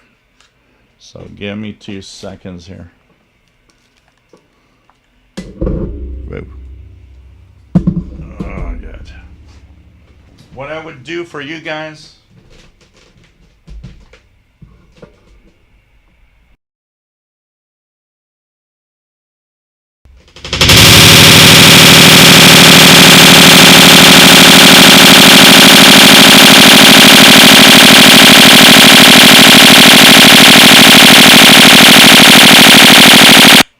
I'm very sorry. I guess everybody jumped out of their chair at this moment. I'm so sorry. Surprise. Surprise, surprise. I'm so sorry. Something's happening with my console. Okay, let's try it again. Oh, man. Yowza, yeah. Everybody had died of a heart attack. So let's try again. I'm very sorry about that. Oh yeah, that works. Now I hear it. Yeah, I know. You know what? That's what I'm going to do next time. I'm going to have I'm going to have the song on an MP3 or something. It's going to be a better idea. Oh, God. So sorry. I knew that, but I had to disconnect my console, and it's like, whoa. So, okay, guys. Here goes. Thanks for being here tonight. You're always a lot of fun. Thanks for all the donations I got tonight. And let's rock away to the sounds of Moscow Nights, if we can say so. And see you tomorrow for everybody that comes to the Zoom meeting. This will be much appreciated. So, volume to the max. Here we go.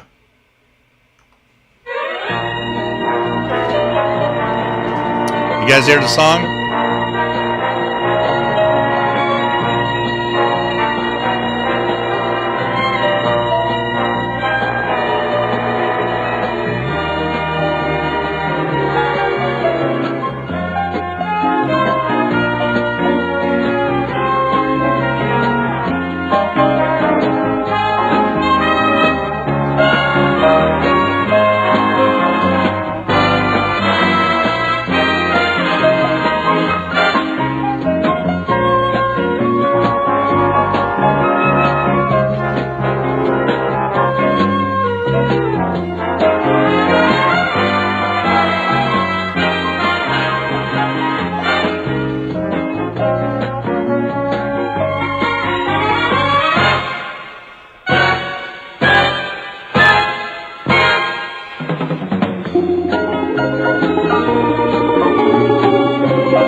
Love you guys. Like you have no idea. It's always a pleasure to have all of you here. And take care. Stay safe. See you tomorrow for the Zoom. See you next week for others. Bye again.